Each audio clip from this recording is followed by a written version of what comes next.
إن الله وملائكته يصلون على النبي يا أيها الذين آمنوا صلوا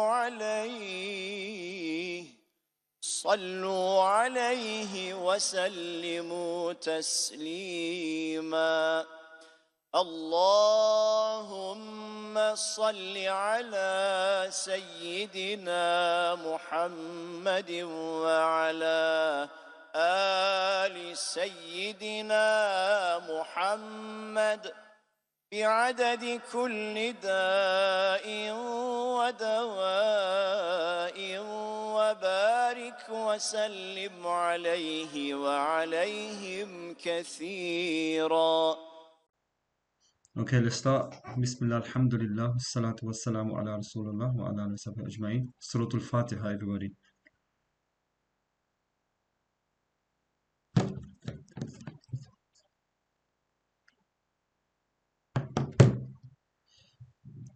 Pre-Islamic Arabia, Jahiliyyah. Why do you think I called it crime Jahiliyyah? What's the significance or not so significance or meaning behind crime Jahiliyyah? What is it? Anybody know?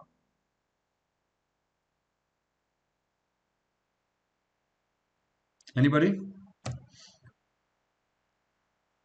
Is it related to struggle? Crime Jahiliyyah is basically, it's when you're crying over nostalgia. So it's like it won't do anything. Whether you talk about it, you don't talk about it, remember it, cry over it, whatever you do, it doesn't make a difference. So it's like cry me Rome.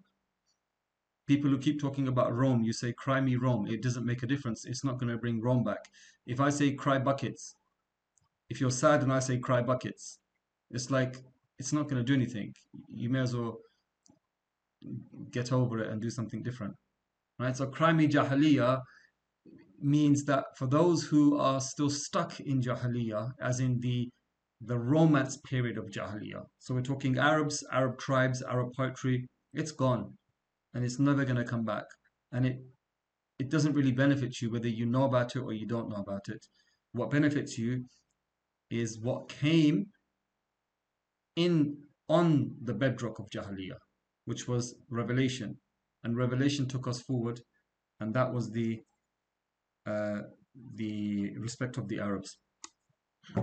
Right, say something because I've just taken my speaker off. I want to know if it's recording properly. Can someone say something? Yeah. Right. Okay, I'm gonna put my voice up full. Safran, welcome.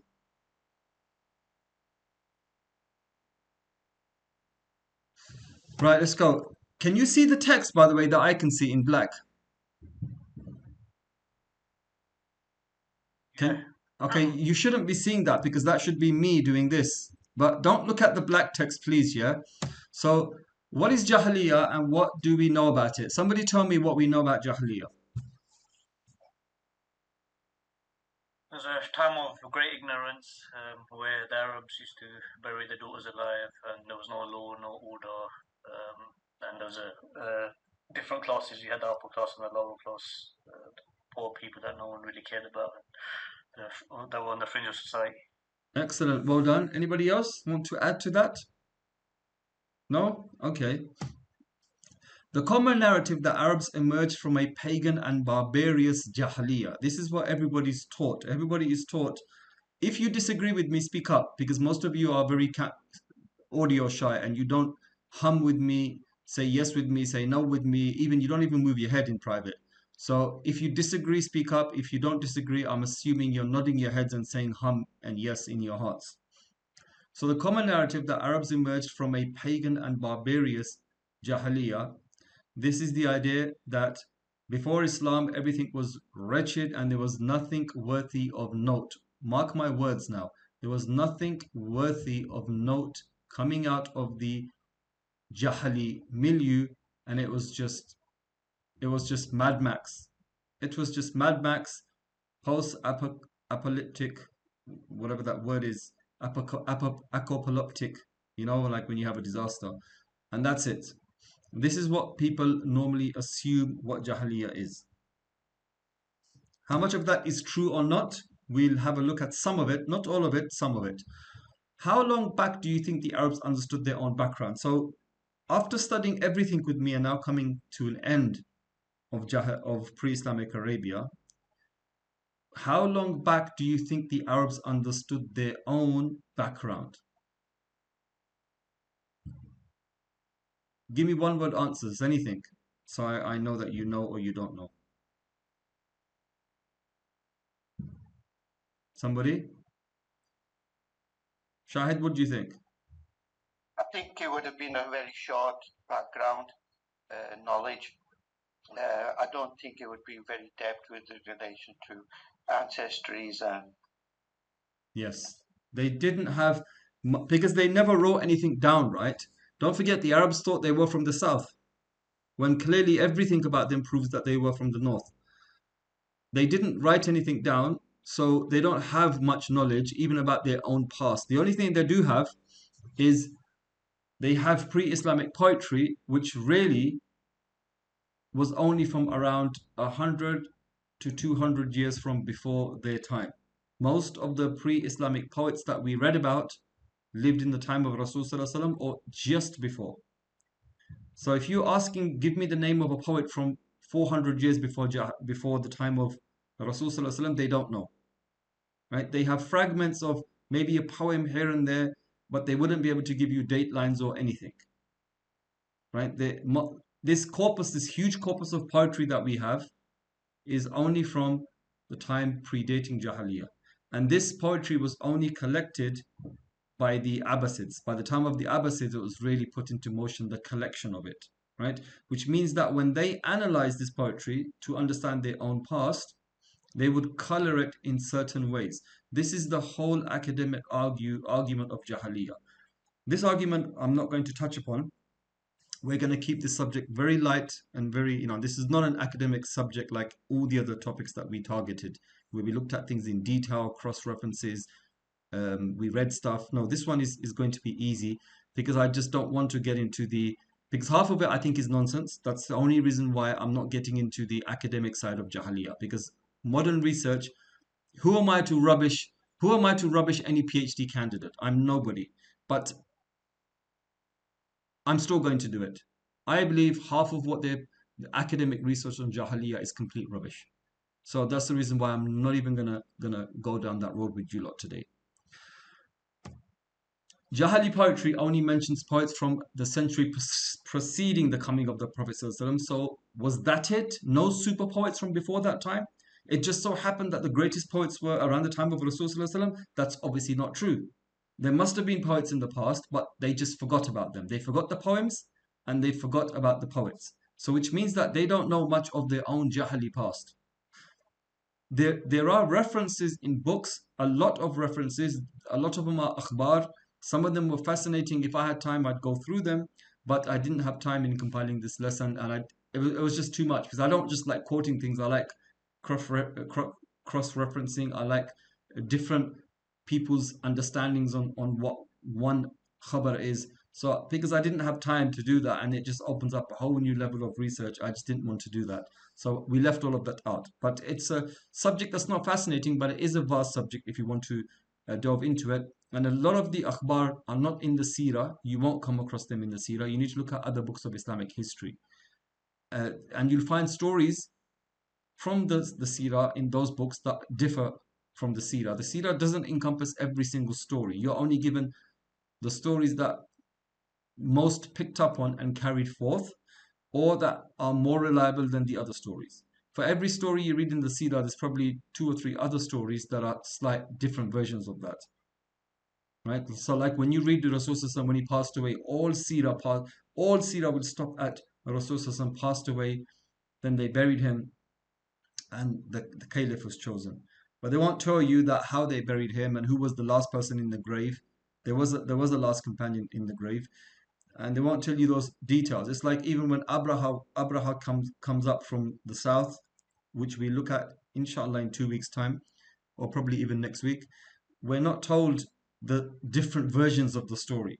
Or when any story in the and if you're interested in this, then by all means read Ibn Kathir's Seerah. It's a massive 4-volume reference work. Read all of Ibn Ishaq in its Arabic, Ibn Hisham in its Arabic. It's a massive work. Read Tabari and read reports like that. The reason nobody presents them as Seerah books is because they're reference works, and you have to then cross-reference the proofs to find out, is it true, is it not true, why didn't nobody use it? So that's why everybody just sticks to the main narrative, and unfortunately most of the main narrative is just cut and paste, cut and paste. If they delve deeper, it would be much nicer. Why? Because then the scholars would be able to give accounts of the Seerah.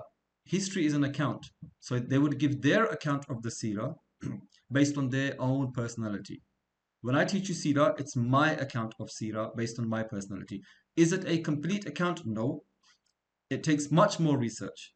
To give it, to really give justice to the Seerah, you need to cross-reference every single hadith. Some of the hadiths are rejected and accepted at the same time. Then you need to find out why. Then you need to find out how to reconcile them. Then you need to find the sources on those hadith, the criticism, source criticism, the explanations on the hadiths, then the Quranic ayahs that are joined with it, then the different understandings of the Quranic ayahs. It will take you 10, 20 years to really do justice to the Seerah. And then don't forget the Seerah is a map, and then on that map you juxtapose the other sciences of. So that's why it's 10, 20 year program easily, and it's a very rewarding work if you have the time and the energy to do it. And I believe this needs to be done. Every generation or so, there should be a new group of scholars that tackle the Seerah like this. There's that Qubaysiyya movement in Syria, the old lady that passed away. In her movement, one of her students did that. She collected every single hadith mentioned in the Seerah and cross-referenced it and gave it status. I would really like to get hold of her work. So what was it? The no superpoets for Arabs, Jahiliyyah was the pagan antithesis of Islam. So the easiest way to look at it, the easiest understanding we get of Jahiliyyah is everything that came before Islam was Jahil, was inside Jahiliyyah, and Islam came and rectified everything, and we moved forward, and now everything is Jahiliyyah. Certainly this is one understanding, but this is not the only understanding of Jahiliyyah. In the study of Jahiliyyah, this raises many questions on what Jahiliyyah really is, right? For the purposes of this presentation, we will keep it simple for once, okay? So we're not going to go through no 5-hour lecture. Timelines of famous pre-Islamic and early Arabic poets. The reason I'm showing you this is just to give you an understanding. Most of what the Muslims know on their own past is based through their poetry. And poetry can be true or be exaggerated. It could show you a false dichotomy. For example, the poetry shows you war and romance and raiding. How much of this was everyday life for them? It could be that this is an exact replication of their life, or it could be that this is just 10%. When there's poems on droughts and times of leanness and how they reacted, is that true or is that not true, as in the way they reacted? We can look at the poems and then look at archaeological records and then get a better understanding of how they reacted. In fact, there is a paper by Jonathan Brown where he says that they say certain things in their poems, but they don't act upon them because the archaeological record or the historical record we have speaks otherwise, right? And doesn't Allah say that they say what they don't do? So these are the names I've highlighted. When the time they were, their death dates, right? So Rasulullah was born in 570. Look, Al-Mulhil ibn Rabi'a died in 531, right? Ibn Kalthum 570, that's Rasulullah's birth date. Tarafa in 564. Zuhair ibn Abi Sulma in 609, after Rasulullah. Then in the 6th century, look, Imrul Qais died in 540. That's 30 years before Rasulullah sallallahu alaihi wasallam. Antara died in 608 after Rasulullah sallallahu alaihi wasallam. Nabiha, you remember him? He died afterwards. Al-Asha died afterwards. Labid died afterwards. And then obviously there were the 7th century ones which were firmly in the time of Rasulullah sallallahu alaihi wasallam. Hassan ibn Thabit, who was a companion, Ka'b ibn Zuhair, who was a companion, and Abu Kumayt ibn Zayd. I'm not concerned with the Umayyad poets. These Umayyad poets, these are the ones that lived long enough for the Umayyad dynasty to come ahead. Umayyad dynasty dealt with Jahiliyyah in a different way. The Abbasids dealt with Jahiliyyah in a different way, and the Mamluks and the Ottomans all dealt with Jahiliyyah in a different way. Right? Some of this is touched upon very briefly in the talk that I gave online, but like I said, then you have to, it's a polemical game where you have to open up and say, okay, so why did the Abbasids think like this? And then you got to give the proofs. What were they trying to prove? Where did they go wrong? Why are they doing this? Why are the Ottomans doing this? Is it because the Ottomans are not Arabs? That's why I don't want to open up any of that. We're just going to keep Jahiliyyah simple. So the Arab remembrance of Jahiliyyah, what are the sources? You can all see the text, but don't look at the text, please. From off your head, tell me, what are the sources of Jahiliyyah?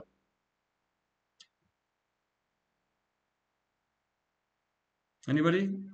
We've got 4 or 5 people here. Please give me answers. What are the sources of Jahiliyyah? I've mentioned one already. Hadith. Hadith, yes. Quran, pre-Islamic poetry, Jahili poetry, and general reports that don't fit the criteria of Hadith in that their chains of narration are not as strong and there's a multiplicity of them. This is how we know of what Jahiliyyah is, right? So the problem is that the poetry was collected a century and a half later. This lends to polemics on what exactly Jahiliyyah was. Was it a state of being? Was it a time? Or was it a place? All of these, you can address all of these individually. But I'm going to keep it very simple. And we'll just look at it from the narrative that all Muslims know it as. Ja'far ibn Abi Talib, if you know your Seerah, was the one that was sent to Abyssinia in the first hijrah that the Muslims made. The first hijrah that the first group of Muslims made, they went to Abyssinia. Rasulullah said that go, the king, the Christian king there is a generous, merciful king of good character. He shall receive you kindly. The Qurayshis didn't take nicely to that. They sent somebody after who went to the king and says, you have some of our riffraff that we want back. They are our troublemakers and we will deal with them. So then the king didn't know this. He says, according to my knowledge, they came escaping persecution. And he said, this is the other guy said, this is why we persecuted them, because of X, Y, and Z. So the king calls them and says, who are you? Who is this God that you worship? Tell me. And this is the statement of Ja'far ibn Abi Talib. So can we have, I want the new guy, Safran, I want you to read in a stately way, please, okay? Okay, I'll try. O king, we were a people in a state of ignorance and immorality, worshipping idols, eating carrion, committing abominations, severing ties of kinship, neglecting our neighbors, and the strong among us who would oppress the weak. We remained in this state until Allah sent us a messenger from among ourselves, whose lineage, truthfulness, trustworthiness, and integrity were well known to us. He called us to worship Allah alone and to renounce the stones and idols which we and our ancestors used to worship.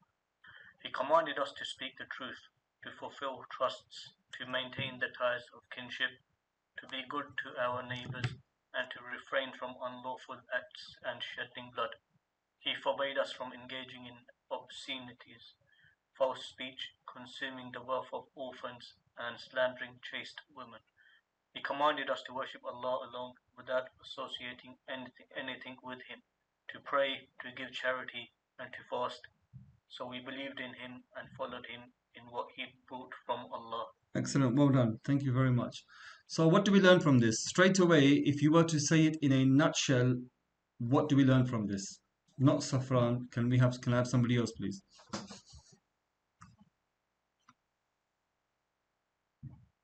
Somebody else?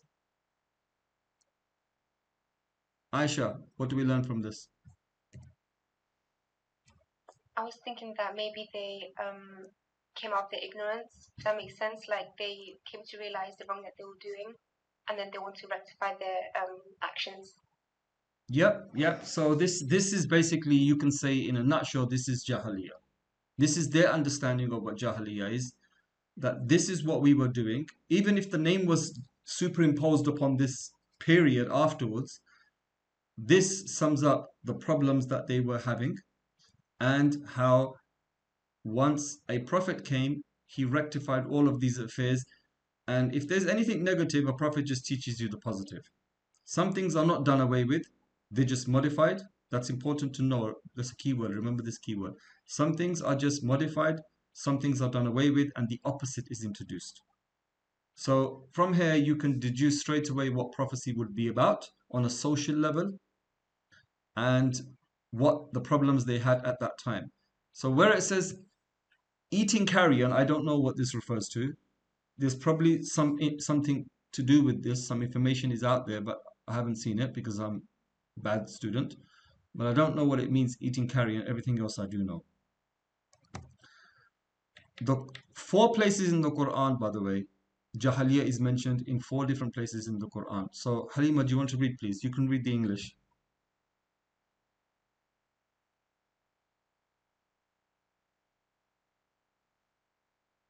Halima?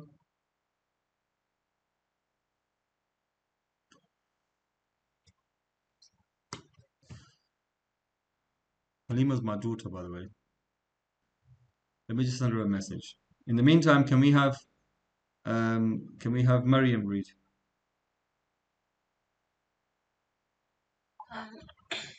Jahiliyyah الظن. Sorry, do I read the Arabic as well? No. If you want to, I mean, if it's easy for you, then yeah. Okay. ثم أنزل عليكم من بعد الغم أمنة نعاسا يغشى طائفة منكم وطائفة قد أهمتهم أنفسهم يظنون بالله غير الحق ظن الجاهلية يقولون هل لنا من الأمر من شيء قل إن الأمر كله لله.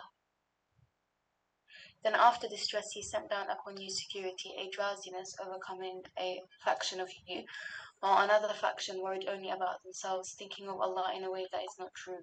The assumption of Jahiliyyah. They say, do we have any say in the matter? Say, indeed, the matter belongs entirely to Allah. Surah Al-Imran. Do I carry on? No, that's fine. I'll read. In a minute. Just messaging my daughter.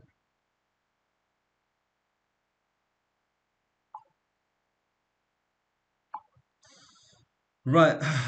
Okay, so this is referring to one of the battles where they lost the battles. Not they suffered a loss basically, and the hypocrites said, had you listened to us today, you would not have lost. They didn't have faith in Allah. Why? Because for them, for the pre-Islamic Jahili Arabs, fate was the only destroyer of time, of life. That's it. There was no afterlife. There was no intervention by God. There was no anything else. They would ask petitions from God, but this verse is giving you the understanding that they wouldn't really have any like, it's telling you that they didn't assume that anybody had any control over their destiny, and it was they themselves that were in control of it. So had the Prophet listened to them, they wouldn't have suffered a loss today.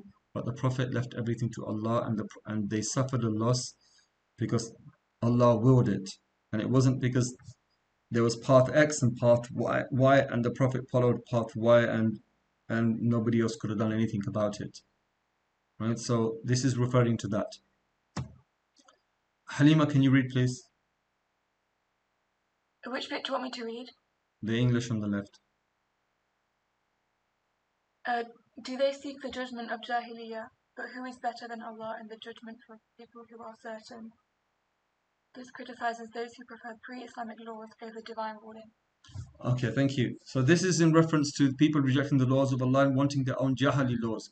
So the strongest Muslims upheld Islamic law. The weaker the Muslim is, they would still start to say, oh, tribal law, tribal law.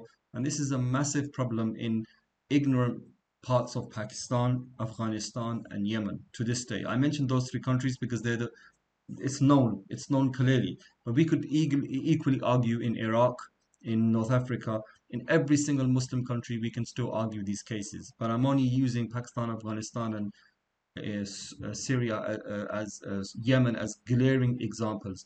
And interestingly, those three countries still have a strong tribal structure as well. Most of the world has moved on from tribalism, and these three countries are still living in the past when it comes to tribalism.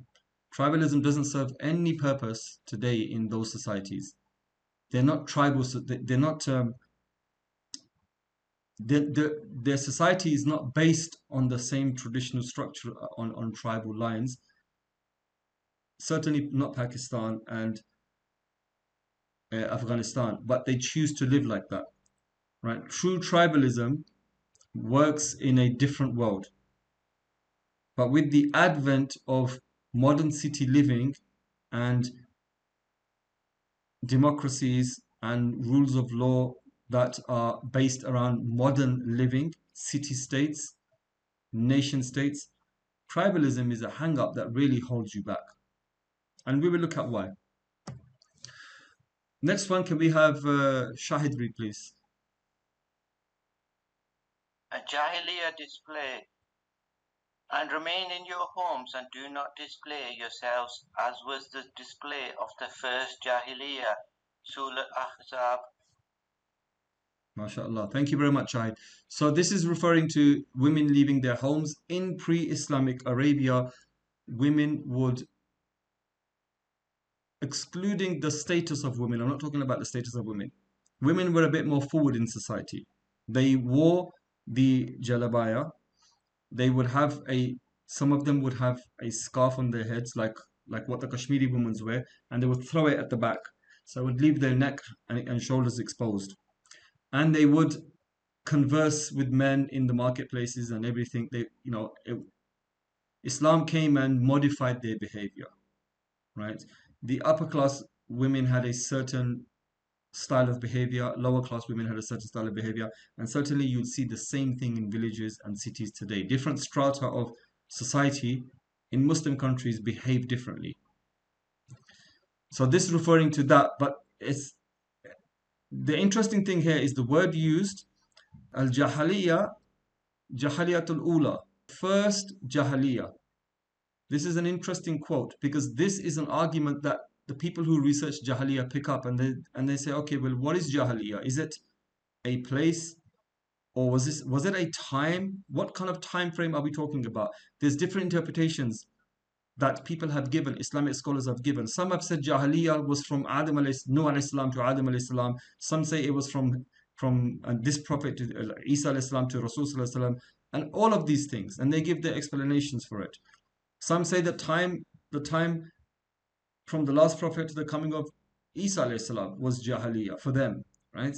So there are many understandings of Jahiliyya. So what's the first Jahiliyya? Ibn Abbas was asked, and Ibn Abbas, so they asked Ibn Abbas, and they said to him, if we are to say first Jahiliyya, this must imply, according to the rules of Arabic, another Jahiliyya. And Ibn Abbas said, this is the first Jahiliyya, and the second Jahiliyya would be the one at the end of time, which is in our time today. Otherwise, if we go back to the understanding that the Arabs took from this, the first Jahiliyyah meant the Jahiliyyah, al-Jahiliyyah. You can get that understanding. Hamza Yusuf said that that's the understanding they took from it. But when Ibn Abbas was asked, this is what Ibn Abbas said.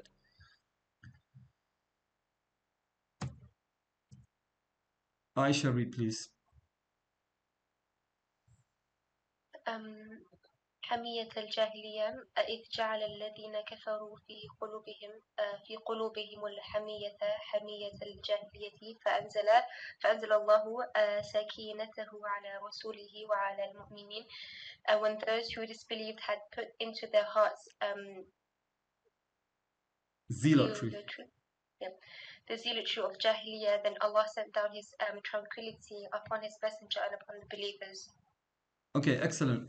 So this is to do with tribalism. This is two things happening here. When Allah sent His tranquility down on the messengers and believers, this is an event that happened.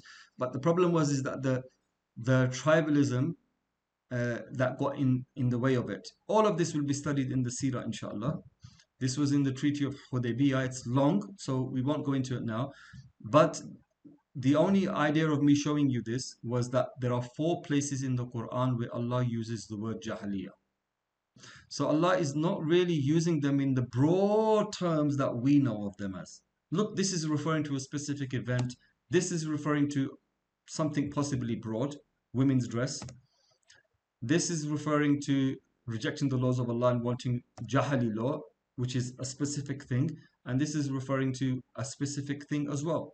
So the Quran really doesn't give you a wide understanding of what Jahiliyyah is. From these 4 verses, you can infer, but it doesn't really give you everything here. Then we have a hadith, and in the hadith, we only probably have about 30-40 hadith that mentions the word Jahiliyyah. Everything else, you need to infer. And this is the reason why we have polemics on what is Jahiliyyah. What is the first Jahiliyyah? And then the different interpretations taken by Islamic scholars in the past. And then the understanding of the Abbasids, the Umayyads, the Ottomans, the Ajanib, and the Arabs themselves, and Orientalists. You know, all of this is a mishmash, but it doesn't make a diddly difference to me. This is one time in my life, in my research, where I'm not really concerned about all of this, because it doesn't make any sense to me, to be honest with you. They're just pulling at strings.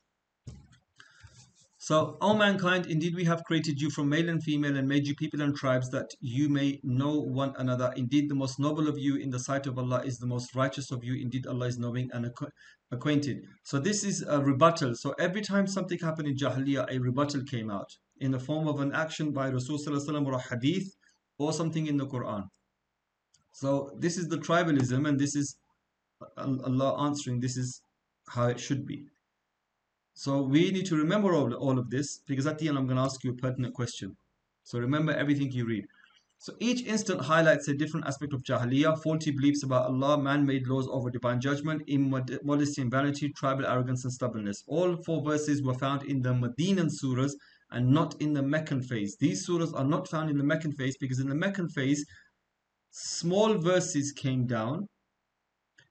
Primarily those verses were on Tawheed, and they slowly started to diversify. You can see it, like for example, "Oh, you who is wrapped up, stand up and tell the people this." And you know, the very first thing it points towards Allah, then it points towards creation.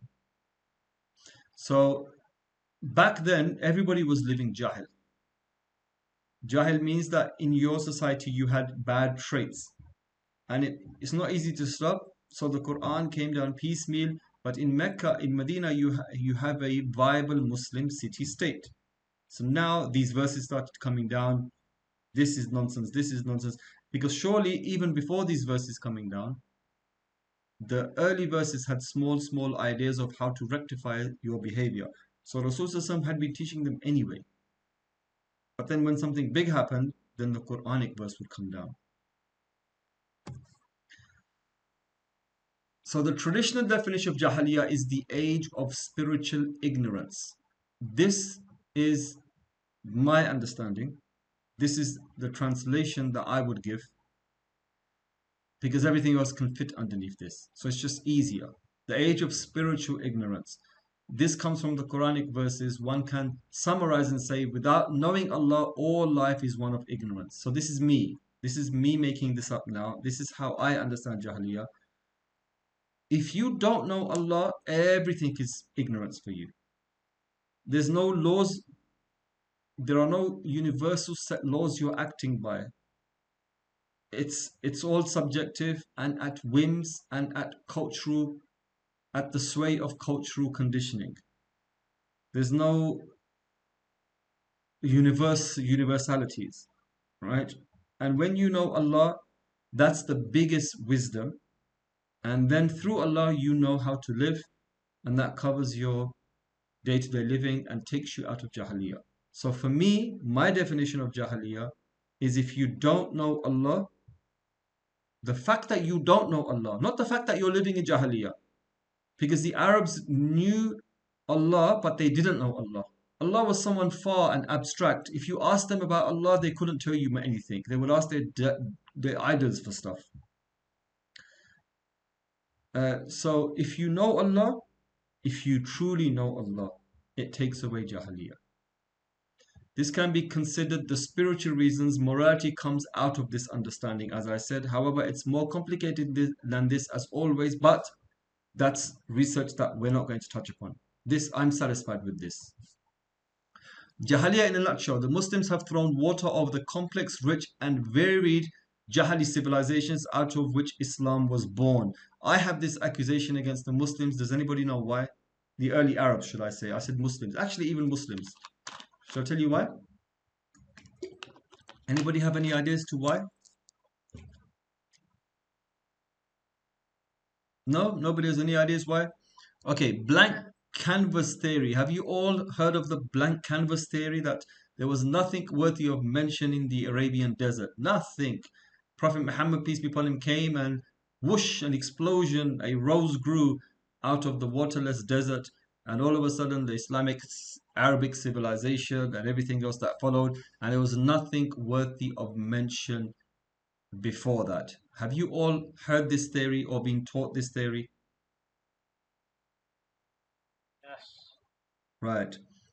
So my first question to those Muslim scholars that like to say this is that you believe that Yemen was Arab.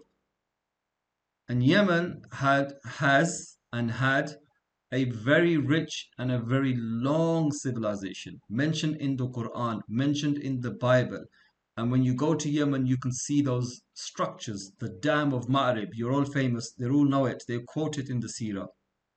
And everything else, Arabia Felix, Happy Felix, spice trade, rich kingdom civilizations, you can see the monuments, the inscriptions, they can see it all. And they all claim it's Arab, right? This is the argument. They claim it's Arab. Okay, so if it's Arab, then why do you say everything was a blank canvas theory? Where do you put that civilization then? Why are you dismissing that? That's the pride of the Arabs. If you want to call it Arab, then that's the pride of the Arabs. Yet, for some strange reason, you never see Arabs make a fuss about that. But they make a fuss about the fact that they all came from Yemen. But they don't make a fuss about we had Yemen, we had the Queen of Sheba, we had those massive monuments. Like the Egyptians are very fond of saying, look at the temples, look at the Sphinx, look at the pyramids. They are ours. Even though a lot of them are pagan, they will, with relish and with pride, they will say, these are ours. Okay, yes, you've got a point. That's your Jahili past. But why don't the Arabs say anything like that? In fact, the Arabs will possibly point towards Al-Hira or Ghassan, which are nothing compared to the powers in Yemen. They may even point out Himyar, which again was nothing really compared to Saba, Sheba. But they won't mention the southern. And if you're pointing out Al-Hira and you're pointing out Ghassan, they've totally forgotten about Nabatea, by the way, right? We know this now, that the Arabs totally forgot about what Nabatea meant to them, who the Nabateans were. It's nothing, right? But they knew Ghassan, the Ghassasina, and Bani Lukhm. They knew the Lukhmites. These are going to feature, by the way, a lot more now. We mentioned the bigger Romans and the Persians again and again, and the big empires like Yemen we've mentioned, but we didn't touch upon these middle empire, middle groups of people, but you're probably noticing that I'm mentioning them more and more. Why? Because we're getting more, we're zoning in now. Before we took a wide bird's eye view of the area. Now we're zoning in. Right? Next lesson is only Hijaz. This lesson, pre-Islamic Arabia. Remember, we spent a lot of time in Najd. We spent a lot of time in Al-Hira. So if you want to learn about Al-Hira, do some reading about what Al-Hira was, what Ghassasina were, and they feature in the Seerah. They even tried to tax, or they did tax Medina, Yathrib, the Aus and the Khazraj, the Persians, through their vassals. Their vassals were incredibly powerful. Their vassals, the Khasasina, made war with Rasul as well. That's the battle that we lost. 3 famous companions were Shaheed. Rasul's son, adopted son, Zayd ibn Harith, was Shaheed on that day. Very sad story. So it features a lot now. So now we need to read more, zooming in. And next week we're going to zoom into Hijaz only. So they don't mention any of these things. My hypothesis, and this is what I did on the talk that I gave for a channel on YouTube, is I said that it's so easy saying it's a blank canvas. But really, if we look at Arabia at that time, Mecca sits astride trade routes. So you have people passing through, and when you have people passing through, you have knowledge and ideas being shared. It's a pilgrimage site. When pilgrims come from all over the Arabian Peninsula, they share news and ideas. In the Seerah, we have the story of the Persian emperor sending 2 bad boys with big tashes to Medina, asking the Prophet, peace be upon him, to asking him to follow them back to the emperor. Why? Because the emperor wanted to know what this new movement was. Now, Allah done everything in the favor of Rasulullah, which we will look at next week. We're going to look at some secrets, right? We're gonna take the juice out of 15 lectures of Jahiliyya next lesson in only about 20 lines, and those lines are self-reading. We don't even need to discuss. That's how. Remember when I said to you the aha moment, the final aha moments comes next week, because next week is the last lecture of pre-Islamic Arabia, and then it starts, the good stuff starts, right? It's a transitional lecture where it's a transition between pre-Islamic Arabia and what you know as Prophet being born. So it's it's good the way it's done, alhamdulillah. And what you will study in that lecture is one of the things that I'm going to mention now. You're not going to study this thing, but this is to do with the whole thing. This particular emperor sent Prophet Muhammad, peace be upon him.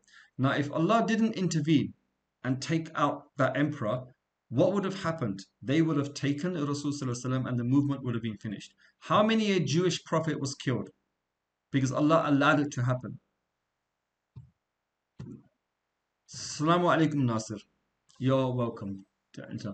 So Allah could have saved the Jews. Allah would have always saved the Prophet. But I'm just trying to say something here, is that Allah made it so easy. There was no fight. There was no escape. There was no argumentation. There was nothing. Wa alaikum assalam wa rahmatullahi wa barakatuh. There was nothing. It was just a case of the Prophet saying to the guy, go back to your country. Your emperor's just died. And that's exactly what happened. The Persians had, I don't want to spoil it for next week. I don't want to spoil it, but I'm just going to stop it here. So it's not like that these outside emperors and outside individuals had no interest in Arabia. Of course they did. They just didn't invade, but they used vassals. They needed to know, because these Hijaz and Central Arabia sat astride 3 great empires and across very famous rich trade routes. So it was in the interest of everybody who was anybody to know what was happening, or to know basically as in political news, right?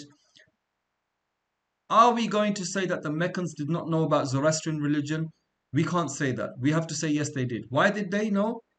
Because we know, we have some evidence, some akhbar, showing us that some of the people in Mecca were. Whether this news is true or not, it doesn't make a difference. Let's say it's not true.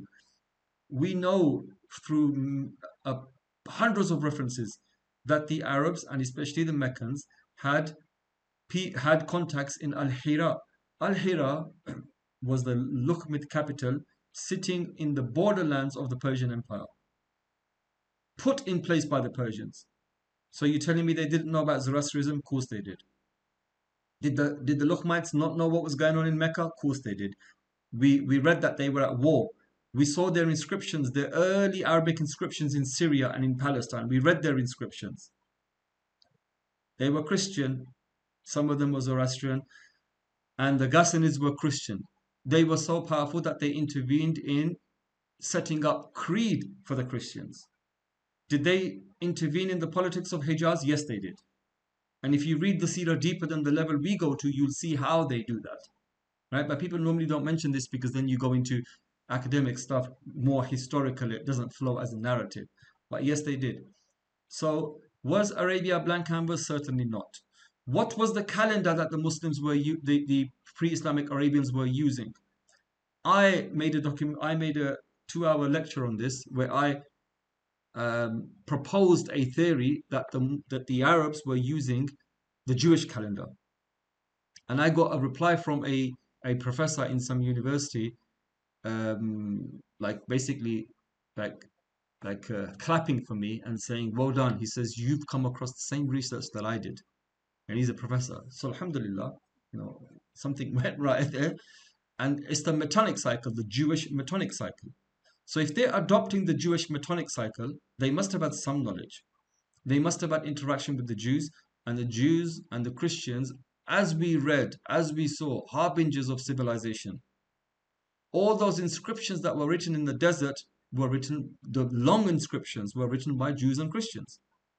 The pagan Arabs only wrote, I am so-and-so, son of so-and-so, la'an on anybody that disturbs my inscription. That's the most they wrote. Or I am passing through here, or may Allah keep my name alive, or preserve me, or stuff like that. That's all they wrote. But we saw complex inscriptions in the north and in the south from Christians and from Jews that are worthy of people who are educated. And is anybody on earth going to tell me that a Jew is not going to be educated? Of course he is. The Jews had a very rich and flourishing culture in the Hijaz region, from Medina going all the way up to Nabatea. They were in contact with the Romans, as we saw in the story of Imr al-Qais. They were in contact with Nebu Na'id. Nebu Na'id, this is going back 2,000 something years. He was using them as tax collectors. The Assyrian king. He was, because of the trade routes. Even the Persians were using them as tax collectors in Medina.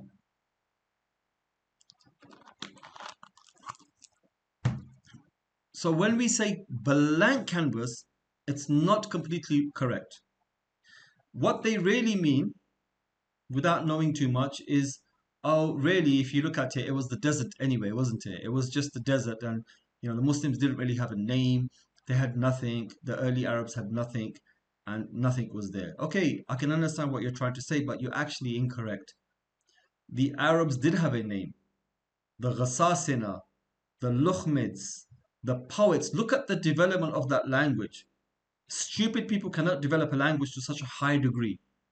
When these Arab Jahili poets were composing poetry, I asked you people to compose a poem a week ago, and you wrote it down, and you probably rewrote it, and you still never managed to submit it on time. Yet we have pre-Islamic Arabs writing poems that are the longest poems in the world. The Odes, the Qasidas are the longest poems in the world. They're writing it in an archaic language, choosing archaic words in a bahar where everything has to rhyme, and they're doing it from memory. He's not getting down on sand and starting to write Arabic alphabet on the sand. No, these people couldn't read and write. Most of the Jahili poets couldn't read and write. It was all done from memory.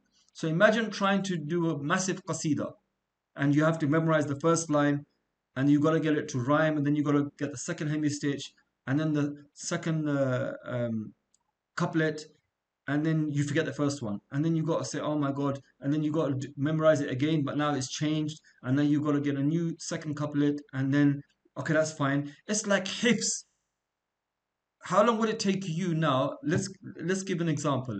If you were to memorize Imrul Qais, he's not Imrul Qais, I'll tell you somebody else. Antara. Right? Antara's is really fascinating. Read Antara's poetry. Antara's poetries are very long. His odes are very long. Try memorizing that in Arabic.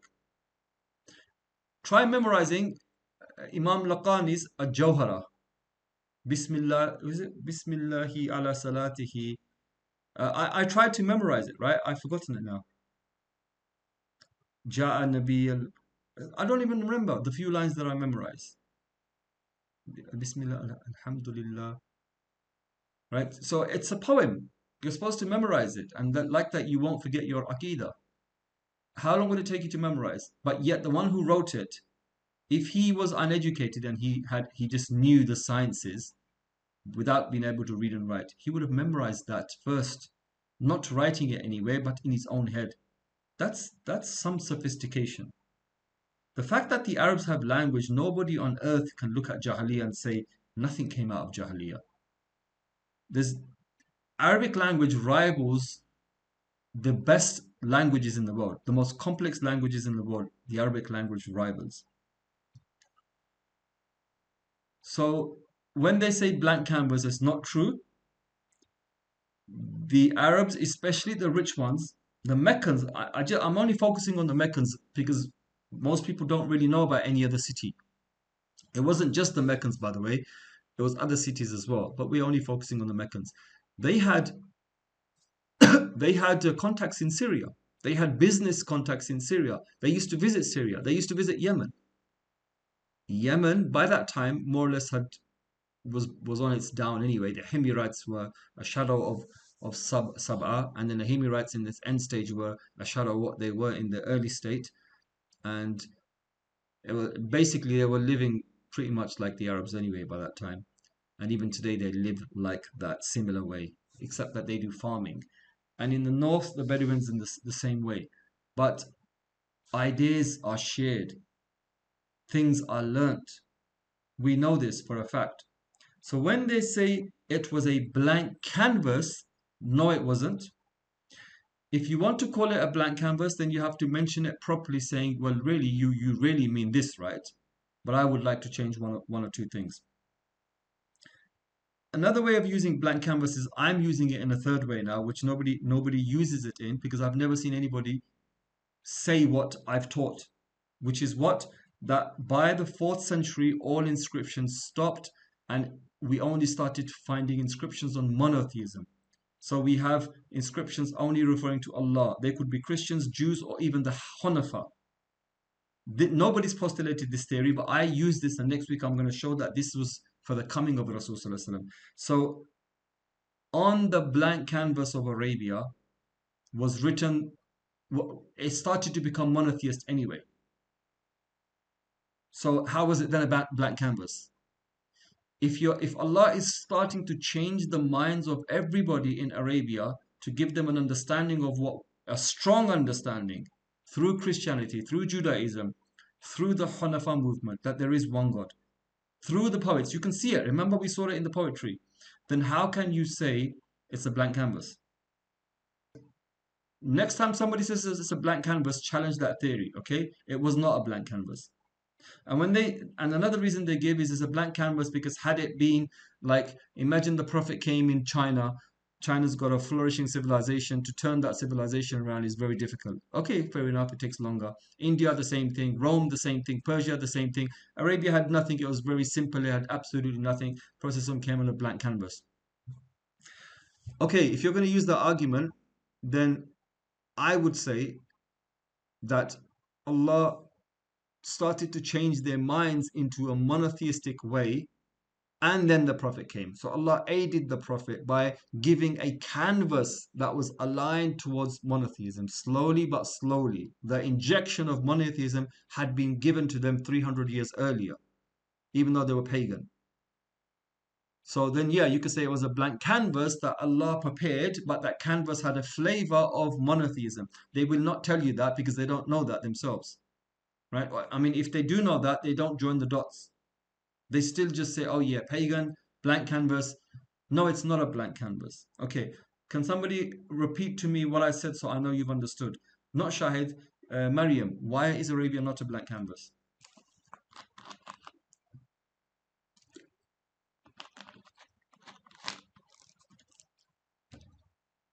Maryam?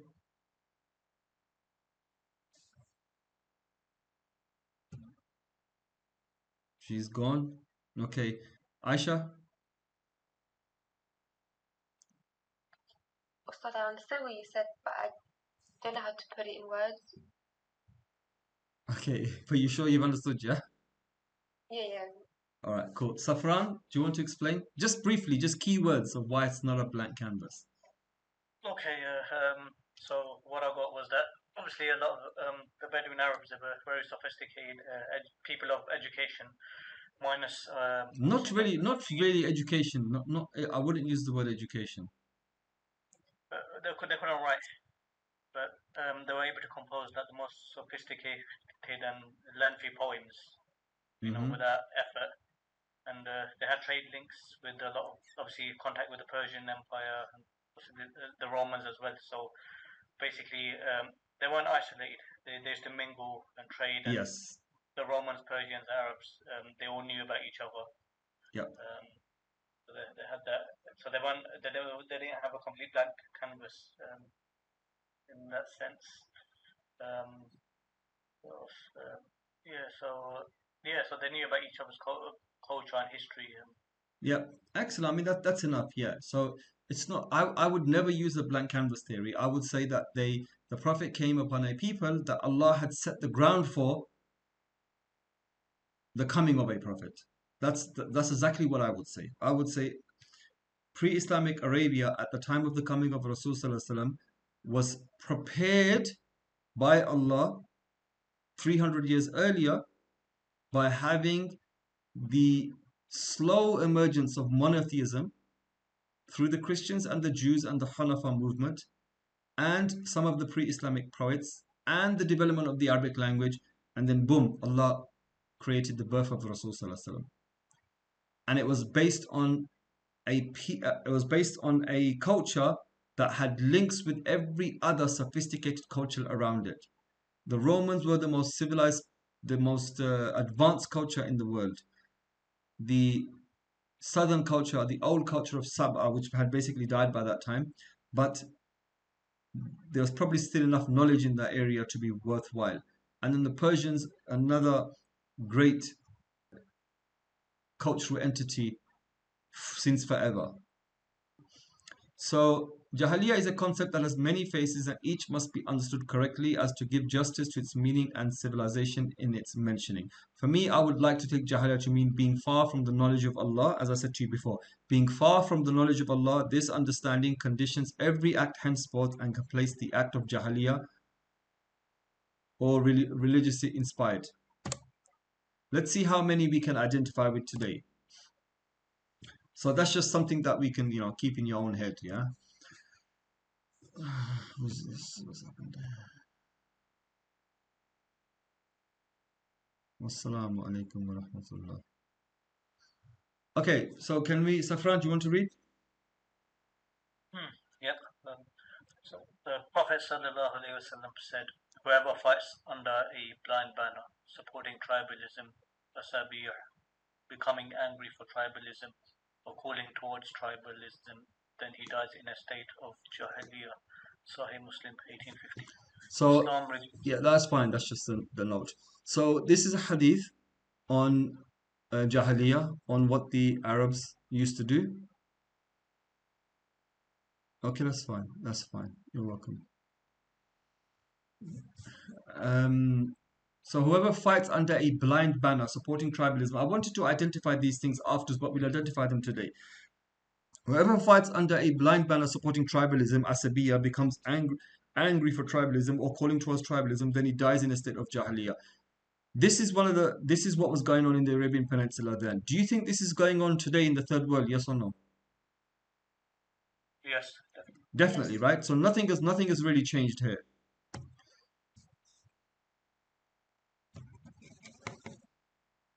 Sorry, why is my computer frozen like that?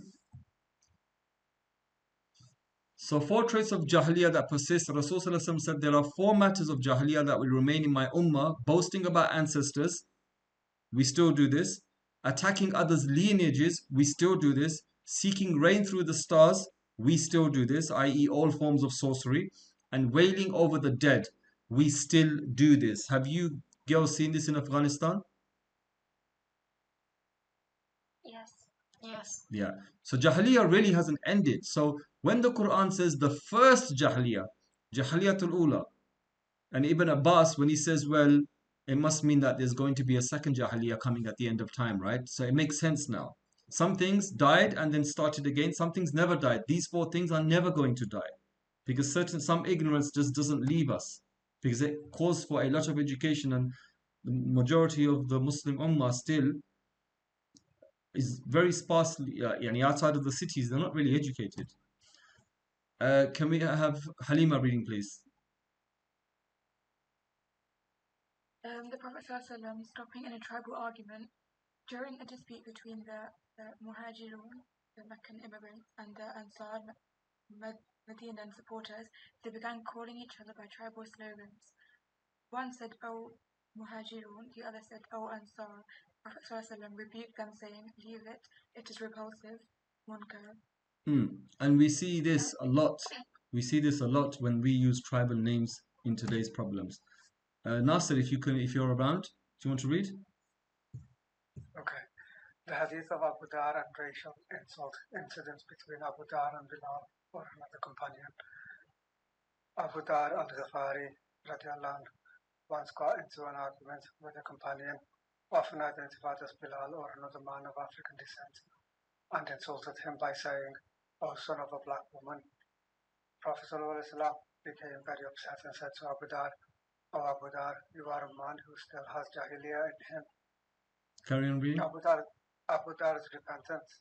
Abu Dar, feeling deeply ashamed, humbled himself by placing his cheek on the ground and said to the companion he insulted, "Step on my face until I remove this arrogance from myself."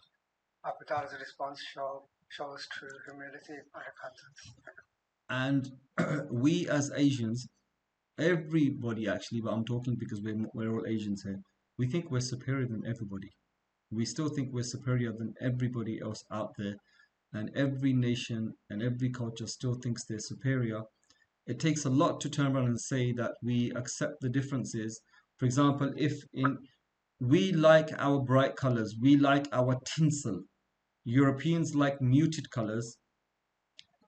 If you're coming from the subcontinent, you will never be able to understand why the Europeans like muted colors, because you like your tinsel town. And if you look at it from one point of view, yeah, it's kind of looks nice and like glittery and everything. But then if you have British culture in you, European culture in you, you will see that, and then you will find beauty in muted colors, and you will look upon the subcontinent and say, why the Alibaba? Why the Arabian Nights? Right? It's just too much. Literally, it's just too much. And so you have to understand that every culture has its own beauty. You have to appreciate that. When you see Oriental people, very small men and very small women. When you see certain nationalities, the men are quite feminine and the women are quite dominant. For their own culture, it works fine. There's beauty in there. Don't forget, prophets were black. When you see in some cultures where you see extreme meekness in the people, and according to your framework, you might not like that, but it works in their culture. When you see certain art forms, certain music forms, certain food forms, and you are biased towards them, okay, I can say, you know what, I don't favor that, I don't like that. But try to understand it from their culture. We're all equal. Everything is beautiful that Allah has created.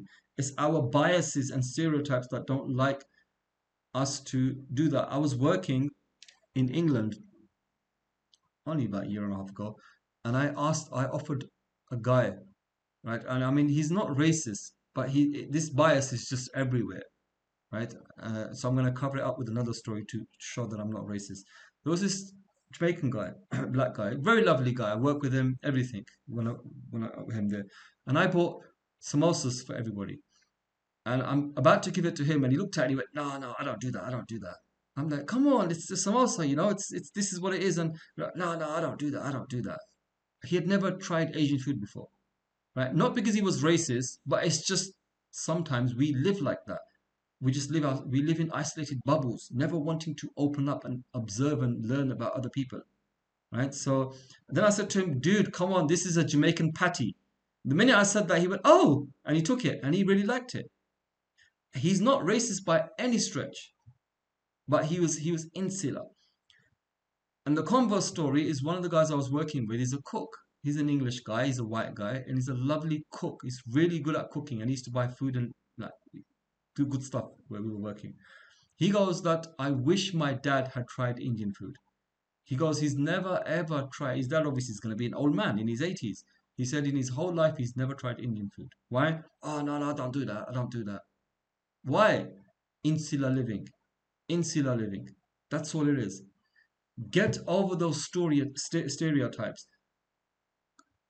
When, for example, some people in the Asian community, they will accuse white people at funerals, oh, they don't really have emotions like us. They don't really cry, they don't cry. What are you talking about? They just cry in a dignified manner. You cry in Jahiliyya. That's the difference.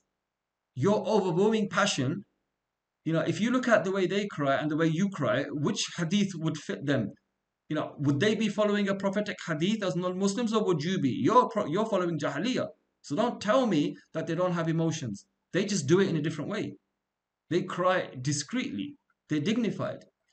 We can identify with that because we've mixed with them, but people who don't mix with them can't identify with that. I was in Saudi Arabia, and one of the teachers, my daughter will know this, Jazan, University of Jazan, went to a funeral. And they had their chairs out on the street. They blocked the street. They put lights on the street. And the first weird thing is that in the third world they block streets. In Pakistan they do the same thing. In Saudi Arabia they did the same thing.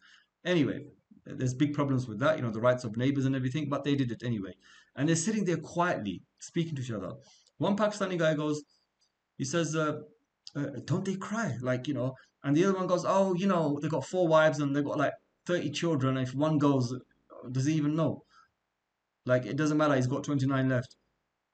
And these are actually bad, stereotypical, slightly racist jokes, right?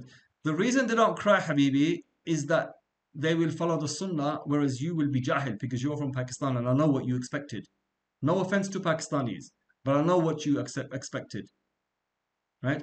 And the way you lot do it, it's quite scary for children to watch anyway. It's disturbing, right? So all I'm trying to say is everybody is human. And everybody has ways of doing things, ways of expressions, ways of, like, you may not like Russian traditional music. You may like your rich South Indian style. I'm talking about classical music, not the nonsense that Bollywood puts out. I'm talking about real classical music. You may like that. Okay, fair enough. But ask a European, and that kind of music gets very heavy, very overwhelming, very quickly. They like it light. They enjoy it light. Another example is tea.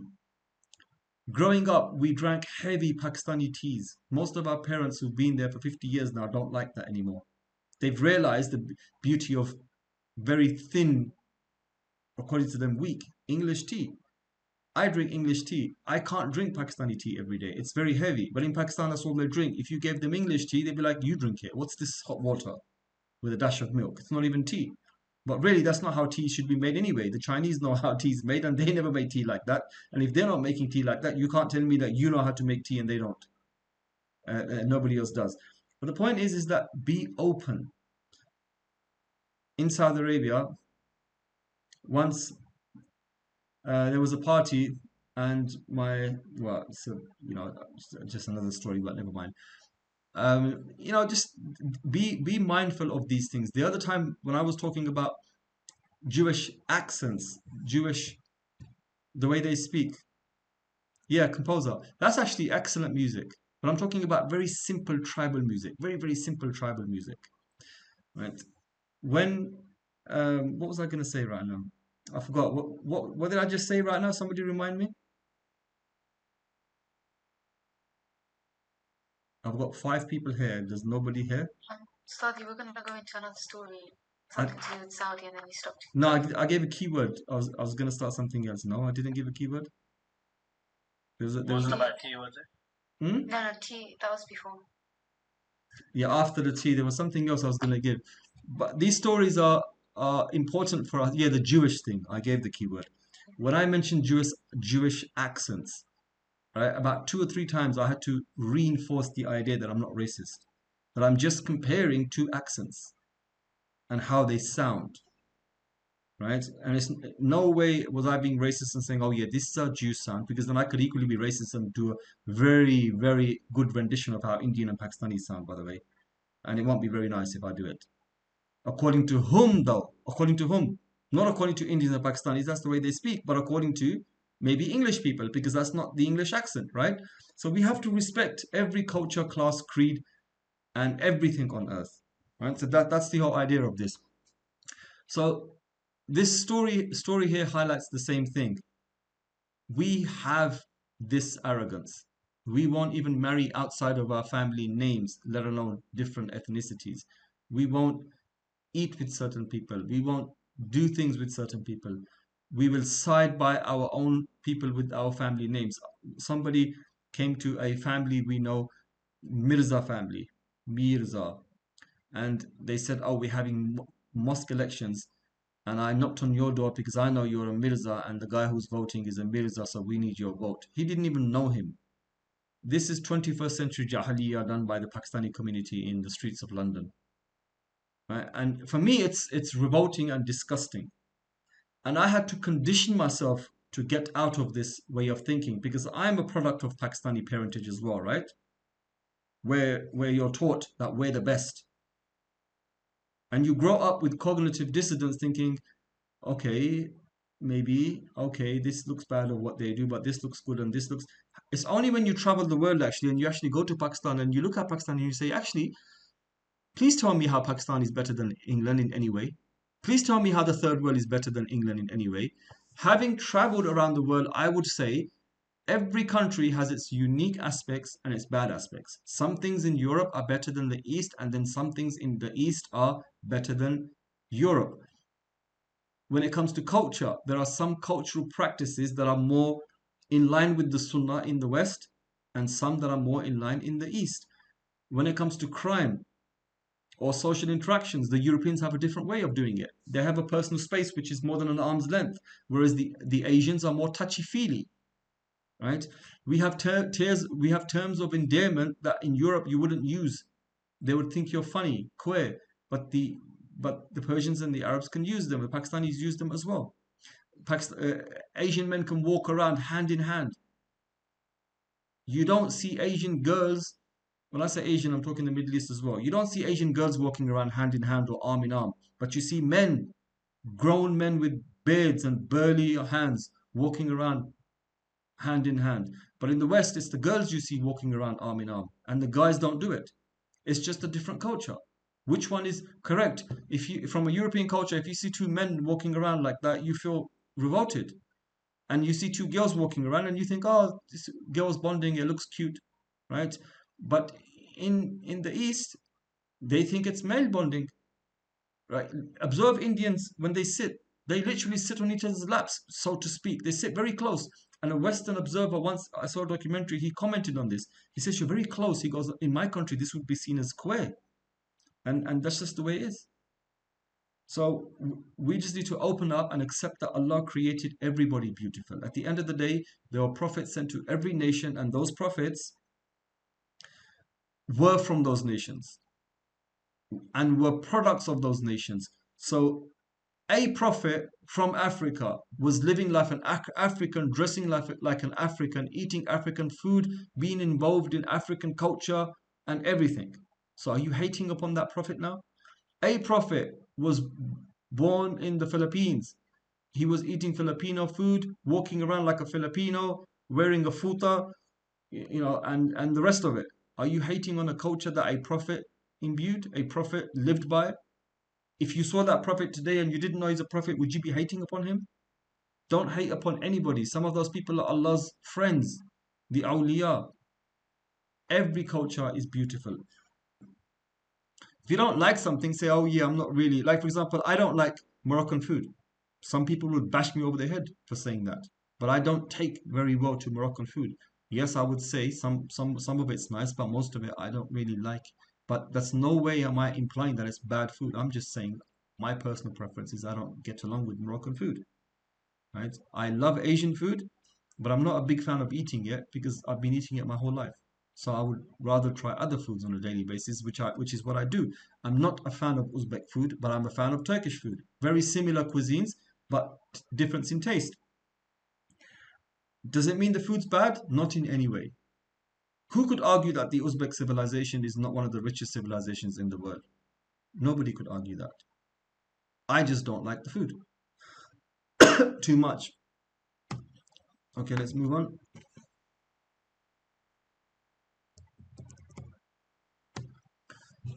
Can we have Shahid read, please? The Prophet, peace be upon him, rejecting tribal slogans. During a dispute, a man called, O Muhajirun, and another responded, O Ansar. The Prophet, peace be upon him, rebuked them. It is with the call of Jahiliyyah that you are crying out, while I am still among you. Leave it, for it is disgusting. It's munkar. Subhanallah. Sahih Bukhari and Sahih Muslim. The Prophet completely rejected any form of tribal pride, even among the greatest of the companions, the Muhajirun and Ansars. Now, imagine how dismayed the Prophet must have felt when he saw this scene. He's thinking, I've been trying for 20 years to fix you guys up, and you're doing this while I'm alive? What will you do when I'm gone? So this is a disgusting thing. It's different to have a name and say, oh yeah, I am from so-and-so family, but it's different to think you're superior or use this as some sort of aligning yourself into one camp and then using it in ways that are not conducive to a productive society against another tribe. That could betray bias in its extreme. It would be racism or superiority. Halima, do you want to read, please? No superiority based on race or lineage. Prophet ﷺ said, Indeed, Allah has removed from you pride of Jahiliyya and boasting about ancestors. There is no superiority for an Arab over a non-Arab, nor a non-Arab over an Arab, nor for the white person over a black person, nor for the black person over a white person, except through taqwa. Okay, good, excellent. Half of the problems we have in our countries is because we like to put into positions of power people of our own tribe, own family name, cousins, friends, girlfriends, right? We like to do all sorts of nonsense like this. In a meritocracy, like the Ottomans were a meritocracy, the Abbasids, they put into positions of responsibility people of worth. So Christians, you'd find Christian academics in certain positions, you'd find Christian doctors, you'd find Christians in advisors. The same with the Abbasid, the same with the Ottomans, right? Why did they last so long? Why was there peace and security and equality, or almost equality, or trying to achieve equality? Why is Europe so sophisticated in its bureaucracy, in its politics, in everything? Because they are a meritocracy. They choose. And if before someone says a conspiracy theory, oh no, this ABC, okay, yeah, fair enough. Every peoples will have some sort of corruption somewhere. I'm not talking about that. I'm just talking generally. Compare Western politics to Eastern politics. We had an Indian Prime Minister. Sadiq Khan, 2-time voted the Mayor of London. That's not a small thing. And it's not even a token position. Nobody could say that the Indian Prime Minister was a token position. The most powerful man in the country. With a finger on the button, as Trump would say. And England's button is not small, it's quite big. So that's what makes these countries last. Compare the Ottomans and the Abbasids with the Umayyads. I'm saying this for for one particular student in this class. Compare those two empires to the Umayyads. Umayyads failed disastrously and miserably and are hated. Why? Because they were utterly racist. They were racist to the 9th degree, where they didn't even care if you converted. In fact, stay non-Muslim, it's better for us. Go and live in your cities. We don't even want to live with you. We want to live in garrison towns outside the city. Well, that's the reason why you lasted 90 years. And why the Abbasids lasted 600 years. And the Ottomans lasted 600 years. And the reason why in the West things get done and in the East things don't get done, because of this problem that we have of Jahiliyya, which is still in the East today. The best lineage is useless without righteousness. People are like the teeth of a comb. There is no superiority for an Arab over a non-Arab except through taqwa. So these, obviously everything that I'm giving, I don't need to imply that this is talking about the Jahili period, and this is the hadith that's talking about the opposite of it. Can we have Safran read, please? The Prophet ﷺ condemning nationalism. Once a man said, I support my people whether they are right or wrong. The Prophet ﷺ corrected him, support your people when they are right, but when they are wrong, stop them from wrongdoing. So this is a big thing that you find in our communities. They will support their own people even if they're wrong. This is cowardice, and this is not bravery. This is not from the good qualities of men, by the way. And this is Juhal. Nasser, if you're around. Okay, Nasser's not there. Aisha, do you want to read? Yeah, go on. Yeah. Go on, Nasser. Yeah, the example of Salman al-Farsi.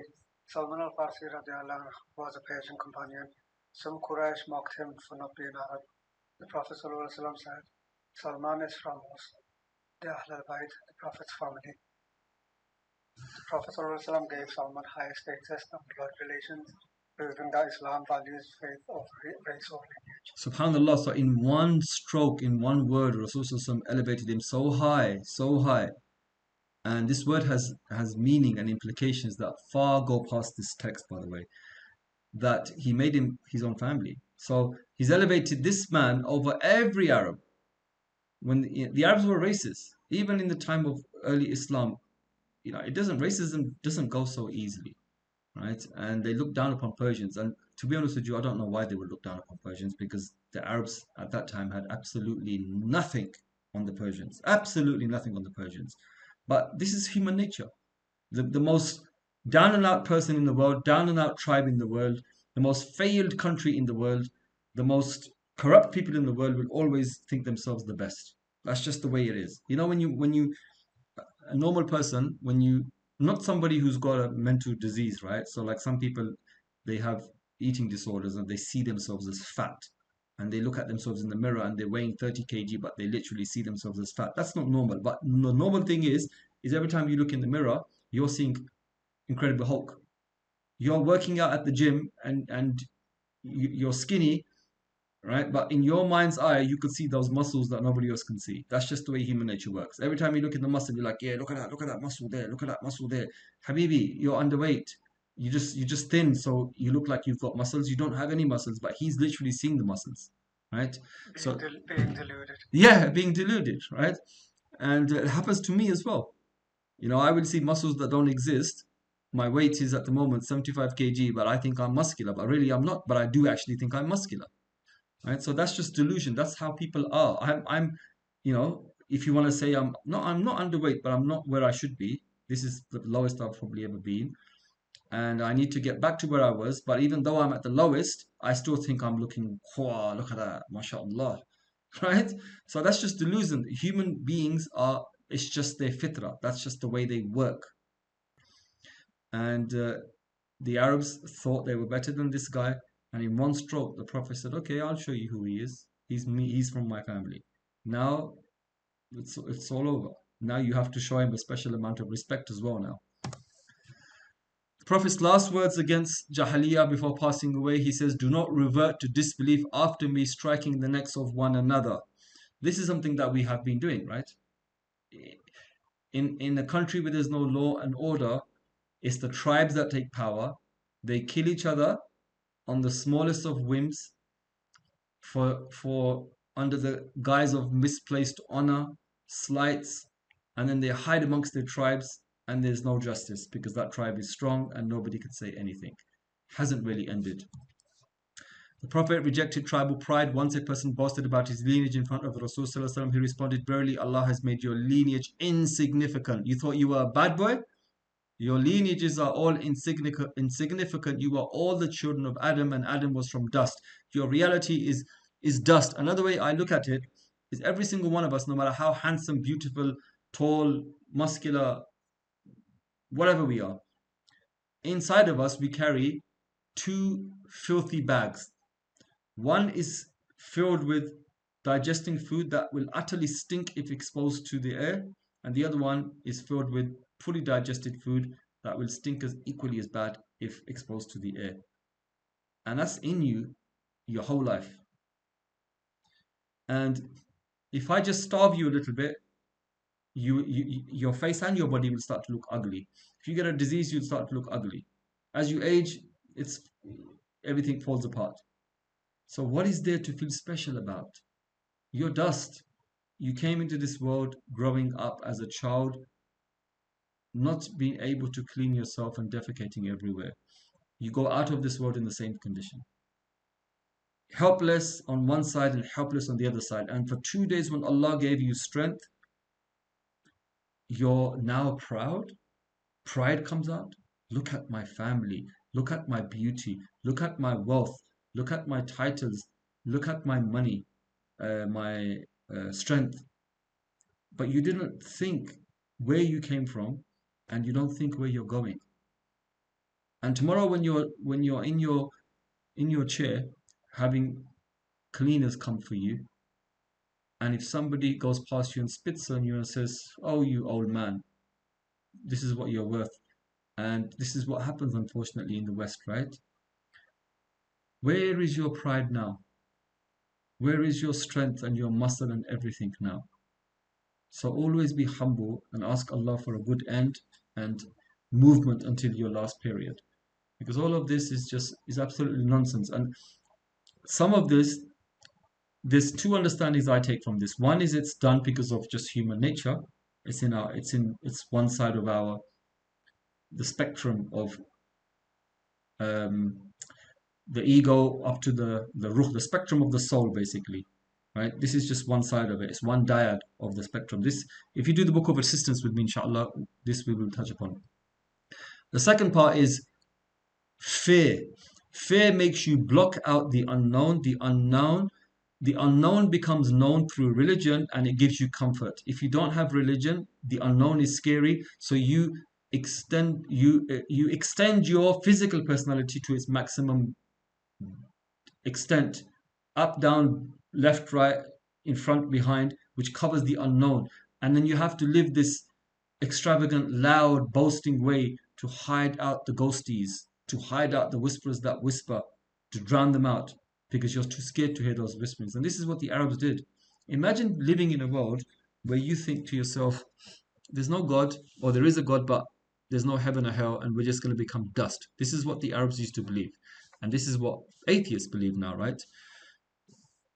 You're only going to be remembered through your poetry. And that poetry will only happen if you do a dramatic deed. So pick up your sword and slash some necks, man.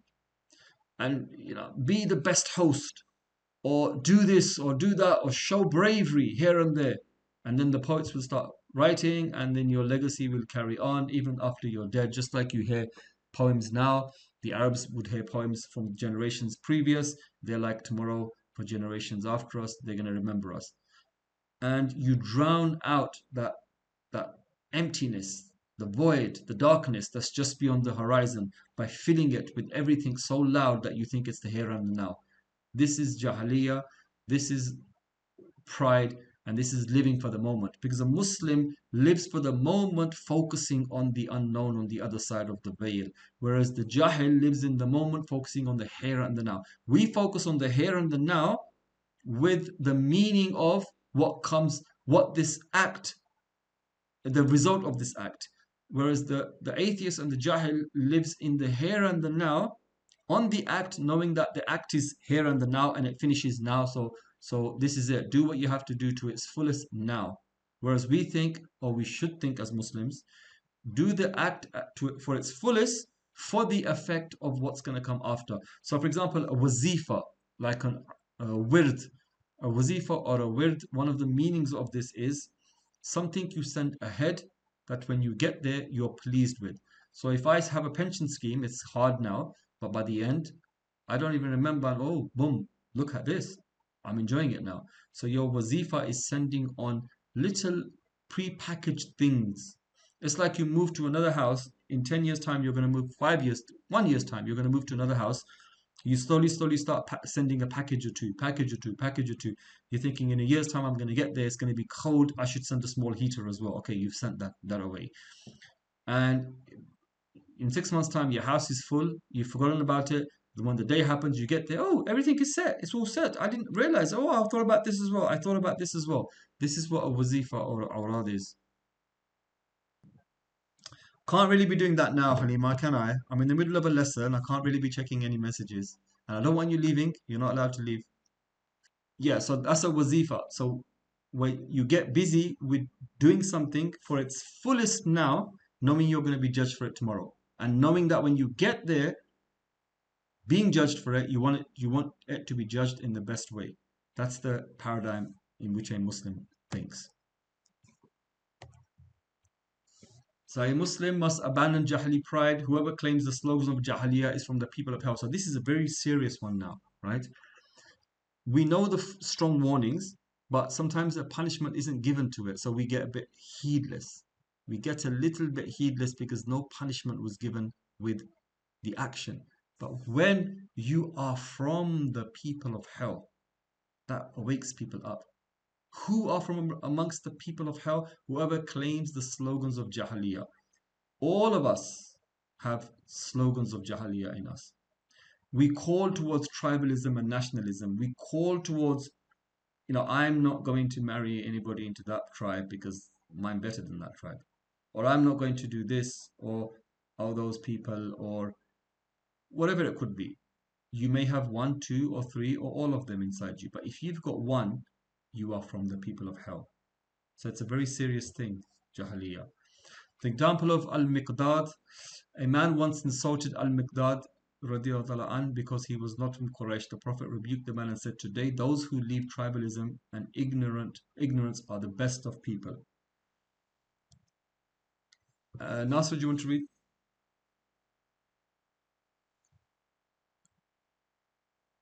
Yeah, 1 second. Allah hates racism and folks think about ancestry. The Prophet ﷺ said, indeed, Allah has removed from you the arrogance of Jahiliyyah and its pride in ancestors. People are either a righteous believer or a miserable sinner. All people are from Adam, and Adam was from dust. Islam only recognizes taqwa, piety. Did I change it? Yeah. Yeah, Okay. Islam. Yeah, cool.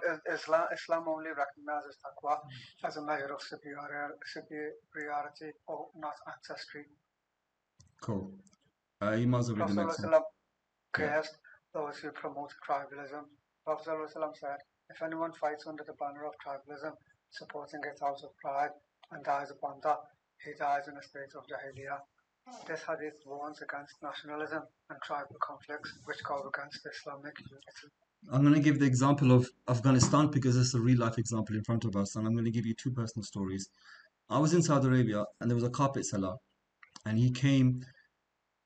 It was a market I think in Medina, and it was a year. Was it Medina or in Jazan? It's like a yearly market. They come from all over Arabia, and it's like one of those pre-Islamic Arabian markets, right? Literally, it was like one of those pre-Islamic Arabian markets where people come from all over the kingdom and all over the Middle East actually.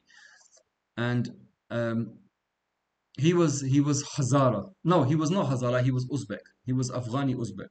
When he found out that my grandmother was from the Miyawali Pashtuns, he turned around and said, "Oh, so you and me should be enemies." What the hell? Why should I be your enemy and why should you be my enemy? And where the hell are you and where am I? Utter ignorance. Another time, I was in Mecca and there's a whole mountain just there, like just by the clock tower, behind the clock tower. There's another mountain there, and it's populated by Afghans, man. And these are like Hazaras. They left during the Afghan war, and they went to Pakistan, and then some of them came to Saudi Arabia, and they just dominate that mountain. And I remember I used to go up there to get food, and there was young kids, and like there's bus stops everywhere outside the haram, and buses pick you up and take you to your hotels, and sometimes the hotels are far away. So this bus was for Pakistani people, and I see this Hazara kid. He comes down from the mountain and he stands outside the bus stop and he's shouting, "Pakistan, Murdabad, Hindustan, Zindabad." Dude, you are opposite the Haram al-Sharif. Look where you are. You're in Mecca and it didn't benefit you, and you're bringing up village warfare from Afghanistan 30 years ago, and you're playing it out as a young kid in the most holy of holies. You know, whenever you hear any story from humans, never think, "Oh, this is unbelievable." Just say, "You know what? I wouldn't put it past humans to do this." You'll see the most, like I've seen a man urinate, an Arab man urinate inside in the just outside the holy precinct, exposing his nakedness. Right? So you see everything. You know, he wasn't a Haji, he was a local, right? But he was obviously ignorant. So you see it all, man. I see people spitting in the holy precinct on the floor, literally khatu, right? But every culture has its own bad traits, by the way. And just like they have each individual good trait, you will see people having specific traits that are only to themselves. And unfortunately, that's a Pakistani, Indian, and Bengali one, by the way. Absolutely disgusting. I don't know what's wrong with them. Yeah, so tribalism, and that's in Saudi Arabia that happened to me. Let's go closer to home in Afghanistan. The country is torn apart because of this. Literally torn apart. They will fight for 1,000 years, but they won't agree on their enemy coming to power. This is exactly what happened in Jahiliyyah, and we're going to have a look at it coming up soon. Aisha, do you want to read? Prophet encouraged marrying across tribes. A man once rejected a marriage proposal because the suitor was not from his tribe. The Prophet corrected him. If someone with good character and religion comes to you for marriage, accept it, or there will be a great corruption in the land.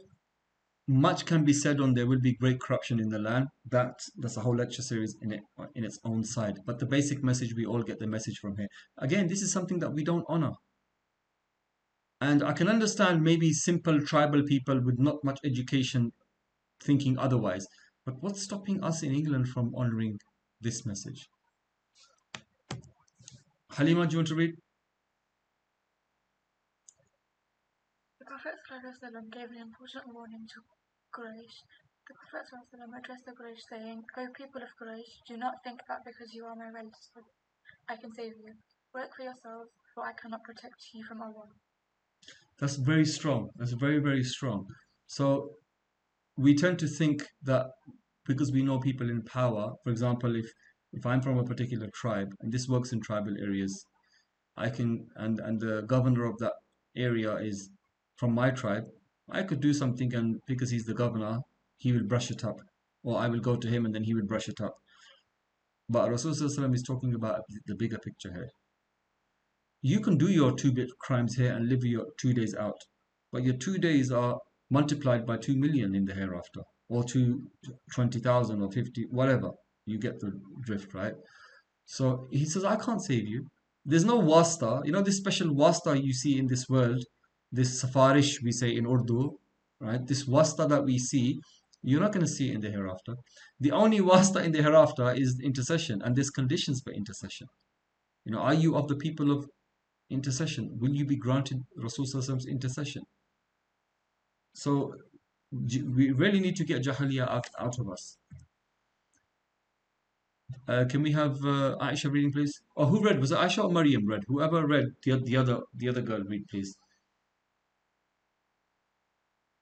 The hadith of Aisha on the marriages of Jahiliyyah, Aisha radiallahu anha said, indeed there were 4 types of marriage during Jahiliyyah.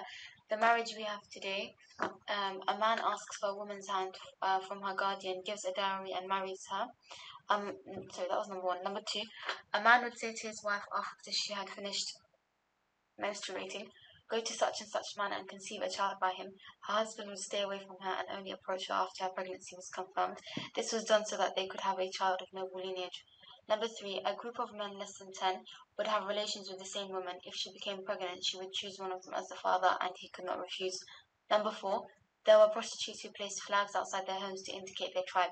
Any man could visit them. If a child was born, a specialist would determine which man was the father, and he had to accept the ruling. When the Prophet ﷺ came with the truth, he abolished all forms of marriage except the one we have today. Okay, have you heard of this before, anybody? No? Yes? No? Yes. You have, because you're a madrasa student. This is one of the famous hadith of Jahiliyyah. This reflects their society. So this, we keep thinking, oh my God, oh my God, oh my God, but all of this is happening today, right? So this would be truly the biggest abomination if somebody heard this 200 years ago or 300 years ago, even in Europe in the Victorian era, 100 years ago. If somebody heard this, oh my God, then they could really understand, oh my God, these Jahil Arabs. But today this seems very tame to us. Why does it seem very tame to us? Because the same thing's happening in the West. So there was one normal marriage. They had 4 types of marriage, and this is the Jahiliyyah story that really dramatizes Jahiliyyah, which it should do, right? Because this is something odious to the 9th degree. The first one, number 1, is a normal marriage. Number 2, they would do this. Why? Because they wanted to change lineages. His lineage was everything. And even in our Jahal societies, to this day, lineage is everything. So there were 2 ways of doing this. One is through this method, and one is just aligning yourself with the tribe, becoming a Mawla, and then slowly absorbing yourself into that tribe. So another way of looking at it would be, if you look at the Mughals in India, every single Mughal is not direct descendant of the family. They probably came over as retainers or slaves even. And because they came from Central Asia, they got the name Mughal. But it doesn't mean that they're descendant of Shah Jahan and lay claim to the grave, the Taj Mahal, right? So the same thing, like for example, Raja, right? I'm Rajput. Does that mean that my ancestor was a king? Maybe. I'd like to think he was, but maybe no. Maybe my ancestors were just retainers or even slaves. So that's the second way it's done, and this is the first way in number 2 is done. The third thing is, this is something that's hard to understand how and why, but it was done.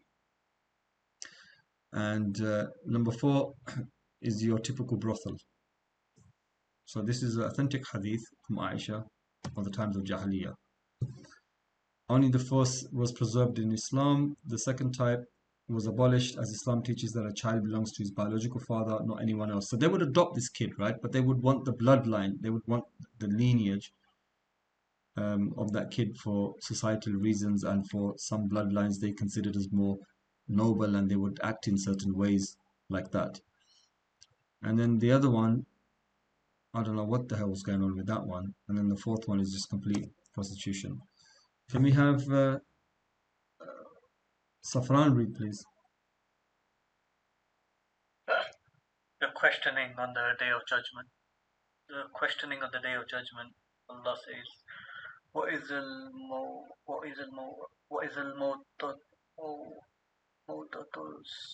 sorry, I'm finding it a bit hard to read. I'll just read the English. And when the buried alive infant al-Mawda is asked for what sin was she killed. Do you want to read the English again, but with the more, you're reading the Quran, Habibi. Read it with a powerful tone. I'm finding it a bit hard to read. See the text. No, the English. Read the English, but in a powerful tone. And when the buried alive infant al-Mawda is asked for what sin was she killed. Surah Al-Takwir 81-89. On the day of judgment, these innocent girls will be asked in front of their killers, but the question will expose the guilt of those who committed this crime. The hadith of the man who buried his daughter, Ibn Abbas anhu, reported that a man came to the Prophet ﷺ and admitted what he had done in Jahiliyyah. O Messenger of Allah, I had a daughter, and when she reached the age where she was cheerful and full of life, I said to her mother, dress her nicely, for I am going to take her to her relatives. So her mother dressed her up. Then I took her to a well far away and threw her into it. As she was falling, she cried, Father, Father, but I left her there. The Prophet ﷺ began to weep, and his companions also wept. Then the Prophet ﷺ said to the man, if Allah had not forgiven what happened in Jahiliyyah, you would have been destroyed. That's a very sad, touching hadith here. Did you hear the second narration, the khabar that Umar ibn al-Khattab also buried his daughter? Anybody heard this before? Yes. Yes. That's not true, by the way. That's propaganda. Yeah, so get that story out of your mind. That's totally not true. So child burying, we're all horrified, and they make it out like the Arabs were so this, the Arabs were. Yes, we understand this is a heinous crime, but this is a crime that's all over the world, and it's never really stopped. To this day, it happens in vast numbers in the third world. One country that comes to mind is India. Another one is China. China, because of the policy of one child, they wanted a boy, and which I think the government has relaxed now, or I'm not sure. And yeah, they've relaxed it because it's backfiring. Yeah, because there's no women now, right? Yeah, There's no marriage. yeah. Many men can never marry. Yeah. Yeah, they would.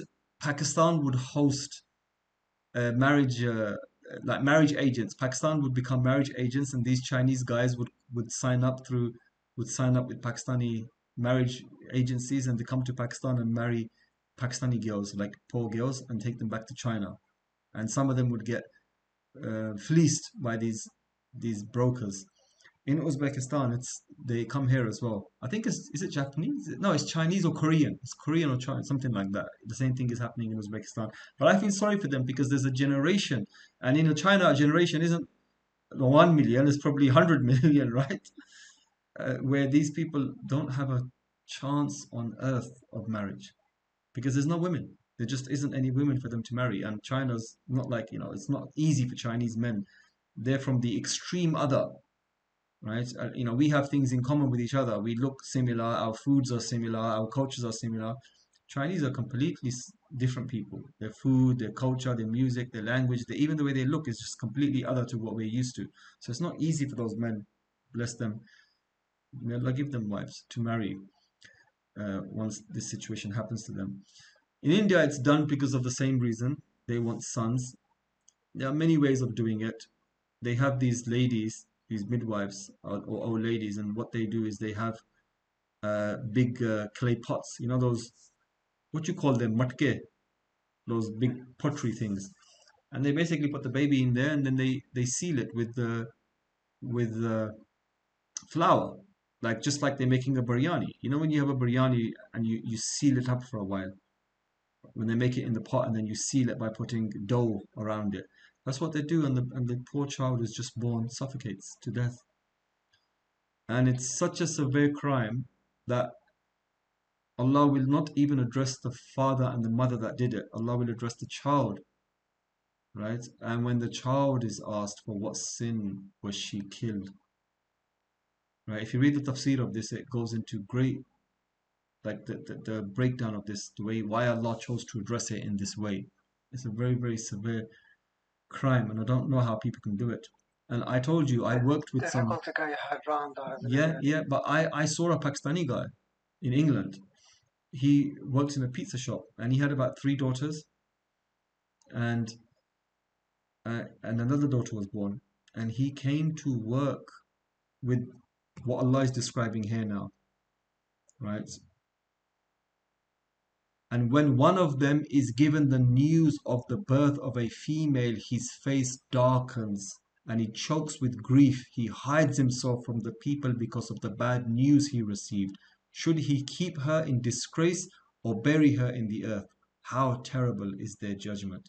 And I swear by Allah, this man came into work, his face darkened. He had a scowl on his face. He wasn't happy. And he was just thinking, this is the worst day on earth for me now. I've got a daughter. Oh my God.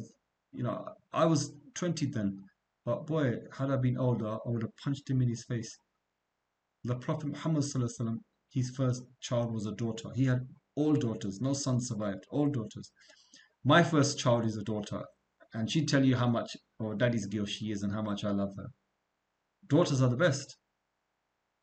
Right? And the hadith that whoever raises 2 daughters well and does his duty as a father will go Jannah. You don't get that for a son, you get that for a daughter. But again, it's Jahiliyyah. People who end up killing their children. And this is a practice, by the way, that it wasn't widespread. We need to understand this correctly as well. This is done for 2 reasons. One is done because of... Well, our mothers are daughters of somebody, aren't they? Sorry, I'm just inside. Our Mothers are someone's daughters as well, yeah. So without them, we wouldn't be here. Yeah, we wouldn't be here. Shahid says, I have 2 daughters from a first marriage. I hope she joins one day in these lectures. She is 17. You know what? My daughter's 18. She just turned 18, right? So bring your daughter along. Right? From now on, my daughter's not going to miss any message, any lesson. And don't be telling me in the middle of my lesson that mum's calling. Bring your daughter, Shahid. What was I going to say? Yeah, what you said is absolutely perfect. And the reason that they did it, by the way, is 2 reasons. One is for the simple reason that, to have sons and boast and wow, all that sort of jahili stuff. And the second reason was poverty. You're going to feed a daughter her whole life, and tomorrow she's going to go and then she's going to be an asset somewhere else. Whereas if you had a son, he's going to be an asset for you. So this is basically, it was poor people as well doing this, and it wasn't everybody. It was select individuals, and it was select poor people that were doing this. That's even today's outlook as well, isn't it? About daughters that they get married off, so they're no use, blah blah. But have you realised sometimes you see that daughters actually are more useful? Oh my God, that's 100% true. They're more useful than the sons. Yes, I've seen this. I've heard. I have a neighbor. He passed away. He's passed away. Allah bless him, give him Jannah. Towards his death time, his sons were basically criminals. They weren't even there. They didn't even know the father died until much later. And he even said, he says, it's wrong what they say that have sons and sons will look after you. He says, it's my daughter that's looking after me. Exactly. Sons don't care, man. Sons don't care. They just, So there was a story of, let's carry on reading. So yeah, this particular story. So Nasser, read this one. Imam Ibn Asakir narrates in his Tariq Dimashq that a man came to the Prophet ﷺ and said, O Messenger of Allah, in Jahiliyyah, I used to collect every girl that was about to be buried alive. I would take her home and raise her, and when she grew up, I would tell her, Go, you are free to go to your family, or stay with me. The Prophet ﷺ was deeply moved by this and told the man, Allah has rewarded you for what you did, and for every girl you saved, there is a reward for you. Subhanallah. So this guy here, you can imagine how Rasulullah felt. He wept, and the companions wept with him. And then he said, if Allah had not forgiven you what happened in Jahiliyyah, you would have been destroyed now. And on this side, another companion is coming, And the Prophet was deeply moved by this and told him, Allah has rewarded you for what you did, and for every girl you saved, there is a reward for you. SubhanAllah. Just imagine these two scenes in front of the Prophet. Two different scenes completely. Completely. Whenever we read hadith, we tend to read them in the abstract, try to bring them down to life. So part of reading Jahiliyyah and learning about the cities and the climate and everything is to bring them home. These two people must have been, not 100% sure, but it gives you the flavor. Maybe I'm wrong, that this was probably after Fatah Makkah, where many people came into Islam. And then these people said, "Oh Prophet, I used to do this, will I be forgiven?" Right? It's a big thing to own up, even to own up. These people understand the shame, that's why they're asking. If they didn't understand the shame, they would have just kept it within them. But they're worried now. It was the time to confess. Yes. This is part of your shahada, is people would confess thinking, will Allah really forgive us for this and this and this as well? And the Prophet would say, everything is being forgiven.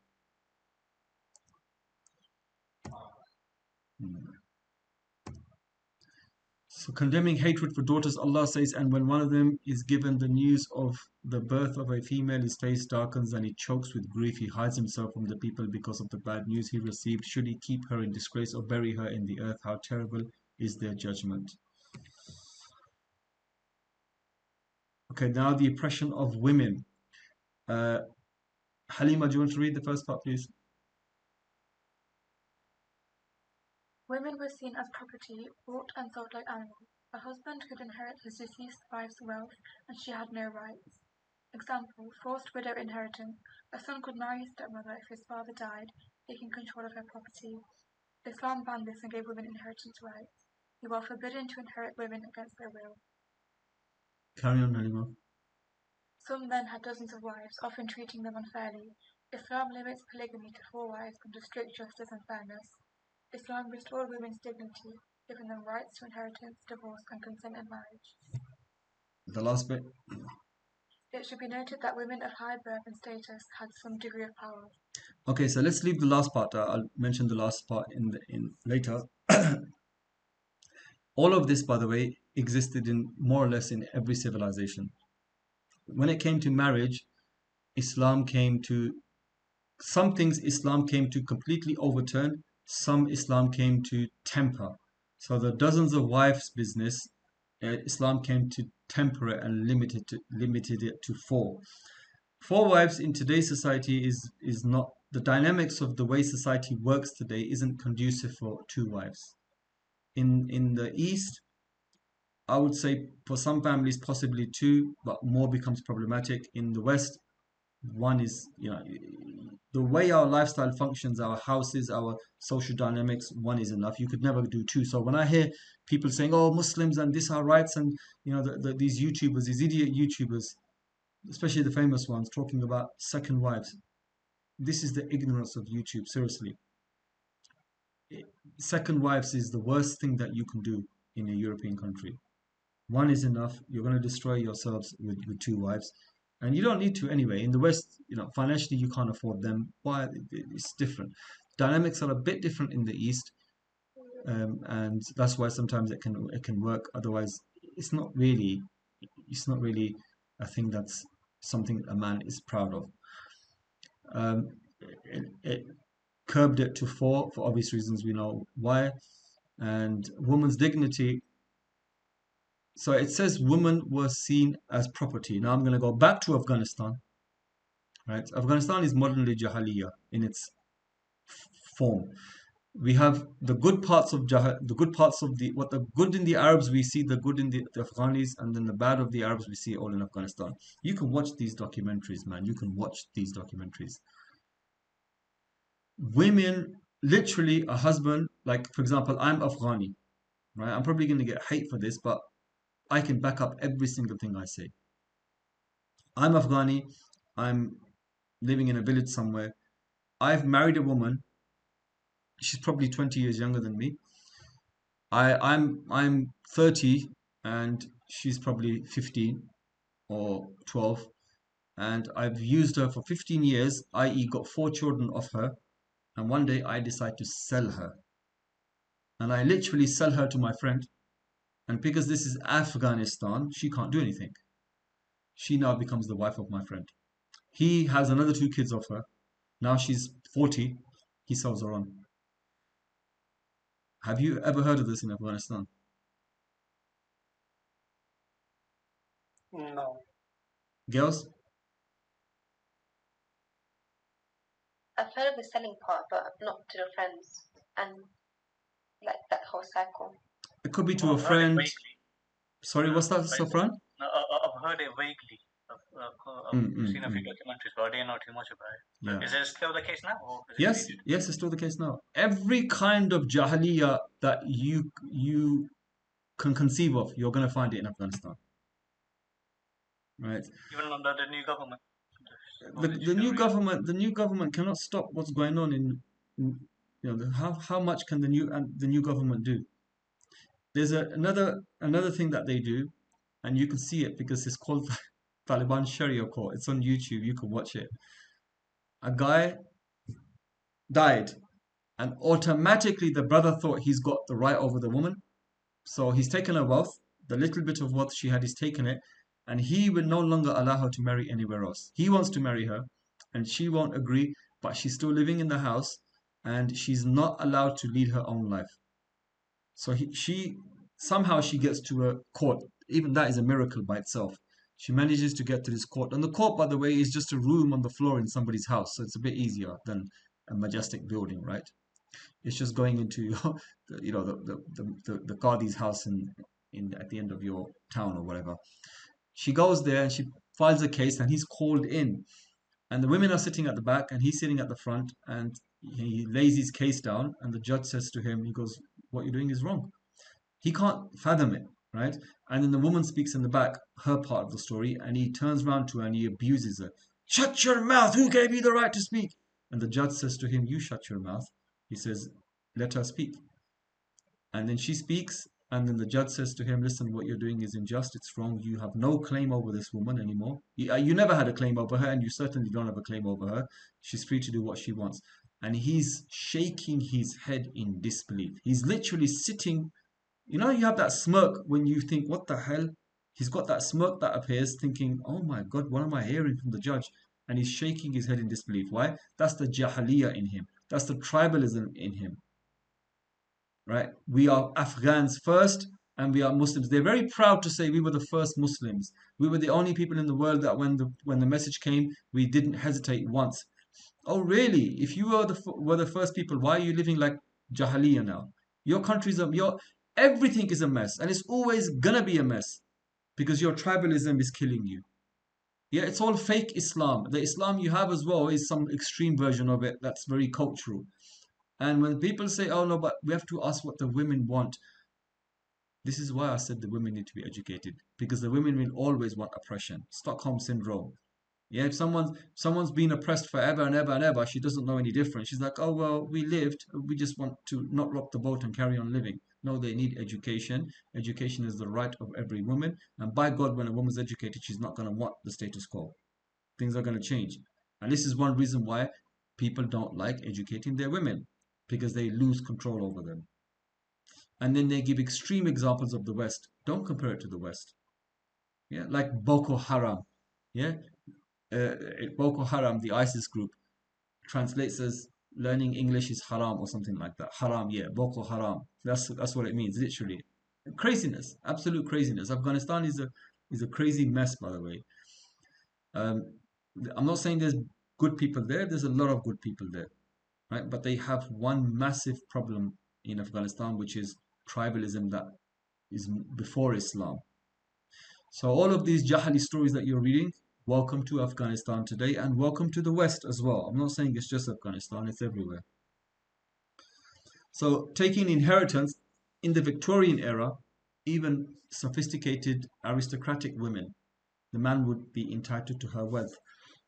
So I could marry a countess or a baroness, and the minute I married her, legally all her wealth is mine. So there was a lot of abuse. If you read Victorian novels, there's a lot of this abuse going on. One of the famous ones is The Woman in White. You've all heard of the story. Has anybody read it? I haven't, sorry. one of the best stories I ever read in my life. I'm in love with that story. And it's What is it? What story is it? The Woman in White. Okay. Read it. Okay. On his grave is written the author of The Woman in White. That's how good that story is. The same thing happens. A woman marries somebody. He's a baronet, and he's only really married her because of her wealth. And he's taken the wealth and gone, and she never gets it back. And the whole story now is, I'm not going to spoil the story, but it's excellent. So this Islam stopped this. So when they think that Muslims take women's rights, no, they don't. They honor women's rights. In Christianity, the woman takes the husband's name. In Islam, the woman carries her father's name. In Christianity, the wealth goes to the father, the husband. As in Victorian Christianity, the wealth goes to the husband. In Islam, no, it doesn't. In Islam, a woman doesn't need to conditional. There's conditions to it, but I'm just going to give it very briefly. A woman doesn't need to cook and clean for you. A woman, when she earns, you are not allowed to touch her money. She can earn and still ask you to provide for her. This doesn't happen in Christianity and in other religions. A woman cannot petition for divorce in Christianity. All of these things. So these are freedoms that Islam gave, that for some strange reason people, haters of Islam, overlook these things because they can't get through their hate. There's that group in England now you're probably aware of, right? And also there was a Quran burning thing that happened outside the Turkish embassy yesterday. And if you look at the comments, the ignorance is unbelievable. The open patriotic language against Muslims with their own justifications, which are illogical. But the illogic and the racism together is scary, actually. So it should be noted that women of high birth and status had some degree of power. For example, the rich women of Quraysh weren't exactly living in this way, right? They had some degree of autonomy, like Khadija al-Khawaylid, the wife of Abu Sufyan, Hinda, and other famous women from the Seerah. They had autonomy, freedom of voice, freedom of decision making to a certain extent, and it was a split society. So whereas in Europe 100 years ago, women of high birth, women of upper middle class birth, they were only educated so that they could entertain their men.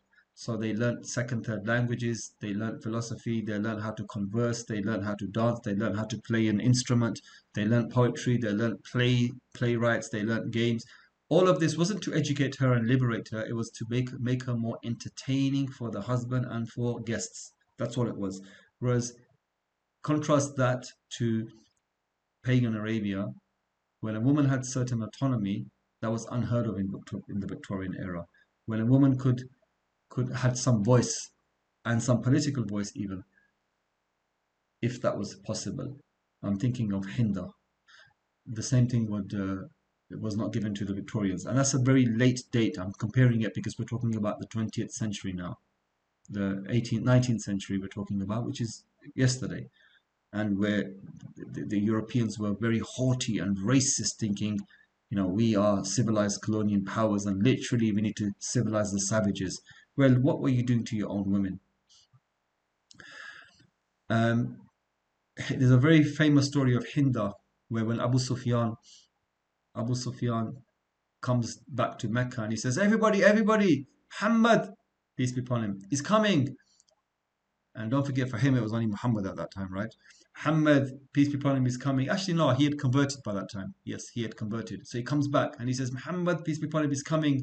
And all of you, whoever seeks refuge in my house is safe. Whoever seeks refuge inside their houses or the house of this particular person. Hinda grabs him by his mustache, right? His handlebars. She literally grabs him by his handlebars and cusses him in front of everybody. She says, you so and so, you're not a man. Had you been a man, you would have fought today. Something like this. Right? So a lower class woman would not have gotten away with something like this. Yeah, it's a funny story. It's funny story. Once upon a midnight dreary. Do you remember this poem, everybody? Do you remember the poem? No. We read it the other day, The Raven, only 3 lessons ago. poetry, the first poetry lesson, The Raven, by Edgar Allan Poe. You forgot already? I just took the title from there. So the Quraysh, now we're talking about superstitions. So the Quraysh also had superstitions. Before traveling, the Arabs would release a bird. If it flew right, the journey was good. If it left, it was bad. And like this, yeah? The Prophet abolished such superstitions, saying there is no such thing as a bad omen. So cats, broken mirror, walking on the ladders, all of these nonsense things. In our marriages, we throw rice behind our backs. Are any of you familiar with this? Yeah, yeah. It's a worldwide thing. Everybody does this. Holding the Quran on top of their head, and a few other rituals. These things are problematic. Alcoholism and gambling, we know that they did this. It was common for Arabs to gamble away their entire wealth or get so drunk that they killed someone in a fight. The Quran gradually prohibited alcohol, first discouraging it, then banning it completely. Indeed, intoxicants and gambling are filth from the works of shaitan, so avoid them. I'll tell you another funny story from the Seerah. It's funny, but it's not really funny, but I just use that word. Hamza ibn al-Muttalib, Abdul Muttalib, right? Who is this character, first of all?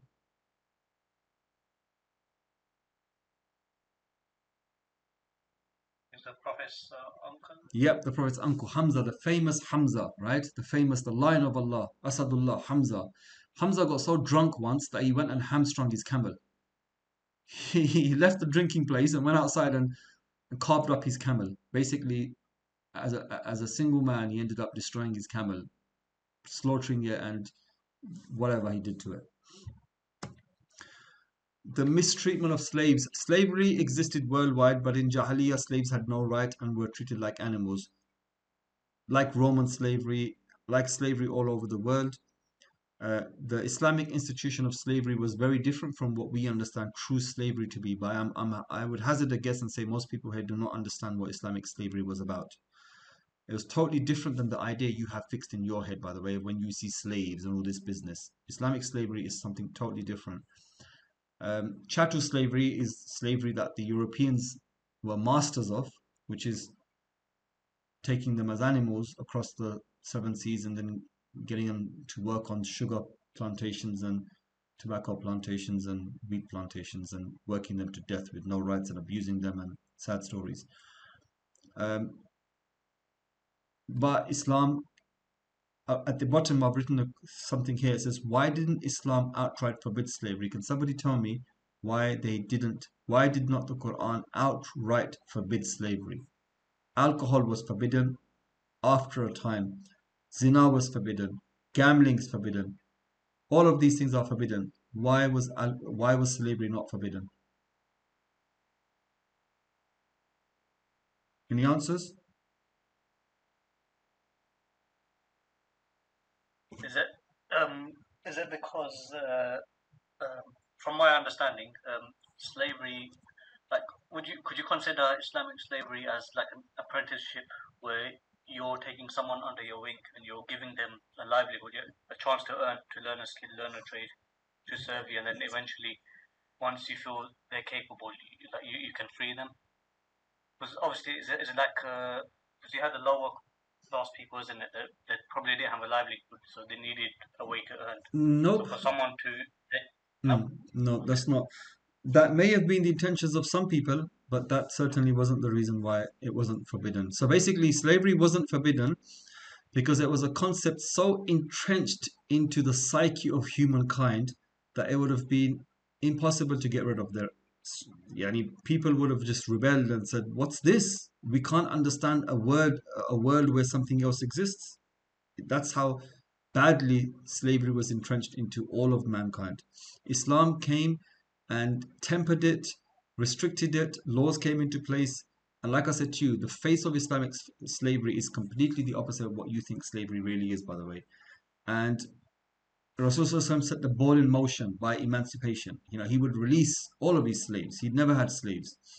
And the idea is that Muslims should release slaves and be free of slaves. And it took 1400 years from that time to this time.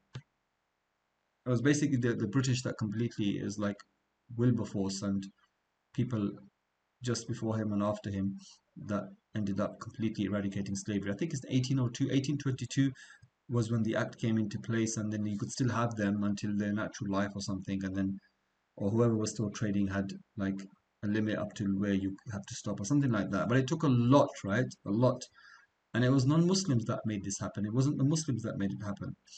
Today in the Muslim world, you'll still find slaves in Yemen, and you'll find slaves in Mauritania. Depressing stories. And Saudi Arabia had slaves up till the 50s, and we mentioned this last lesson as well. So Bilal was obviously a slave, we know, very famous. Umayy ibn Khalaf used to abuse him totally, and Abu Bakr bought him. And then the hadith, freeing a slave would save you from hell. So in conclusion, and then I'll just say it in a bit of a more story type way. So before Islam, Arabian society was violent, unjust, and superstitious. Islam transformed it by ending tribal blood feuds, protecting women's rights, abolishing idol worship, banning alcohol, gambling, and encouraging kindness to slaves. Here's some more examples of Jahiliyya. Now we're going to look at the society. First we looked at individual things, now we're looking at societal problems as a whole. This comes in the poetry. We have this in poetry. We have this story and another story in poetry. This story, to me, the details are confusing. It's just too complex. Some people can narrate it, but I found it complex. And there's no benefit in narrating it because I told you the poetry doesn't do much for me.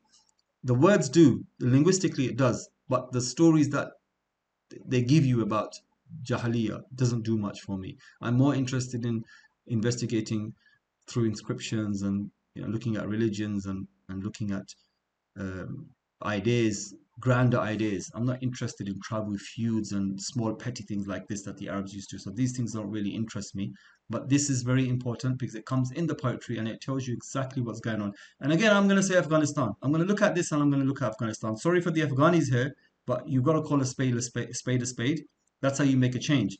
If you keep dressing up your spade as a spoon, it will always be a spade. Each time someone puts it in their mouth, it takes off their head. Right? Unless you say it's a spade, be careful, and then they will discard the spade and pick up a proper spoon and no longer harm themselves.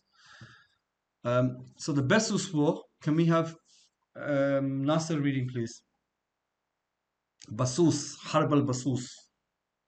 Okay, this war started between two powerful tribes. Banu Taghlib, a large and influential tribe, Banu Bakr, a rival tribe. At the center of this conflict was a man named Kulayb ibn Rabia, a warrior and chief of Banu Taghlib, who was known for being harsh, authoritative, and extremely protective of his land. How the war began. Al-Basurus, an elderly woman from Banu Bakr, was visiting her nephew Jasas ibn Murrah. She brought her pet camel, which wandered into the grazing lands of Kulayb ibn Rabia. Kulayb, being strict about his land, killed the camel on sight. Al-Basus was furious and cried out in poetry, complaining about the injustice. By Allah, I will not live under a rule where such injustice is done. The revenge killing, Jasas, feeling humiliated, decided to avenge his aunt's honor. He ambushed Kulayb and stabbed him, leaving him to die. Before dying, Kulayb cursed his enemies and vowed that this bloodshed would never be forgotten. The 40-year war. The murder of Kulayb led to an all-out war between the Banu Taghlib and Banu Bakr. Both sides refused to negotiate, and generation after generation continued fighting. Thousands of men died over the next 4 decades. Eventually, the war faded, but the hatred lasted for years. If you remember reading the Seerah, poetry, one of the poets wrote a panegyric poem praising the two chiefs that made peace after 40 years. So imagine this, that's how petty and low it became. A war over a camel. 40 years. Just because it just like sort of running the land. Yep. Trampled over the land. Yep. What happened to blood money? Just saying, yo, you did injustice to us. The tribe get together and say, okay, we'll compensate you. Here you go. Here's 10 camels. Do you know this kind of still thing happens back home? Yep. Because I know like quite a few incidences where farmers the cows or stuff, they'll go and eat grass from another person's land, and it'll be like a proper big all-out fight, lasting for like years and years and years, and then there'll be like courts, all kinds of things going on for years and stuff like that. It still happens. That's what Still I'm saying. happens. Yes, still happens. My friend made a joke. He says, when you see our elders in England arguing, he goes, they're arguing, they sit down, they start talking, and then all of a sudden they remember something that happened 40 years ago, and they'll start to argue for hours about it. And he goes, and it's the most stupidest thing. Like, your chicken entered my courtyard 40 years ago. Yeah, something as petty as that. Yeah. And then there was just as petty another war. So can we have Shahid reading this one, please? Yeah. The war was between two powerful branches of Banu Qatafan, Banu Abbas and Banu Dubyan. The leader of Banu Abbas was Qais ibn Zuhayr. His rival was Hudayfa ibn Malik of Banu Duyba. How the war began? Qais ibn Zuhayr was a famous racehorse named Dahis. Hudayfa owned a rival horse called Al-Ghabra. They agreed to a horse race to determine whose horse was faster. The betrayal. As the race neared its end, Dahis was winning. Men from Beni Dubyan hid near the finish line and ambushed Dahis, scaring the horse so that Gabra could win. Qais ibn Zuhair felt cheated and demanded justice, but Hudayfa refused to admit the deception. The outbreak of war. Furious at the dishonor, Qais killed one of Hudayfa's men in revenge. This led to a chain of revenge killings, sparking a war that lasted many years. The war only ended when a wise poet named Zuhair bin Abi Sulimi encouraged peace through poetry. So it's crazy, right? I mean, over a horse race. Yeah. The economic system in Jahiliyyah. So riba was widespread. Rich lenders charged extremely high interest, keeping the poor in debt forever. This has never changed. This is still happening. Allah says Allah has permitted trade and forbidden interest. The role of poets, we should all know this by now. Poets were highly influential. They shaped public opinion, praised tribes, and fueled wars through their words, their rhetoric. Famous poets like Imrul Qais and Antara ibn Shaddad wrote about love, war, tribal honor. The Quran challenged poets, saying, as for the poets, the deviators follow them. We've done this from last lesson. So the Arabs believed in Allah but worshipped idols as intermediaries. They performed Hajj but mixed it with idol worship. We'll touch upon this next lesson when we finally enter Mecca. Doing tawaf naked. They made superstitious sacrifices. For example, they slaughtered animals as idols, thinking it brought blessings. Islam restored pure monotheism and purified Hajj.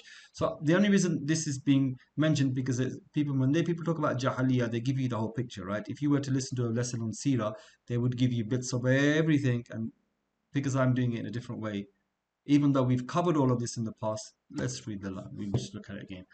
So Jahiliyyah and Islam solution. Women had no inheritance. Islam gave inheritance, gave women a share of inheritance. Slaves were mistreated. Islam encouraged freeing slaves and treating them in kindness. Revenge killings lasted generations.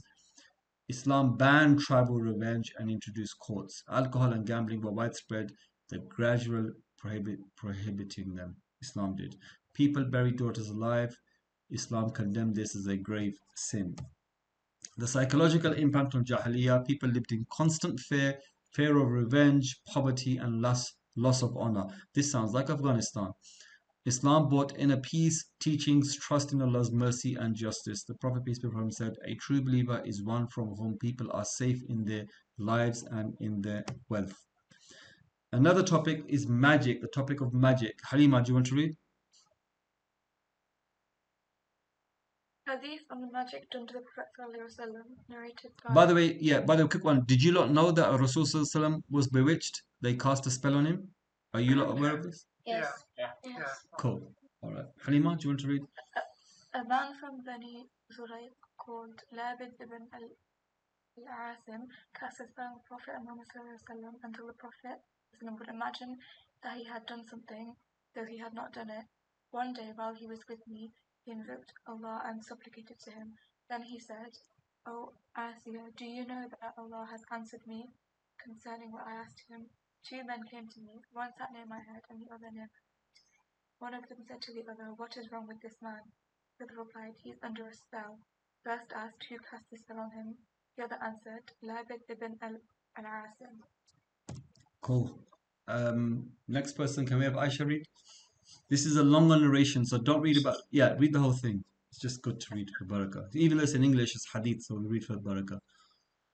Magic was worked on the Prophet ﷺ by Labid ibn al-Asim, a man from Bani Zurayq, who was allied with the Jews. He cast a spell on the Messenger of Allah ﷺ using strands of his hair tied to a comb and hidden inside the hollow of a date palm spadix, which was placed in the well of Dhurwan. The Prophet ﷺ fell under its effect to the extent that he would think he had done something, though he had not done it. One day he said to Aisha radiallahu anha, "O Aisha, Allah has informed me of what I asked him. 2 men, angels, came to me. One sat near my head and the other sat near my feet. One of them asked, 'What is wrong with this man?' The other replied, 'He is under a spell.' The first asked, 'Who cast the spell?' The other replied, 'Labid ibn al-Asim.' The first asked, 'With what was it done?' The second answered, 'With a comb and hair wrapped in the spadix of a date palm.' The first asked, 'Where is it?' The other replied, 'In the well of Dhurwan.' So the Prophet ﷺ went to the well with some of his companions. When he returned, he said, the water was as red as henna infusion, and its palm trees looked like the heads of devils. Aisha radiallahu anha asked, "O Messenger of Allah, why did you not take it out?" He ﷺ replied, "Allah has cured me, and I feared that bringing it out might spread harm amongst the people." Then he ordered the well to be filled up. SubhanAllah. So this shows us that magic was also part of Jahili society. They knew magic and they would practice magic. Maryam, do you want to read? Hadith on Abu Bakr radiallahu anhu and the forbidden food, narrated by Amir ibn Abdullah ibn Zubayr from his father. Abu Bakr as-Siddiq radiallahu anhu had a slave who used to earn money and bring him food. One day the slave brought him something sweet to eat and Abu Bakr took a bite. Then Abu Bakr radiallahu anhu asked, "Where did you get this from?" The slave replied, "Before I became Muslim, I used to practice divination for someone, though I did not really know how to do it. I tricked him and he gave me this food as a payment for it." Upon hearing this, Abu Bakr put his finger in his mouth and vomited out the bite, saying, if it had to come out, even with my soul, I would still force it out. "O Allah, I seek refuge in you from consuming haram." Thank you. In another narration, where the commentary of this hadith, it says that he vomited so severely and he was so harsh with himself that people feared for his life. And that's how badly he wanted every last drop to come out. This is why Abu Bakr is Abu Bakr. Allah would not have punished him because it was something that he was unaware of until after it happened. The food is inside his mouth now and there's not much that really you can do. But it's his special taqwa with Allah that made him do this. So this is just another, like palm reading, palmistry, all of that existed there. And the Messenger of Allah ﷺ said to Quraysh, "Indeed, you are still recent in your departure from Jahiliyyah and polytheism. So I shall hold back from punishing your men until the people give you your due rights." This hadith is recorded in Muslim and was said after the conquest of Mecca when the Prophet ﷺ was addressing the Quraysh, acknowledging that they had only recently left their pre-Islamic ways. Okay, the hadith of the eclipse. Are you aware of this hadith, people? The madrasa students should know this one. Yes, Aisha, Maryam, you know? Yes. So, I think I am a bit. Cool. Nasr, do you want to read it then? Okay. Narrated by Abu Masud al-Ansari, radiallahu anhu. The sun and the moon do not eclipse because of the death or birth of anyone. Rather, they are 2 signs among the signs of Allah. So when you see them, pray and supplicate to Allah. On the day that the Prophet ﷺ's son Ibrahim passed away, there was a solar eclipse. The people of Medina, influenced by Jahili superstition, said it happened because of Ibrahim's death. The Prophet ﷺ corrected this belief. teaching that eclipses are natural events and should be seen as a reminder to turn to Allah in prayer. Islamic practice during an eclipse. Prophet ﷺ instructed Muslims to perform Salat al-Kusuf, the eclipse prayer. This prayer includes long recitations, bowing and prostration as a sign of humility before Allah. Okay, mashallah. So what types of superstitious beliefs do your family still hold? Right, some that we can easily identify is putting a black dot on the face side of a face's child. The Turkish eye symbol, or certain rituals. Give me some. I've even heard some people say not to even eat. Sorry? Not to even eat or drink during the time. During what? During the eclipse. During the eclipse, not to eat or drink. Oh, yeah. That's extreme. And then I've heard don't wear black shoes, don't wear black, and don't have a black car. Crazy. Yeah. Like all sorts of nonsense that people still hold on to. Even the most educated people in the world, many of them are superstitious. Like in America, they don't have the 13th floor in many buildings. Yeah, even in this country, I've seen some people don't even have number 13 on the door. They skip that. Yeah. In English doors, they have a anchor. You see an anchor there, right? Not an anchor, sorry, a hoof. The hoof of a horse. Or it'll be like 11A. 11A. Yeah, rather than 12, rather than 13. 13. You put something else. Just have 11A or something like that, or just skip it. Yeah. And then the hoof, the idea of the hoof is that you're collecting barakah inside that hoof for your house. Right? So people haven't really left any of these things. We as Muslims do it. So we need to be very cautious and careful about what we do in our houses. Someone even said, "Oh, don't feed pigeons in your garden. They bring bad luck." I mean, that's just Jahiliyyah right there. All right, okay. But we've said all of this now. But there was a flip side. All of this makes us understand that the Arabs were just down and out Jahil. Actually, they were no different than anybody else in the world. Nothing about what we read so far is anything different happening anywhere else in the world, right? When the Romans are practicing infanticide, you could argue that it's much worse because the Romans were civilized, but the Arabs had nothing.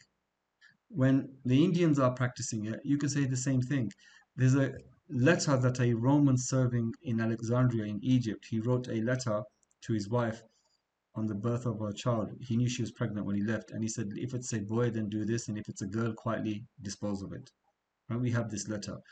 So this is why when they say that the Arabian Peninsula was nothing, well, they were actually trying to live dignified lives, but within their culture, they had these bad things. It's like Europeans today living dignified lives, but within their culture, they have all of these things, minus infanticide.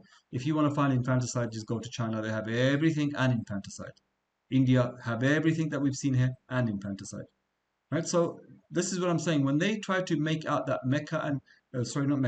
that Jahiliyyah was a complete period of chaos. No, it wasn't. If it was a period of chaos, they wouldn't have survived as a society. And I'll tell you why now. So Jahiliyyah, they had high morality. You need to think for yourself, before we look at these things individually, what you need to think is, if you're living in a desert environment, and as a human being, yes, we can. Yes, 100% we can.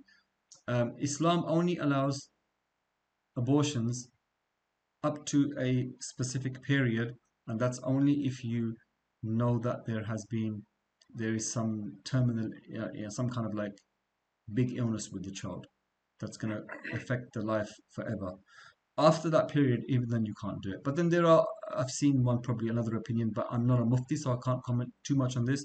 But generally, after the 5th month or whatever the month, the last cutoff that they give you, if you kill a child, it's infanticide. But because there's no laws in place, no one's going to punish you in this world, but you have to face Allah. You've taken a life and you have to face Allah, just because there's no laws in this world punishing you. but you've really killed a child. So imagine an Arab society, right? So let's take India. First of all, every country has laws, and their culture has laws. Even if they don't have a religion, their culture will have laws, and those laws are there made for the survival of that society. So if you're outcast in India, you end up in the jungle. You could survive depending on which jungle you are in, because it's trees and greenery and plants and everything is there. But if you end up in the wrong jungle, you won't survive because you've got lions and tigers there, bears and wolves and jackals and wild dogs. Has everything. The desert, the laws need to be even more rigid, because if you're kicked out of your village, you're in the desert and there's no way on hell you as a single person is going to survive. You need societal cohesiveness. That's why the Arabs had these good qualities that developed. Those qualities, we have the argument of nature and nurture. It's both, right? No one can deny that these Arab qualities came about through nature, through nature, through nurture. I'm explaining it wrong. These qualities developed because of the way they lived, and then some of them were passed on through nurture, because if you don't do that, you're gonna die. So if we look at generosity, the Arab was incredibly generous, and by God have I seen that with Arabs in my travels across the world. The Arabs would put the world to shame when it comes to generosity, and we read some of it in the Hatim At-Ta'i and everybody else we read, and in the Seerah we'll come across more of it, inshallah. If you're not generous in the desert, in your time of need, if you don't serve in your time of need, no one's going to serve you and you're going to die. They have to be generous. Bravery, the same thing. You're a limited number of people. In the Basus war, they say thousands died. I challenge that number. I don't believe thousands died. These desert skirmishes don't involve thousands of people. How many died in Battle of Badr? Like less than like 10% of the army would have died. Right? We have the list of all of the people that died, by the way. And how many? 70? Something like that. Yeah, less than that probably. Less than about that. Yeah, sorry, I'm comparing 313 from the Muslim side. Around that time, we have the numbers, we have their names. Sayyidina Ali was responsible for killing most of them, by the way. And how many could they field? Mecca fielded only 1,000. The Muslims only fielded 313. When you see Arab war, Jahili war, never ever think war as in Roman-Persian war. Right? That's no way the same word is used, but it doesn't imply that. The Arabs just didn't have the numbers. And they would never even go to a war if such huge numbers were at stake anyway, because they knew that all of them would be annihilated. They didn't have many numbers to start off with. The living conditions were very hard. These people were not stupid. There's a natural equilibrium in the world wherever you live. So if you're living in India, you could easily send 100,000, and even if they died, it's okay. We have another billion. At that time, whatever the population was. The Arabs knew they only had a limited number of people. This is the reason why slavery is allowed. What happens is when you kill the other side, the women cannot fend for themselves now. The women are open prey for other tribes to come and take. So you take that woman, you take those children, they become your property so they can live. And they need to replenish your stock. Half of your men have been killed. Half of your women have probably been killed or been taken away. You've taken their women, you marry them, they're going to replenish your stock. So there's a logic behind everything that's done in the past. There's a logic about marrying a 9-year-old. Yeah, all the reasons that the people gave were wrong. There's a completely different reason that I said. If you saw the text, Nasser, actually most of you on the group that I had with Atiq. Right, so most of these things don't go down to what we think we know. It's just anthropology. It's clear anthropology. The dictates of your environment have a big influence on how you pan out your life, whether it be food, culture, marriage, society, and that's exactly the same with the Arabs, and why they married 9-year-olds, for example, or why they're generous, and why they have to be brave. Bravery is a very manly trait. The Arabs were against each other and against nature, formidable nature, right? It's very difficult for you to understand how hot it is outside of your hotels and your vehicles and your shopping malls in Arabia. If you're ever out in the desert with nothing there, it's something different, man. And these guys had to live it every day. So you have to have a mindset that we will be survivors. Part of surviving is your bravery. Yeah, you cannot afford to be a coward. Cowards die, right? The survival of the fittest. Chivalry is, again, it comes under the same cultural dynamic.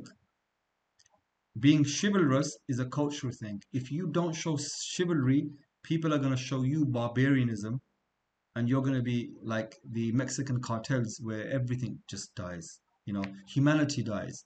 The Arabs, for all their bad things, they knew what humanity is, they knew what dignity, they knew hospitality, they knew nobility.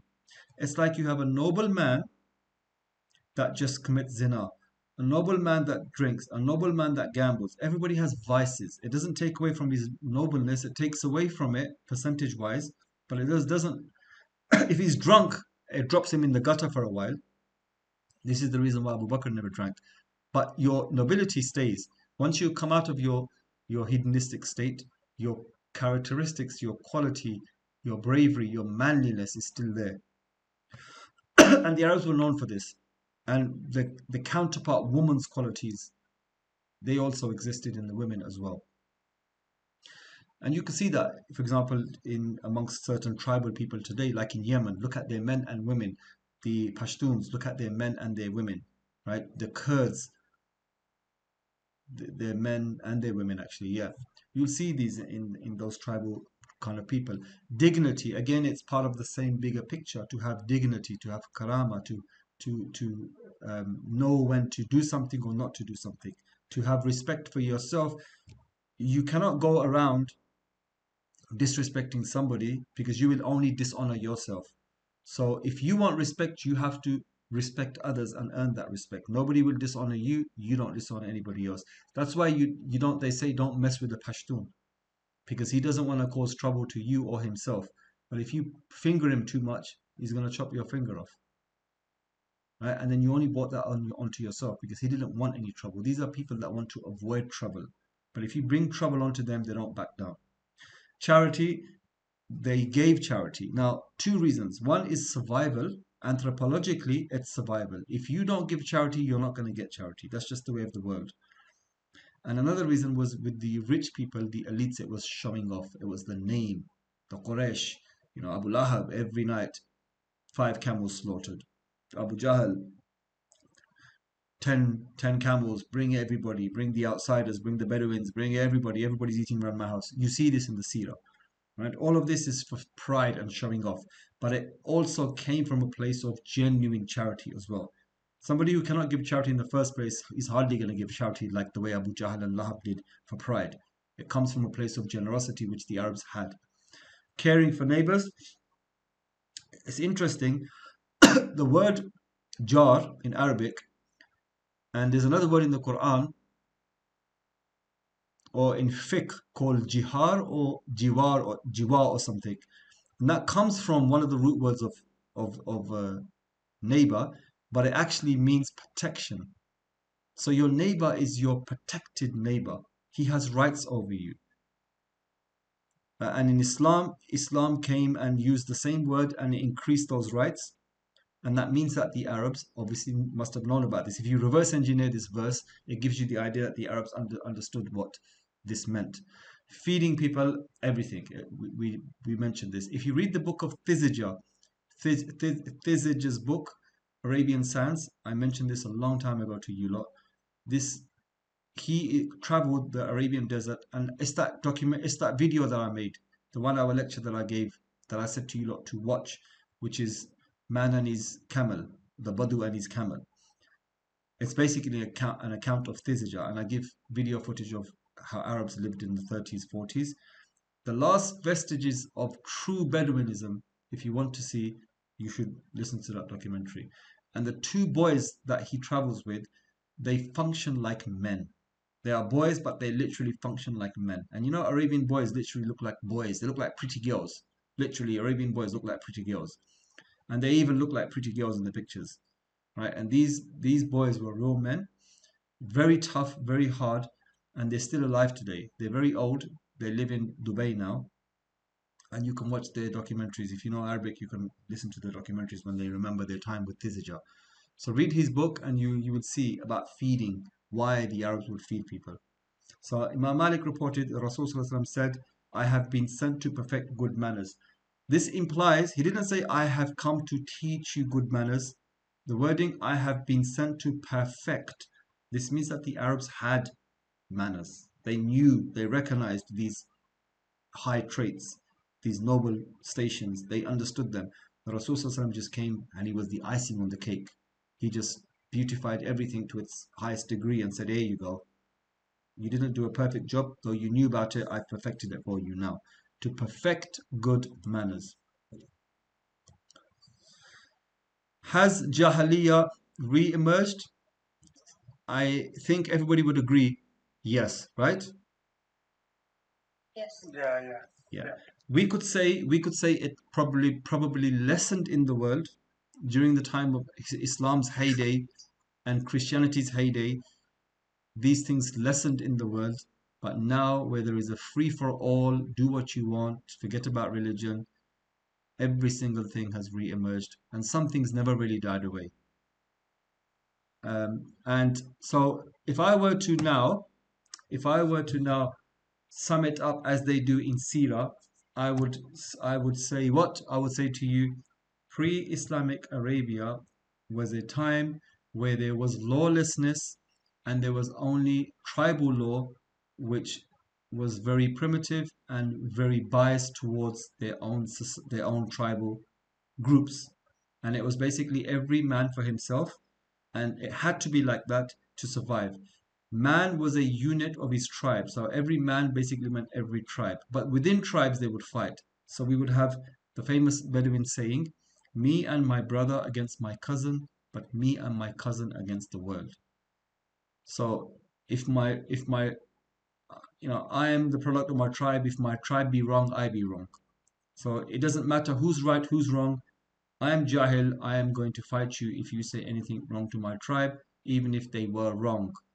Right? It took very high aspirations and nobility for them to say, hey, we're wrong.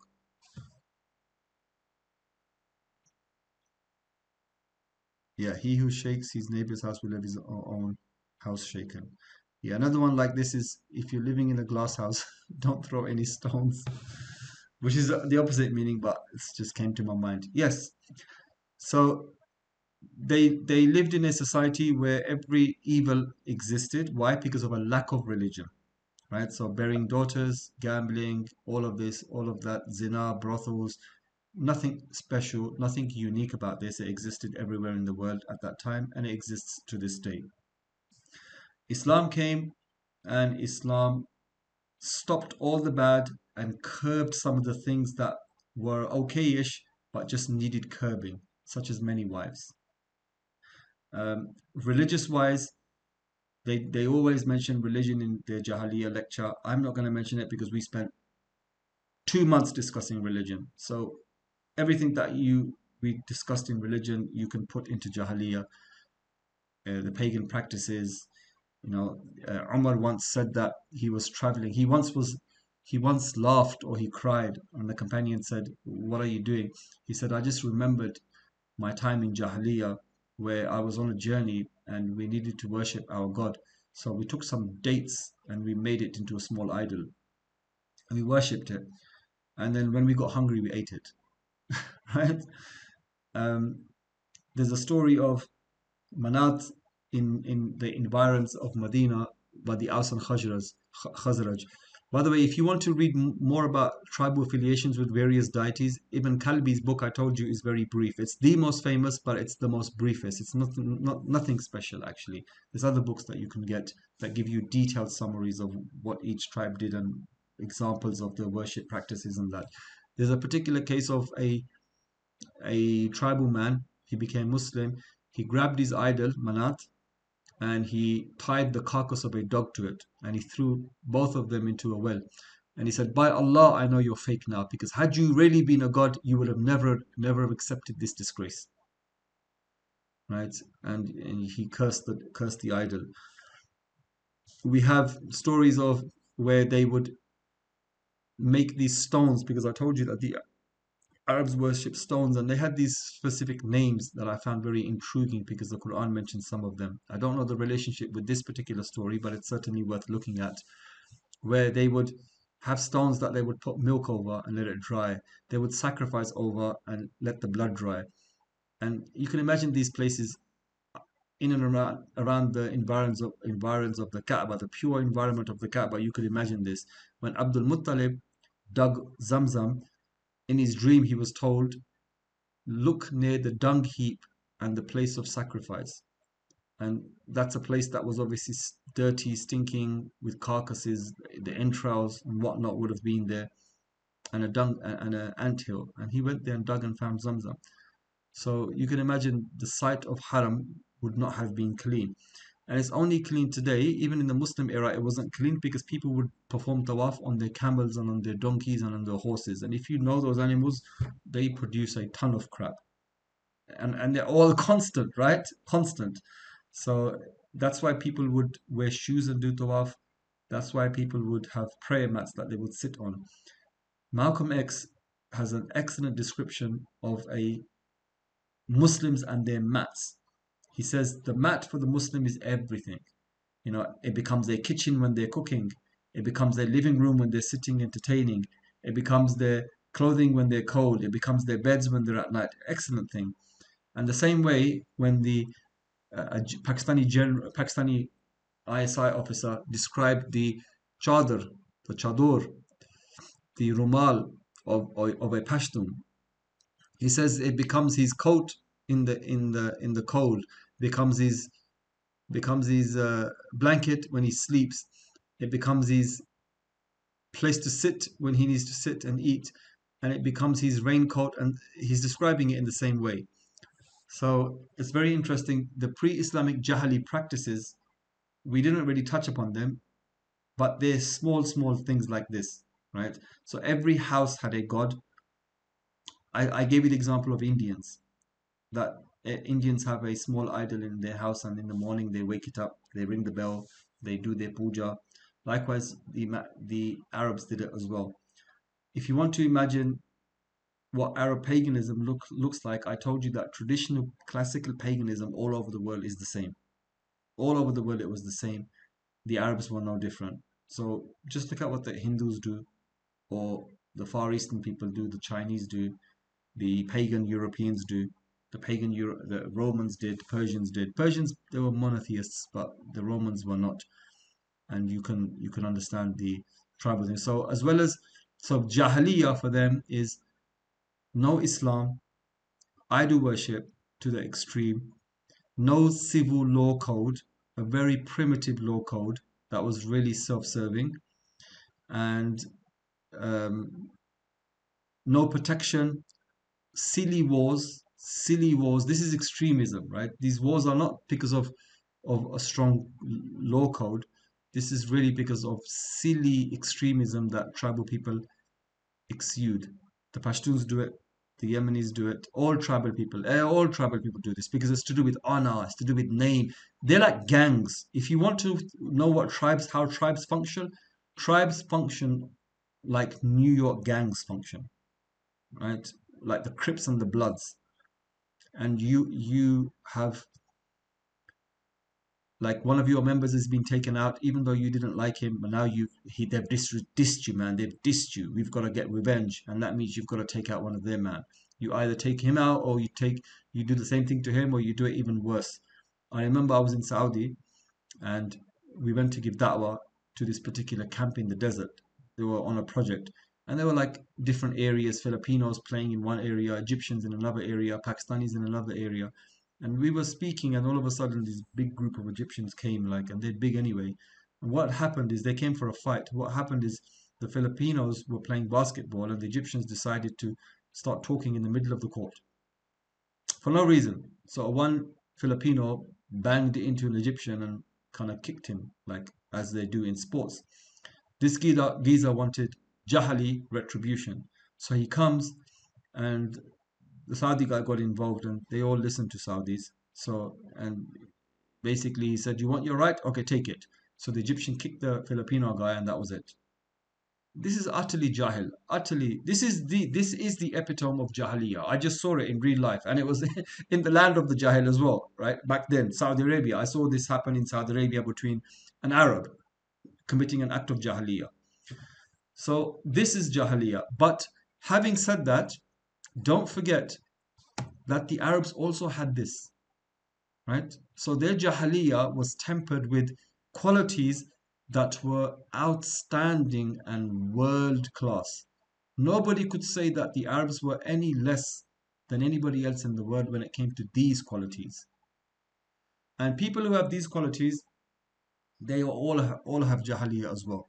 So I hope I've given you a better understanding of what Jahiliyyah is and was. You can study it in great detail because it has many meanings. But for me, Jahiliyyah is not knowing Allah. Because if you don't know Allah, you don't know anything. There's no law for you now. Your bravado will go to excess. Your hospitality will go to excess, like Hatimatai. Your, you know, like your chivalry will go to excess. So Islam tempers everything. Where it falls short, it lengthens. Where it's too long, it hammers it back into its correct proportions. So if you don't know Allah, there's no Islam, there's no laws, there's no guidance, there's darkness. And the land of Arabia was in darkness in Jahiliyyah like that. But not a Jahiliyyah that they would have you believe was the worst in the whole world. Nothing we've read doesn't exist in any other part of the world, even in the 21st century. So no, I don't believe they were the worst in the world. I don't believe this. Look at these good qualities they have. These qualities far exceed anything you see in the West, in any average Joe, any Steve, any Harry, any Tom. They don't have these qualities. And I'm not racist when I say this. I know this because I live with Steve and Harrys and Johns. Right? So think carefully when they tell you Jahiliyyah. The Jahiliyyah is a construct. There's many constructs of Jahiliyyah. And the easiest way for people to say everything they say is, oh, because now we have Islam and the antithesis of Islam was Jahiliyyah. So because this is Islam and everything else that came was the Dark Ages and it was complete and utter chaos and mayhem. No, it wasn't. Right? We had incredible noble qualities, and then we had the vices and the sins that everybody else has around the world in equal measure. In fact, bearing your daughters, I would say, in less measure. And the Quran mentions it, and the Indians are doing more of it. The Chinese are doing more of it. And the Indians and Chinese are highly civilized and always have been highly civilized. So who's worse? Right? And Arabia was not a blank canvas. They were not completely jahil. The centers like Mecca, Medina, and especially up Hijaz along the trade routes had levels of education, various levels of education. They had educated Jews and Christians. They had linkages with the Persians. They had links with Yemen. They had links with the Romans. And knowledge went back and forth, which would mean that the Quraysh of Mecca, the oligarchy of Mecca, Mecca was run by businessmen. So you get city-states that are run by a group of businessmen, business families. That's what Mecca was run by. Those people had knowledge. Those people weren't stupid. But they choose to reject. And because they were pagan Arabs had this, the Jahiliyyah, pride, ostentation, lineage. They didn't give away that. Right? So that's what made them Jahil. Apart from that, people knew about God, they knew about religion to various degrees. And blank canvas is not the correct word to use. And Ustad, yep. I guess all these traits that are listed out on here. Obviously, like you said, Jahiliyyah existed everywhere, all over the world, not just in Arabia.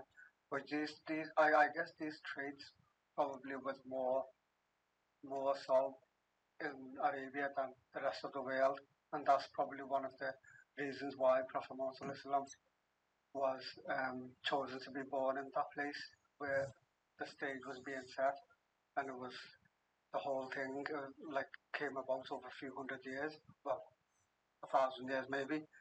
Do you know what I mean? Mm. Like it just came, like Muslim Islam came in a place where, in an environment where he was needed, and he suited it best, and they suited him as well. I don't know if you know what I'm trying No, to say. I do understand. I mean, of course, a prophet is always born amongst his own people because he knows them and they accept him. And anybody can be a charlatan. And this is the reason why whenever the Arabs will talk about Rasulullah, they say he is one of us and we know him, we know his lineage. Why? Because he comes from a noble family, he's of noble stock, he's noble himself, he's truthful himself, so we can trust him. But the only problem is that we don't want to because we have these tribal rivalries that forbid us from accepting his truthfulness because that would make his tribe win and we would defer to his tribe. This is the only reason why the Quraysh didn't believe him, by the way.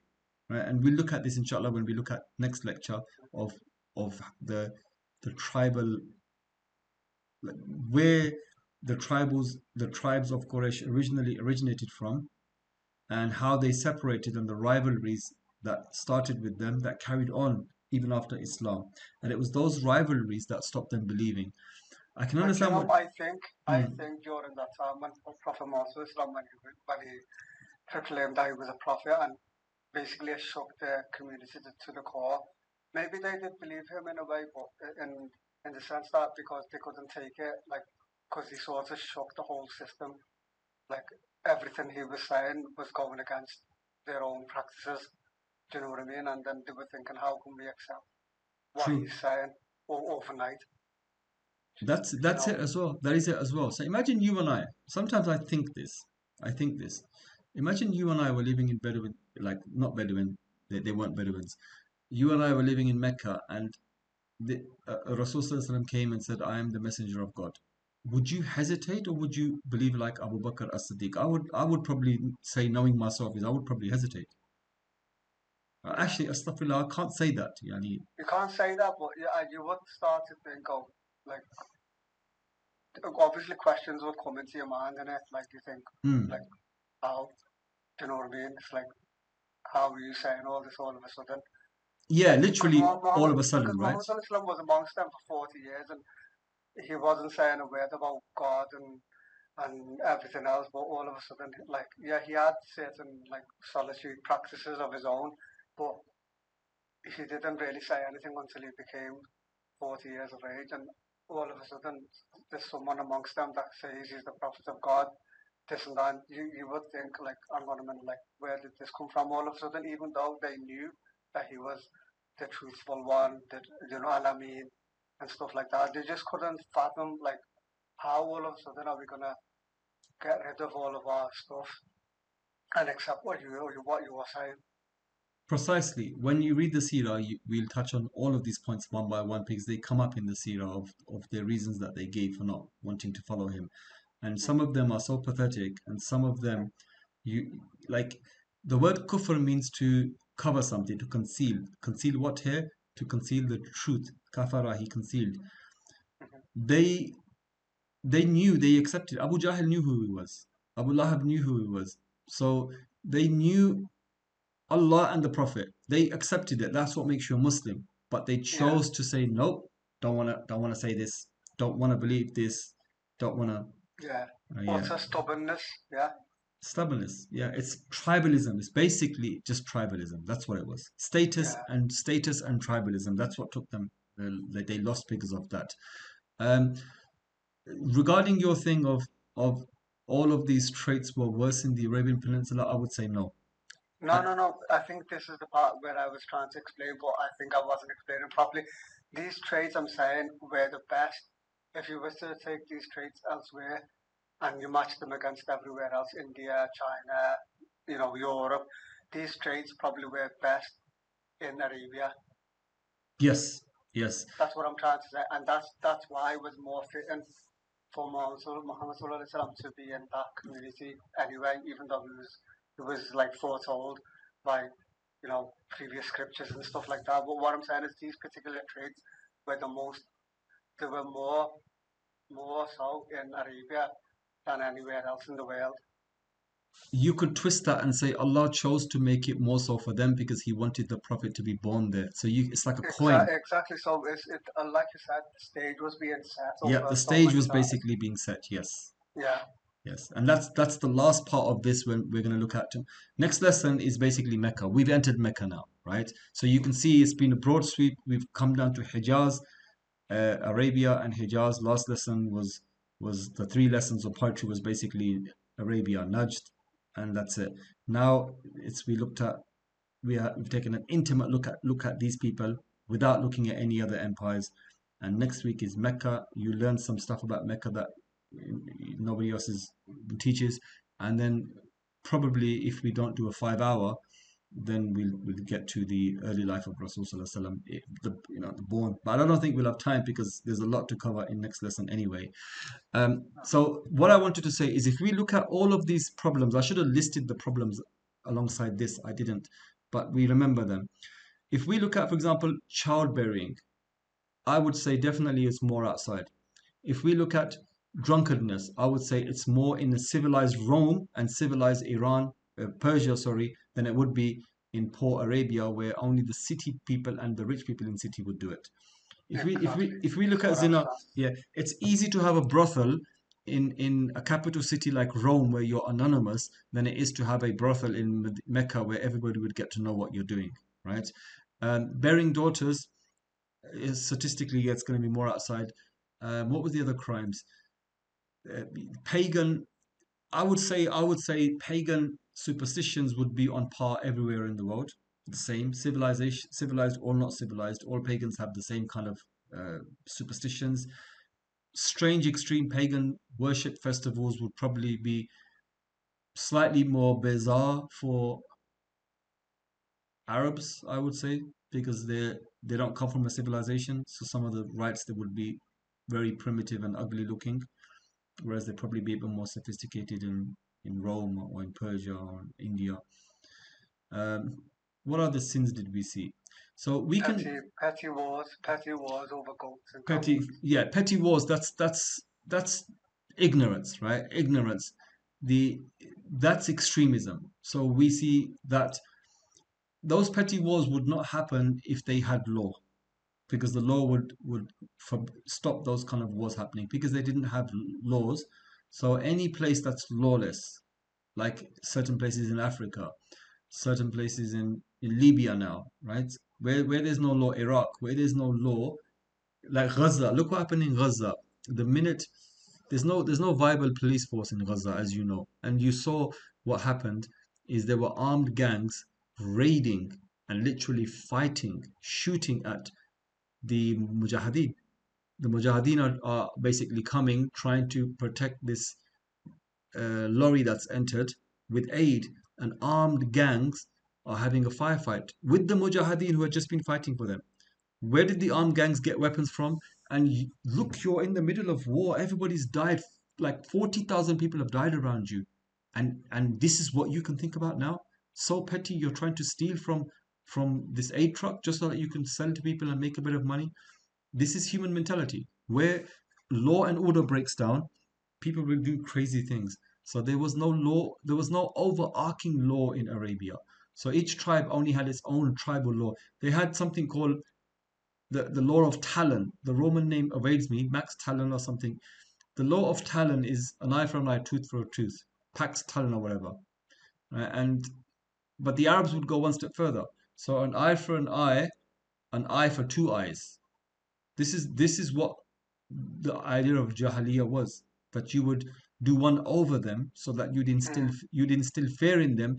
Like Quraysh, one of the reasons of Quraysh comes from the word, there's many meanings for it, but qarrasha from shark, right? But there's no sharks there. The Arabs really didn't know much about sharks, but they named Quraysh after like sharks. Why? Because sharks are vicious, sharks kill, and the practice of the Quraysh and the practice of every single tribe was, if they do us one, we're gonna do them 10. So they know they should never do us one again. There's always this upmanship, isn't it? Yeah, this is the essence of Jahiliyya. So when people talk about the Arabs as being the worst of the worst, I don't buy it. when they cite evidence, I can cite you evidence from around the world saying, giving you evidence that they were worse. The Arabs actually were no better or worse than any other place in the world. In some instances, their sins were less, only due to where they were living. But the Arabs had something which is in this list here that far superseded everybody else on earth. Yeah. Right? So these were their redeeming factors, and those are the same redeeming factors that you can see now. And by God, they surpass everybody I've ever seen anywhere in the world. Right? So that's Jahiliyyah summed up. I gave this to you in a classroom session with some evidences. Other people will, this is the start of their seerah. When they normally teach you seerah, they start with Jahiliyyah. So they make it into a narrative, into a story, right? So if you hear this from other people, you probably hear it in a more interesting way. But obviously ours is a classroom setting. So I had presented it to you in a way like this. So once again, me being proud with making my mosaic Roman theme, the Arabs look north and that. So, right, so let's have a look at some poems now that we did, right? Is my daughter still there? Yep, she's still there. So Halima, look at this. Look at this artwork, Halima. Right? This is what you're going to be doing for us, inshallah, in the coming weeks. Right, let's start from the beginning. So this is Shahid's poem. Shahid, do you want to do the honors? And explain to us as you go, right? So like read the first 4 lines and then we'll try to understand what's going on, and if we don't, explain your logic, because the more eloquent the poem, the more steps that we have to take to understand it. So maybe you've written something here that you know that we don't know. Right, okay, I've tried my best. So the first section of this theme is the war that's beginning. So No, you read. question. No, you read, and we have to guess, right? We have to try to guess. All right, okay. Where are the animals of the lush green valley? Life has left as battle arrives. They've found escapement and safety to the high mountain caves. Okay, go on then. Where are the animals of the lush green valley? Life has left as battle arrives. They've found escapement and safety to the high mountain caves. The silence of the battleground awaits. For enemies and armies gather the best horsemen and charge with spears. No mercy, armies crash. The best chariots ride with arrows. No mercy, armies crash. The warlords with swords. No mercy, armies crash. The deceased are consumed by fire, crucifixion, and thirst. The rulers celebrate with banquets and entertain their deities by singing and boasting, chanting and devotional, presenting gifts. Deities become more popular, temples expand, and empires more wealthier. You know what? I like this. I'll tell you in a bit why I like this, but let's see what other people have to say.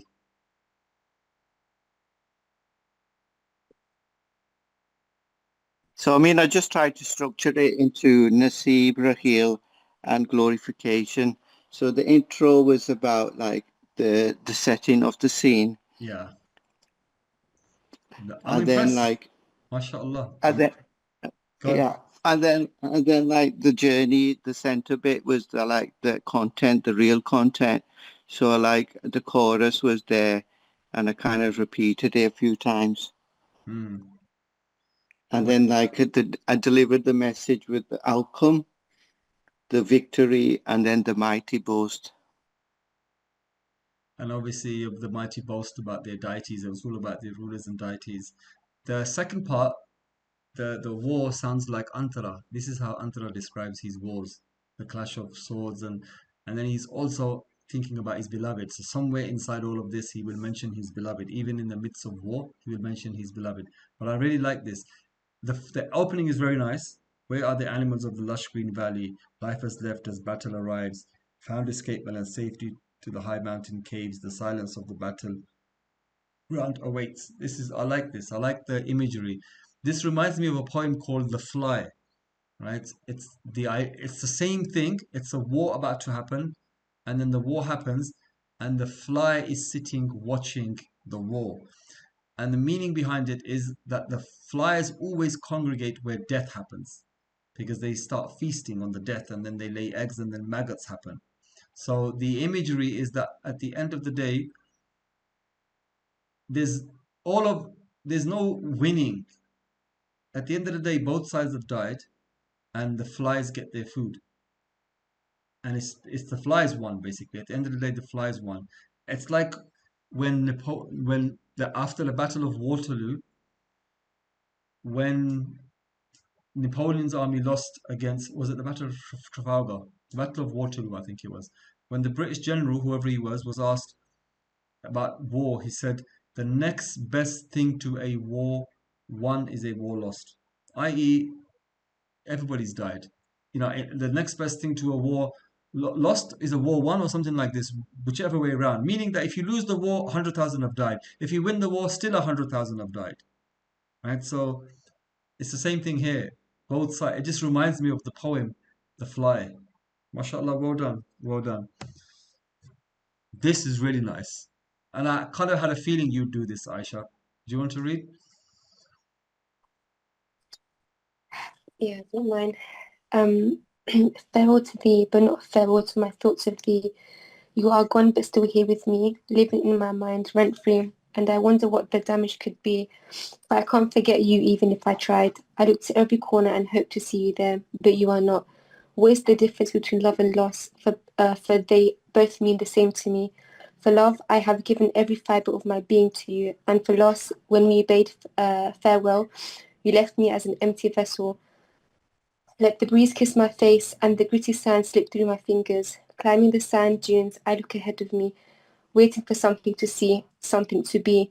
Stuck in this entanglement of desert sands, I enter the hole of nothingness. Then I realize I am the desert. So be, for the past is now dead and tomorrow is not born. Wow, this one's deep. You need to do some translating for us here. To be honest, I don't even know if I can explain what I wrote fully, because I just wrote what It just came what I felt. quickly. Yeah, what it just you came felt. to me, even though I don't fully understand it. But the first part was like more indicating to like lost love.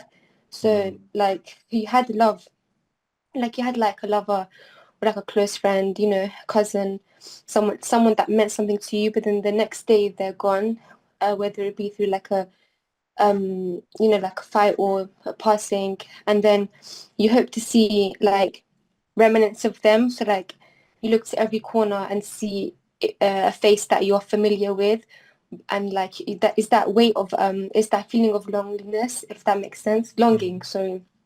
So it's like you look to every corner, and when you don't see it there, you feel like, I don't know, just a heavy feeling. And then the next part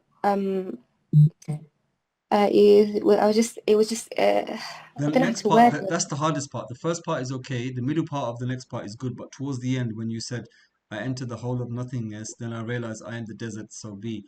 I don't understand this bit. That the Okay, past is now so dead. this is the best. I'll try my best to explain it. So you know where it says climbing the sand dunes, I look ahead of me, waiting for something to see, something to be.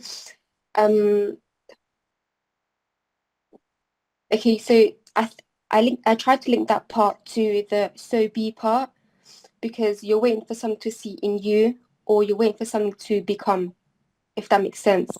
And that I'm the desert, because as humans we're so whole, but we make ourselves nothing. That's a bit Yeah. hard to understand. I'm not catching that bit.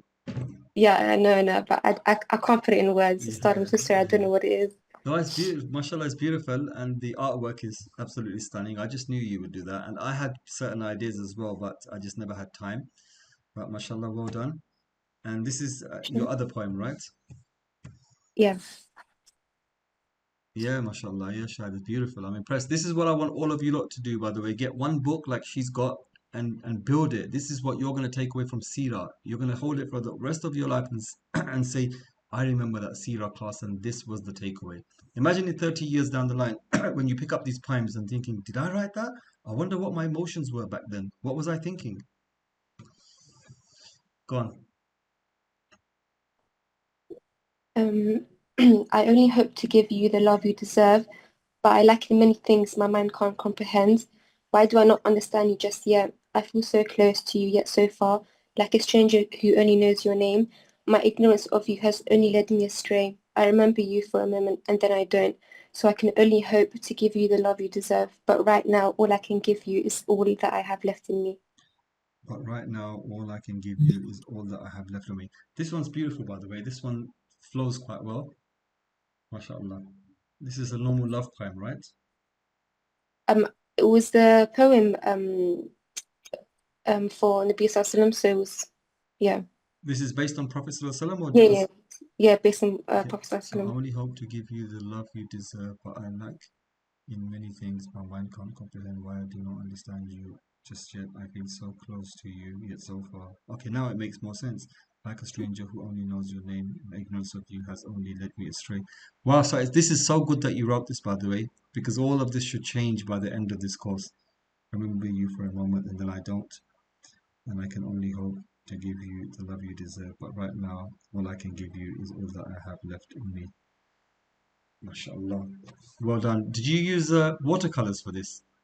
Yes, watercolor. Yeah, something that I need to do.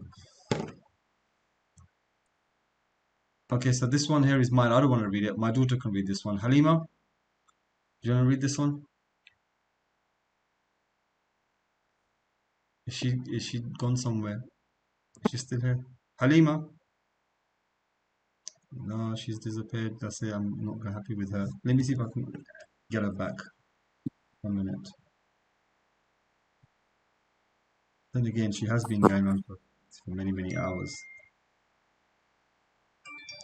Yeah, you know what? Let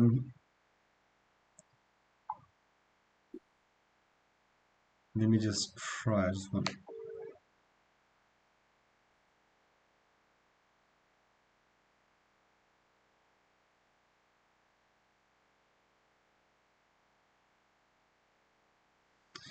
Yeah, poor girl. It's probably a lot for her anyway. She's never sat before.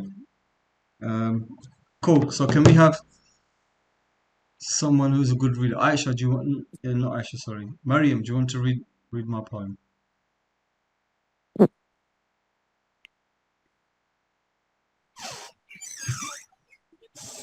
Yeah. So did you ask me to read it, Ustad? To read it, yeah. Okay. Your beautiful face, the envy of muse. No matter how much I try, I cannot even begin to describe such loveliness as yours. I saw much of beauty in both worlds, and just to make sure I cast glances at angels too. Yet all glances came back humbled in the presence of your exquisiteness. Beauty is beauty wherever it is found, the natural, earthly, heavenly, and spiritual. But you are something different altogether. This is about Rasul Sallallahu Alaihi Wasallam. And I think everybody, yeah, alhamdulillah. This is not new. It's wrote a while back. I didn't have time to write something new. But every time we post poetry, I've got a few that I will post, inshallah. Okay, so that's everybody. So alhamdulillah, I think we did good. All of us did good. Oh, actually, I should have one more. Yeah, this is my normal poetry, and then I have this one. Can you see this or no? Just the one we had just then. So you can't see the screen. I need to share the screen. So this is my pre-Islamic poetry.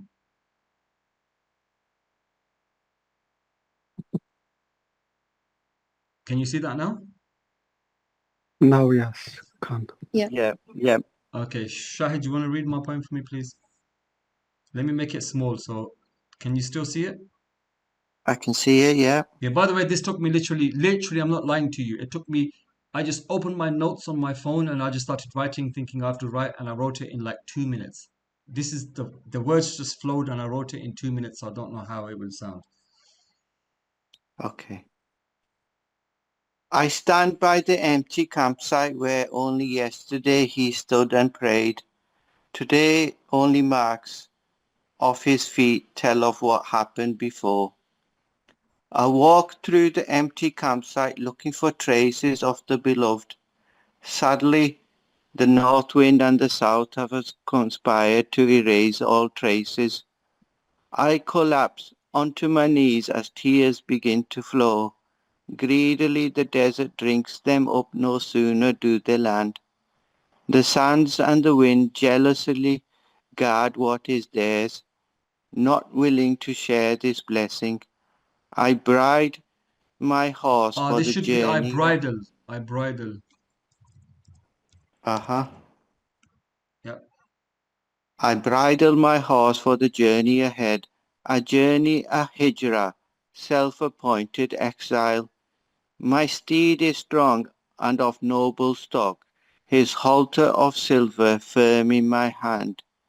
We walk together, side by side, sometimes I the rider and other times the leader.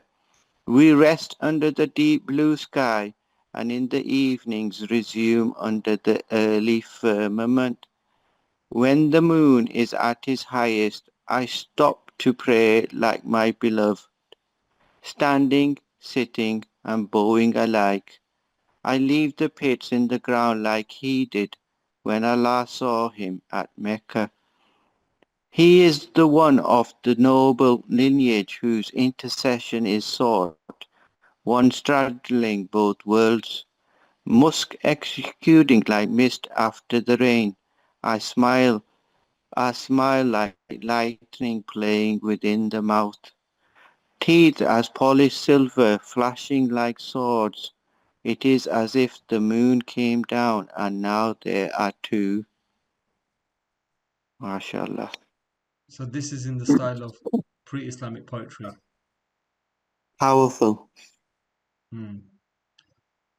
Powerful imagery. MashaAllah. Thank you. Thank you, Aisha. Thank you. So this is the... 1 minute. Thank you, Jazakallah, Mariam. I just literally, I'm not lying to you. If I told you I took about 3 minutes to write this, I just started writing without any correction and just wrote and wrote. Well, not wrote and wrote. I just wrote in one go, and that's it. Yeah, thank you.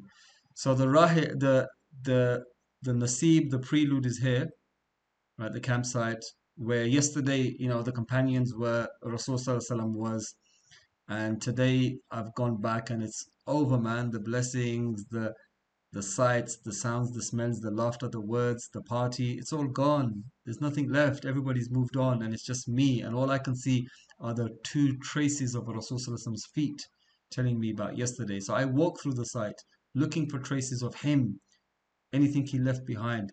Sadly, nothing, and the wind has started to do its work.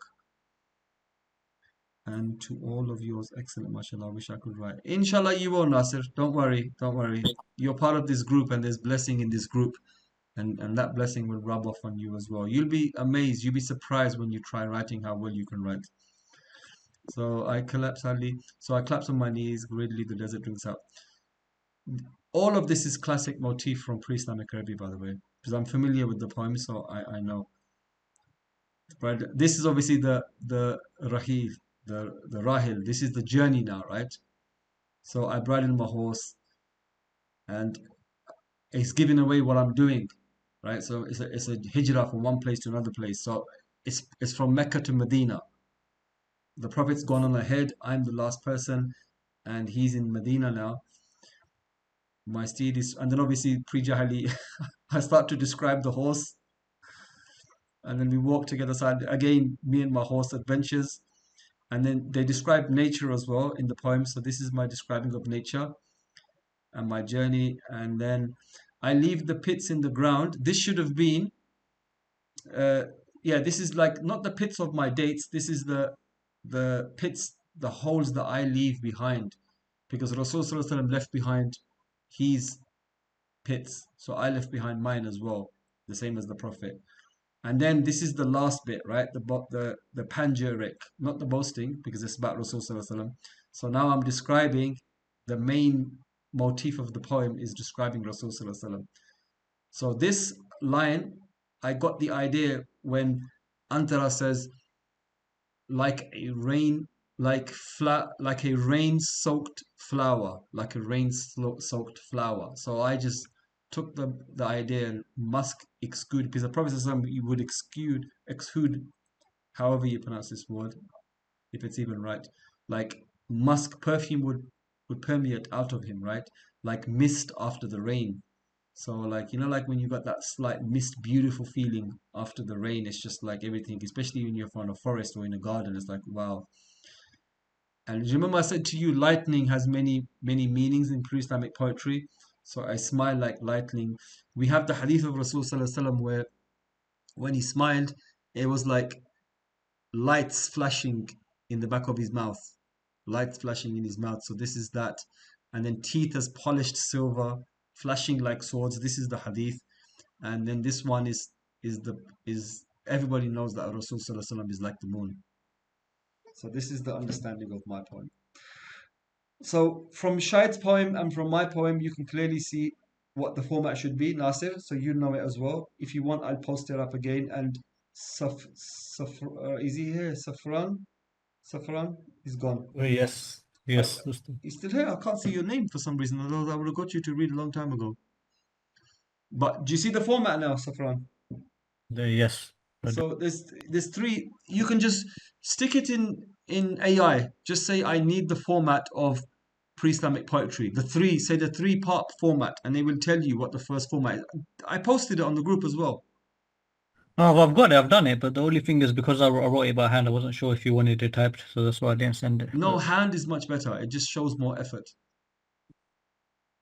Yeah, like Shahid did and like the girls did. It just looks so much more nicer. And just don't worry, we're not here to judge you on your poetic skills.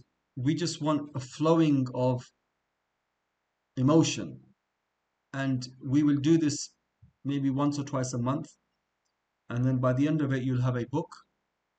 And you can see your evolution, your love for Rasul Sallallahu Alaihi Wasallam, your evolution of poetry, your understanding of Jahili poetry. And then maybe if you have the qualities, you can write in verse afterwards. Right? So if I were to post this poem in my book as part of my other poems, this poem would not make sense to anybody outside of Arabs, and only Arabs that know Jahili poetry, because they would say, what's happening here? And then all of a sudden, why is the horse coming to it? And then why did it change all of a sudden to this? But if you know pre-Islamic poetry, you know that, okay, this is exactly the imagery and everything that's happening. Right, okay, so that concludes today's lesson. Any questions? No. I've got a few questions. Yep, go on. All right. So the first one is a little earlier you said that basically to study the hadiths with the Seerah and to cross-reference them, it takes like 20 years, 20 years time period of study. I wanted to ask that, how comes no one has done it yet? Because obviously we're in like 2025 now. I would have thought someone probably would have done it last 10, 15, 20 years or even earlier. People have done it. If you read the classical works, if you read works in Arabic, people have spent a tremendous amount of time. But it depends on people's passions. Like Seerah has not really been given the same as every other science. See, what people fail to understand is everybody thinks Seerah is the be all and end all. You see people teaching Seerah and you see proper alims teaching Seerah, and they're like, you have this problem in your life, look at the Seerah. You have this problem in your life, Habibi, tell me where, look at the Seerah. The Seerah doesn't cover those problems. And if you want to know how Prophet acted here, look at the Seerah. Habibi, again, tell me where. The Seerah is out of the five sciences of Rasul Sallallahu Alaihi Wasallam, the Seerah is the one that's the most broadest. And if I have a cloth and I stretch that cloth and that handkerchief, I stretch it and it becomes the size of this room. Okay, let's analyze it in a different way. So I've got a handkerchief, right? And on that handkerchief, I put 5 dots. And those 5 dots mean something to me. So this means going here, it's a journey, and this is Mecca, and this is Medina, and then, this dot over here it was a detour, and then this happened here. Okay, wow, I can see it. It's there in front of me. It's compact.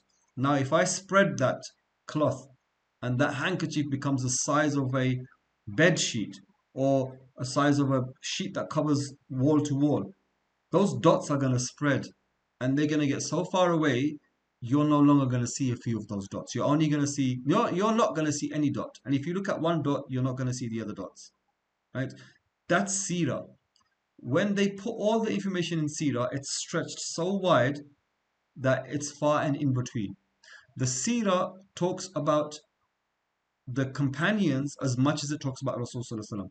It talks about the Quraysh as much as it talks about Rasul Sallallahu Alaihi Wasallam. It's just a narrative, it's a story, a timeline story telling what happened here and here and here and here and here. Right? If you want to learn how he was as a father, people say go to the Seerah. Habibi, show me where. Show me where in the Seerah I will learn how he was as a father. And you need to go to Khasa'is al-Rasul or books like Shama'il, and their whole courses in and amongst themselves also with commentaries. That's where you learn how he was as a father, how he was as a husband, how he was. You don't get that in Seerah. Yes, people can add things. People can deliberately choose to take things out and add things and change the narrative around. One scholar, Hamza Yusuf, when he taught the Seerah long time ago in his youth, he used Martin Ling's book, and he actually even said, he says, Martin Ling has started this book in a strange way. He says, this is not the traditional Seerah way. And it's true. Martin Ling starts it in a completely different way. Hamza Yusuf was used to traditional Seerahs because it was all just 1,000 years of the same thing. Martin Ling's comes from a Christian background. He attempted the Seerah in a different way. I found nothing wrong with that. Actually, I did. I understood what Hamza Yusuf was trying to say, but meaning that I found something wrong with what Martin Lings did because he did something that shouldn't have done. And when we read the book together, we'll see what that was. But the idea that you cannot start your narrative in a completely different style, that's the innovation that we need to give. We, in this generation, everybody who teaches Seerah, everybody who reads Seerah, give them something different. Right? No longer should it be, in the beginning there was Abraha, and Abraha had a fight with Oriyat and took power from Oriyat, and the Abbasid niggers said, oh my God, he's taken over my kingdom. And Abraha cut his hair and sent it to the niggers and says, no, almighty king, I'm ruling in your name, and then I will build a palace, a church called Kalis, and this church will rival the Arabs, and everybody will come here and become Christians. And an Arab found out what he did and went and defecated in his church. And then Abraha says, that's it, I'm marching to Mecca. And then he marches to Mecca, and then the Mecca story happens. And what's the surah again? Surah Fil. And then that was the year that Rasul Sallallahu Alaihi Wasallam was born. And Rasul Sallallahu Alaihi Wasallam was born, and he was a child, and he was sent here, and Halimatu Sa'diyah. This is a narrative that we've heard for 1400 years. When are we going to change gears? When are we going to change lanes? When are we going to give some fresh blood into it, fresh breath into it? Right? Those stories sound very nice. If you're sitting traditionally, poetry has died in the Arab world now. It's no longer sung or the way it was. I would have a wedding and I wouldn't invite musicians, I would invite a poet. That poet would sing for hours to the extent that he may overshadow my wedding, but people didn't care. They knew my wedding was my wedding, and in honor of my wedding, he was invited. He was the star attraction. These poets would tell you the story of Antara. They could tell it to you in 100 hours, or they could tell it to you in 10 hours. It was up to them. And you would keep coming back. Likewise, the Seerah, they could tell it to you in 200 hours, or they could tell it to you in 20 hours, and you would keep coming back.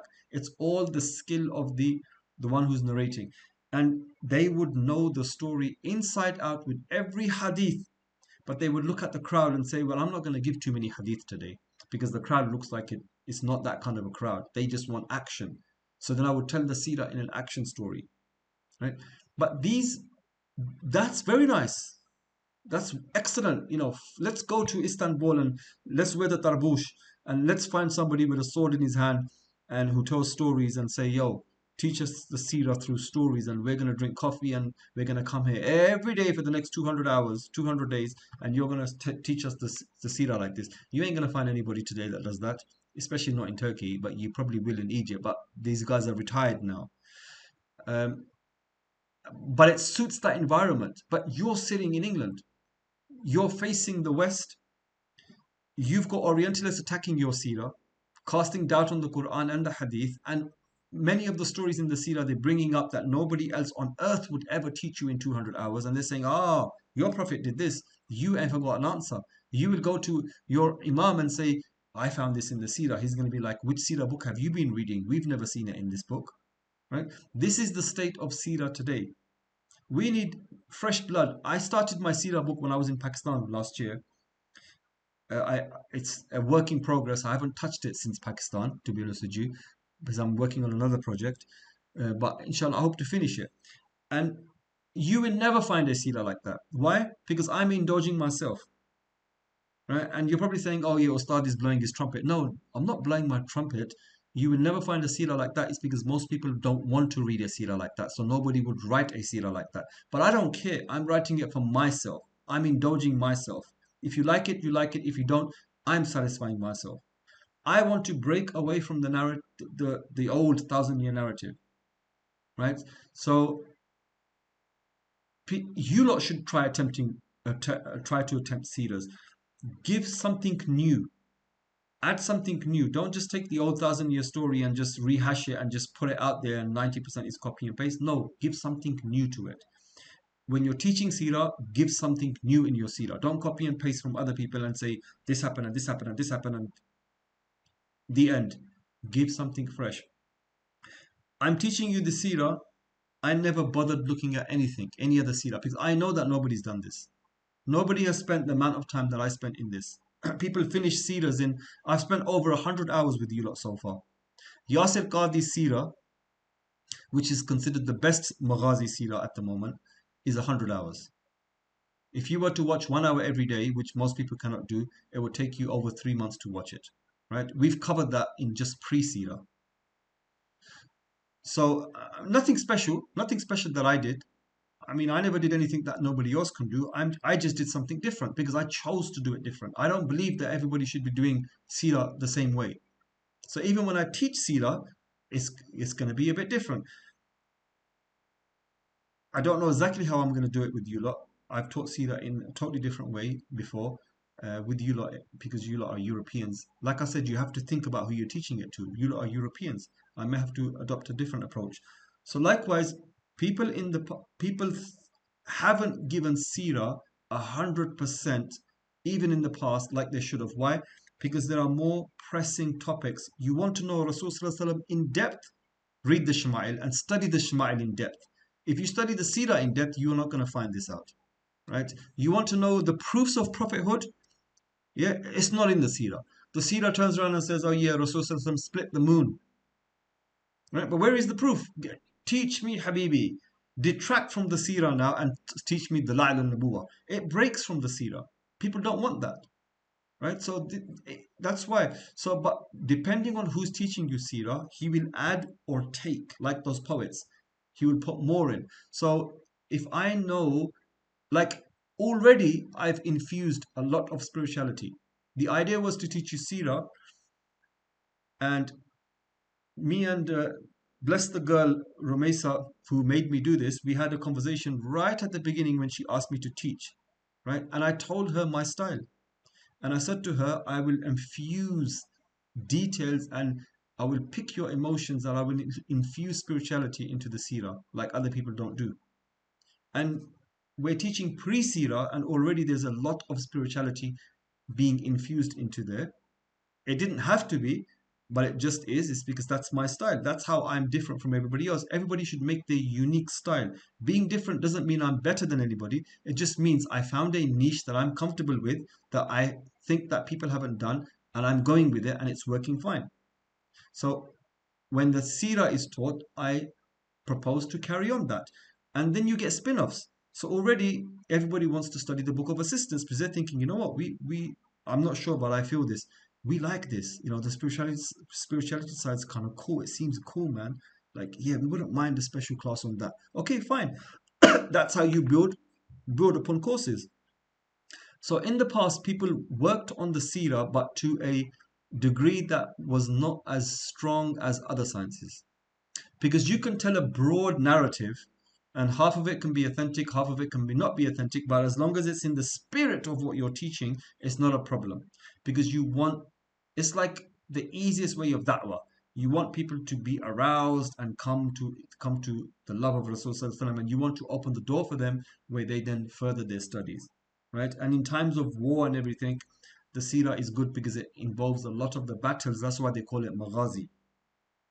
And most people that teach Seerah, Yasir Qadi, the way he delivers, it's in a maghazi style. He's very passionate when he speaks, and he delivers like he's sitting in a cafe somewhere in Egypt doing a traditional play, right? So that's why it's maghazi, and it will arouse you. And people in the comments, oh, mashallah, our love for Rasulullah, fair enough, yes, I agree with you. But if you think that your love grew just from Yasir Qadi's one seerah, which is a broad sweep, then how much more would it grow if you studied the proofs of Nabuwah? If you studied the Shama'il, if you study Qadi Iyad, there's one verse in there, where Allah chastises the Prophet, and Allah uses a word, and you're never going to get this in the seerah, right? In the seerah, you're going to get Quranic ayahs, and then this happened, and then Allah revealed the verse, and then Allah said to Rasulullah said to the companions, do this, and they got up and they did this. Or Allah revealed the verse and exposed this person. This is politics. This is war. This is not culture. This is not emotion. This is not love. This is straight out politics and war, and that's what the seerah mostly is, right? Whereas this verse in the Quran is taught in more detail. When Allah says, I don't know the verse, I saw it only 4 years ago when I taught it. The verse says, Allah addresses the Prophet, and he asks the Prophet, why did you do this? Now, when a parent asks somebody, why? When your boss asks why, you only know you get asked why when there's a problem. So you start, if you really need that job, you already sweating now under your collar. You're shaking in your boots. When your dad says to you, why? Boy, you know you're going to get belted. And as a child, you're already sweating and you're shaking in your boots. So when Allah says to the Prophet, why? Don't you think the Prophet who knows Allah the most is going to shake thinking, what's happened? What did I do wrong? But Allah shows His extreme love, concern, and care for Rasulullah, that even before He addresses the why, He says, "O Prophet, I have forgiven you." So now when Allah says why, the Prophet is calm. Of course the Prophet's worried, thinking, I messed up. Na'udhu billah. The Prophet didn't mess up. Bad choice of words. The Prophet's thinking, oh my God, something happened. What happened and how? But Allah is saying, be calm, O Prophet. Let you relax first, and then I'll tell you, my Habib, then I'll tell you. This is now you're looking for the first time. In one ayah, you're looking for the first time at Allah's relation with the Prophet. You're looking at Allah's direct relation. This is how your Lord treats the Prophet. Tell me one place in the seerah where you really see that. You don't. Right? The Prophet has to wait for 1 month for wahi to come down, exonerating his daughter. He has to face the waswas of the hypocrites and even some of the companions now who started whispering, the Prophet's daughter did this so and so bad action. And the Prophet has to wait for Allah to exonerate her after a month. That seems that even a Prophet has to wait a month? Where is the love in that? Where is the love between Allah and the Prophet?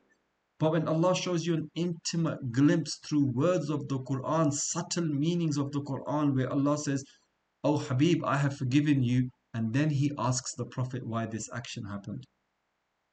That's love, that's intimacy, that's secrets, that's beauty, that's everything. And that's not seerah. So when you say, why have people not done that? The answer is twofold. Number one, they didn't touch the seerah as deeply as they touched other subjects because they didn't need to. And number two, in answer to what you said, yes, they did do what you asked. It's in Arabic. All of this stuff is in Arabic. In English, we just don't have the scholarship. And in English, if we do have scholarship, we're facing different challenges than what Arab scholars are facing. If I'm a scholar of the Islamic sciences in English, I really need to focus on the attacks on Islam that are coming from within the land I'm living in. I really need to give Islam a good image. I really need to challenge through the sciences that they use, i.e., philosophy, logic, and those kind of sciences. Quran, tafsir of Quran, breakdowns of the, defending the honor of Rasulullah. I won't have time to start a new project on the Seerah, compiling everything. Let the Arabs do this because they have more time than me because they're teaching Arabs who will not come across the same challenges as we come across in the Western world, or Pakistani scholars teaching Pakistanis who will never come across the challenges that we come across. They have the time and luxury to learn these additional sciences, and they do. There are books in other language, in Arabic, right? Most of Islamic literature is only in Arabic. It's not the students, the ulama in the madaris in Hind or Bangladesh, they really don't need to translate anything into Bengali. Right? They're happy teaching it in Arabic to their students. So most of scholarship still exists in the Arabic language, and second, the Iranian language. Right? So much of Iranian scholarship has never been translated into English, and the majority of the Islamic scholarship has never been translated into the English language, and it never will be. Right? And as for manuscripts, probably 80% of them are still 80% of Muslim books, I heard Orientalists say, that 80% of all Arabic writing is still in manuscript form, which means it's not even been made into a book yet. And those manuscripts, a lot of them are sitting in Western museums waiting to be translated, or the ones that are in Arabic museums, probably parts of them have been written down into other books. And those books are just commentaries, in my understanding, whereas the original works only remain in manuscripts still. So a lot of work needs to be done. So as Muslims, you need to think, if you want to do something for Islam, don't reinvent the wheel. Right? We don't need another Seerah book. But if you are going to write a Seerah book, think which milieu you live in and where you are living, and then write the Seerah book. If you want to write a book on Hadith, think where you're living. Don't reinvent the wheel and make another book on manners. What's this message here? You are essentially saying to initiate Seerah with a different approach and viewpoint. The viewpoint of Rasulullah doesn't mean we have to deviate from the classical works. Your only was advices that we build on and form out. Yep. So bring it up to the level that meets the challenges. Yep. Yeah. Nobody's gonna. There's a framework, right? So we have a framework, and you can deviate from that framework. It's like a tent, a canopy. So you've got a canopy. You've got, say, 5 poles. You've got 5 poles, and each of those poles you've got a canopy on top, and it's basically stopping the rain. So you've got this. You're in this enclosed area. Now, when the wind blows, that canopy is blowing far from the original site because the poles are bending and the canopy is flying everywhere, billowing in the wind, but it's still tethered to the poles, and the poles are still tethered to the ground. That's what we're basically doing. We're not deviating and creating something that has no basis. No, we're still firmly grounded in Islamic scholarship, but we're tailoring it for the times we live in. So if you read the books of which we can read together, inshallah, at some point in the future, I love teaching it, Sa'di's Bustan and Gulistan, he has a motif that I took from him and that I really love, and I use it a lot. He was a product of Mongol invasions.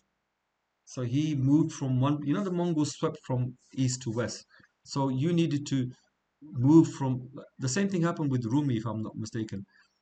Like Afghanistan got taken, Iran got taken, so you flee to Turkey. 30 years later, Turkey gets taken. You flee to Syria. 10 years later, Syria gets taken. You flee to Egypt. 20 years later, they're at the gates of the Mamluks. So this is what people lived through.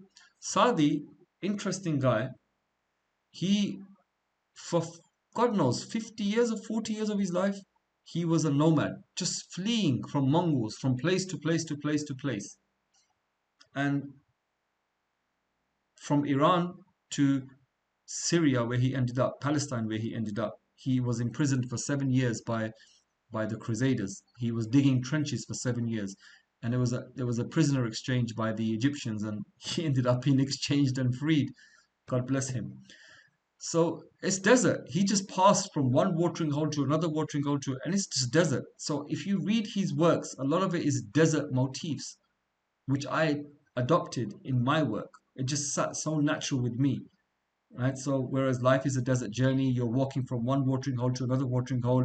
Nobody sets off on a desert journey without the correct equipment, or without a guidebook, or without backup, or without an instruction book. You need to know, where the next watering hole is. If there is water there, you need to know where your enemies are. If you deviate off the path, you're basically quicksand and you're drowned, or enemies will take you, or you're lost in the desert, and that's it.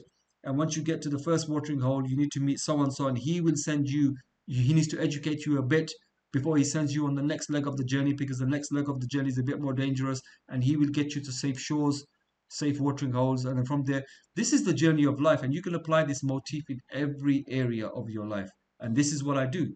And you'll see it in my poetry, you'll see it in my stories, you'll see it when I'm speaking to people, and you'll see it in my seerah. It's in my original first seerah video that's on YouTube that was done 4 years ago. I give this motif to basically, Rasul Sallallahu Alaihi Wasallam is stepping through the desert. He needs to, you need to step through the desert of life. Your journey, this life is your blank canvas desert. You need to get from this watering hole to the other watering hole, which is the end of your life. The only way, you don't know where to go, but your blessed Rasul Sallallahu Alaihi Wasallam carved the way for you. All you need to do now is shut your eyes or look down, look at his footsteps. Put your foot in one step, 2 step, 3 step, 4 step. He's done the work for you. Just put your feet in his feet and you'll get to where you need to get to. This is the motif that I generated for myself based on the motif of Saadi. He did it. Why? Because it was his life experience, fleeing from the Mongols. So nobody is changing, nobody can change. But if I write a seerah that's in a totally different format, there's nothing wrong with that, because the message is the same. I can create a new genre. I can literally create a 6th genre and say, well, I'm going to write a style of prophetic knowledge, something that incorporates Shma'il and Maghazi only, or that incorporates the La'il and Shma'il, or that, and I'm sure people have done this in the past, right? But if my book becomes popular enough, I've started a new genre. So I've innovated, totally innovated, and now something has started for the next 1,000 years. There's nothing wrong with that. Absolutely nothing wrong with that. So we need to think. We need to literally think who our audience is, what legacy can we leave behind, and how can we present something new. There are 1,000 seerahs on YouTube, 1,000 seerah books. How many do you want to read? Why not produce something that's radically different, that people can think, wow, yeah, this is something new. I can gel with this. I can go with this. And a seerah series, wow, this is something new also, right? You'll notice now, people before, they were teaching Islam, they were just speaking, talking head videos. I've seen more and more now over the last 3 or 4 years, people are using PowerPoint slides. Before they were using PowerPoint slides, but their camera was just looking at the PowerPoint. Now they're incorporating the PowerPoint slides on, like me. No, actually not the Seerah video, like my fiqh video. I've done it in such a way where I'm the talking head and next to me is the PowerPoint, and you got me looking at me, and you got the PowerPoint next to you in a digestible format. And I've seen people start this more and more and more, which is excellent, because it's highly conducive for learning. You'll see videos on YouTube where they're teaching fiqh. Like, I don't like to emphasize using Arabic much. Why? Because it will take away from the flow. People teach Seerah. I've seen people teach Seerah. They're literally reading the book in Arabic.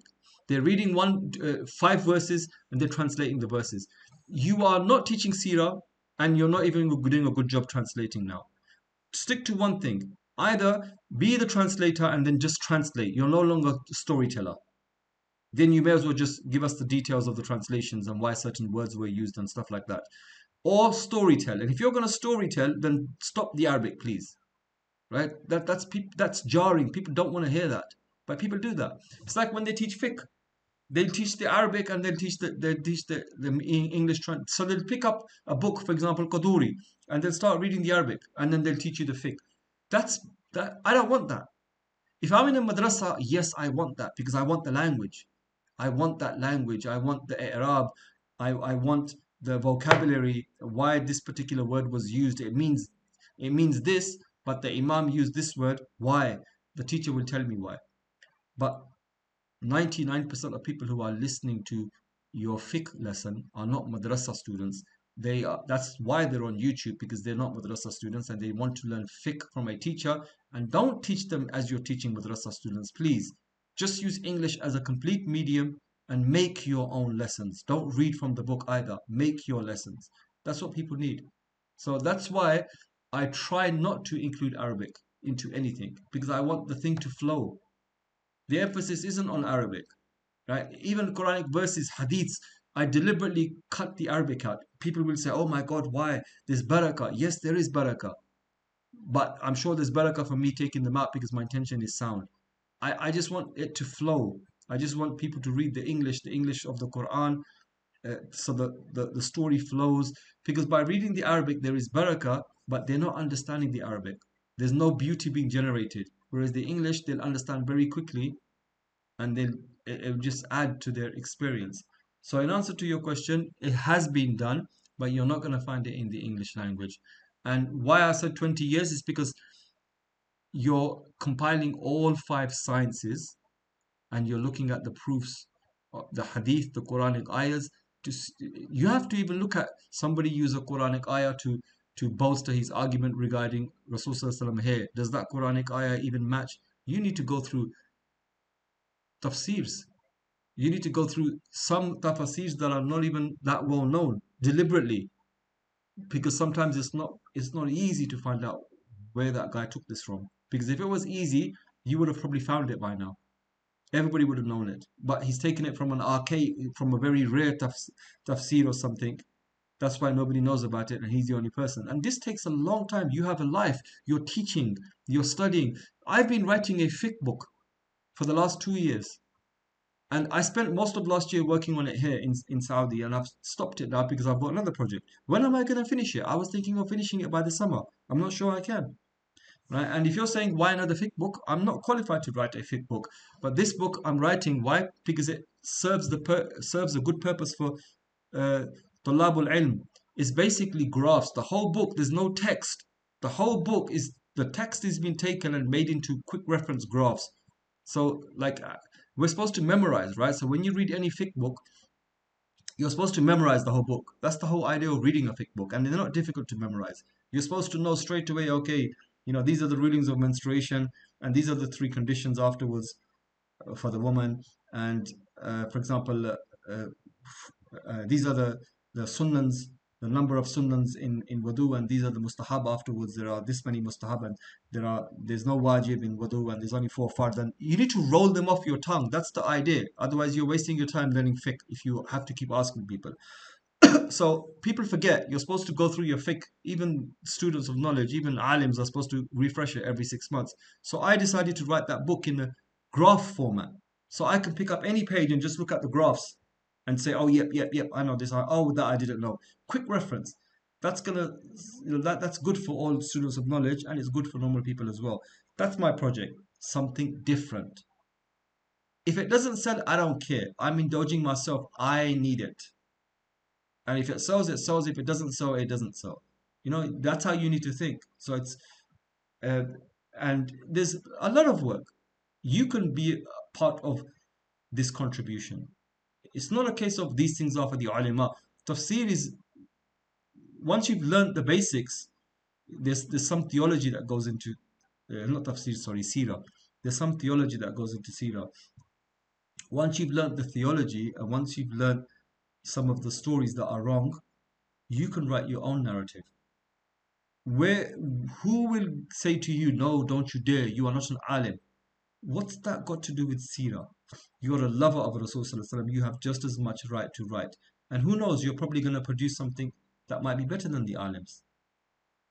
So, Yeah, sorry to interject, Ustad. Yeah, that's what I was going to ask you, because you mentioned about us, like, once we've got a good bit of knowledge, that we could start teaching the seerah our own way, or obviously now you mentioned tafsir. But my question is, like, obviously we're not, I'm speaking for myself, I'm not qualified. I don't think I'm an academic, nor do I have like a reputable, degree in history or, geography or a lot of these other sciences that are linked.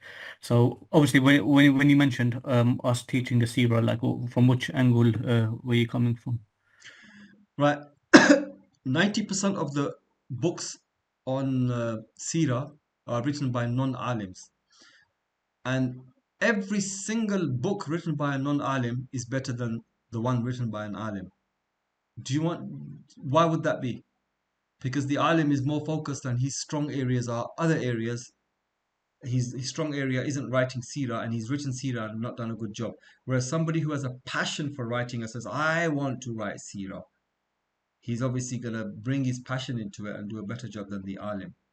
Right? So it doesn't take long. All you need to read, all you need to do is listen to 5 different seerahs, I would say, not 3, 5, from vastly different personalities.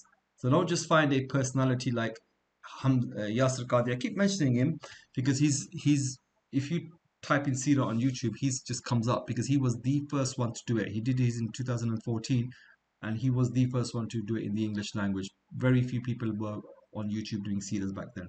So obviously he's got the likes and the hits, and he's comes up all the time. He's one person. His seerah is a powerful Maghazi style seerah. Now read a spiritual seerah. Listen to a course from a guy who does a spiritual seerah. Then listen to a course from a guy who does an analytical seerah. Then listen to a course from a guy who does a historical based seerah. That would be me, right? Then listen to a guy that does, and then you're in a position to start writing. Then read 5 seerahs that are similar. Put them together and write. Yeah, copy and But paste, you right? don't need to be a qualified academic. You don't need to You don't have need to be a any. qualified academic.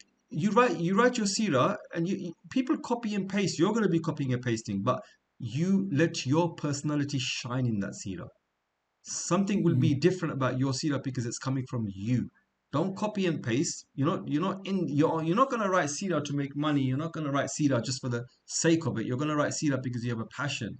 So 80% will be copy and paste straight out. And then that 20% will be infused with something special from you. That's what will set your seerah apart. People will feel the hal, the state. That's why when non-Muslims write, it's dry. When Muslims write, it's different. And when Muslims write who don't know how to write, it's dry. And sometimes a non-Muslim writes who knows how to write, and it's more feeling in there than a seerah that's dry. Right? Was it you that told me that you started reading the Seed Nectar and you found it very dry? Yeah, I mean, it was a while back. Yeah, I read a few pages and it just seemed like facts and figures. Yeah, exactly. And you know something? I just don't understand the problem with the Muslim Ummah. To this day, everybody who's going to talk about Seerah will pull out that book. Anybody who's doing a reading will. I've seen people on channels in YouTube that have nothing. They're just normal people, and they want to make they don't know how to teach Seerah, so they just read the Seerah. I saw the guy reading that book. You know, there needs to be a campaign now, deliberate campaign. Money needs to be invested for the next 2 years all over the world, where they're saying, get over this seerah, it's not the best, there are other seerahs, read other seerahs, right? So any other questions? Yeah, obviously you can ask. I've got some more, but you can ask someone else in case. No, anybody wants to speak, they can speak. Okay. There was an article on Ilmgate, Miraj Mohiuddin, that you sent. Obviously, I've read it, and I came across basically from Reza. Was it Reza Aslan? He mentions that regarding the offensive jihad in Islam, he tries to basically water it down or give it another less how do I say it, less controversial angle. So my question is regarding the Orientalists. So because the article was refuting Reza Aslan, saying that there has been offensive jihad in Islam and from the Prophet. So how do we deal, because it's muddy waters in it, so how would you deal with an Orientalist regarding this aspect? Or is that something you were going to deal with later on? Or? That's something that really won't benefit you at the moment because you're not in that stage to deal with a Orientalist. So sometimes we have to say some knowledge is superfluous. It doesn't serve our purpose. So there's no need for you to really know that. How would you deal with an Orientalist is not really an answer that you can answer like that. It's all individual. Which Orientalist you are talking about? What's his angle of attack? Right? So all I would say here for the moment is what's his name? Aslan. What's his name again? Reza Aslan.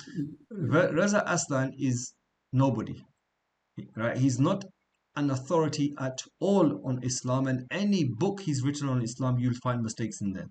Casually, just pick up the book and you'll find mistakes in there. Right? He's not. He's an Orientalist. I wouldn't even. His books are not worth the paper they're written on. Don't read Aslan. And on top of that, this Muhyiddin, again, read critics' analysis of books. Yeah. So when I said everybody can write a seerah, yes, everybody can write a seerah, but they should have some knowledge. So there's a guy who wrote a seerah. It's called Muhammad. It's probably the thickest seerah you've ever seen. He's someone that fell in love with the seerah, and he wrote the seerah. Muhyiddin fell in love with the seerah and wrote the seerah, but he didn't write the seerah. Muhyiddin copied and pasted quotes.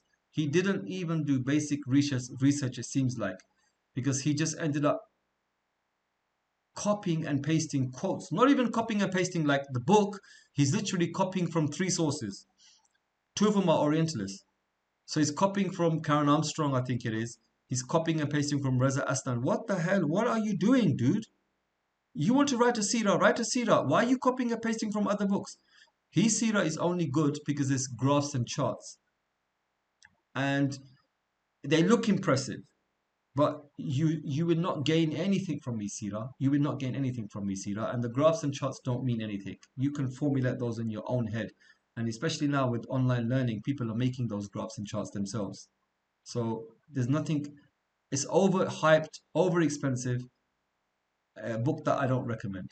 Yeah, so this is why, like, what you're doing is the classic mistake everybody does. They hear about what's most popular on the market. Sometimes what's most popular is not good.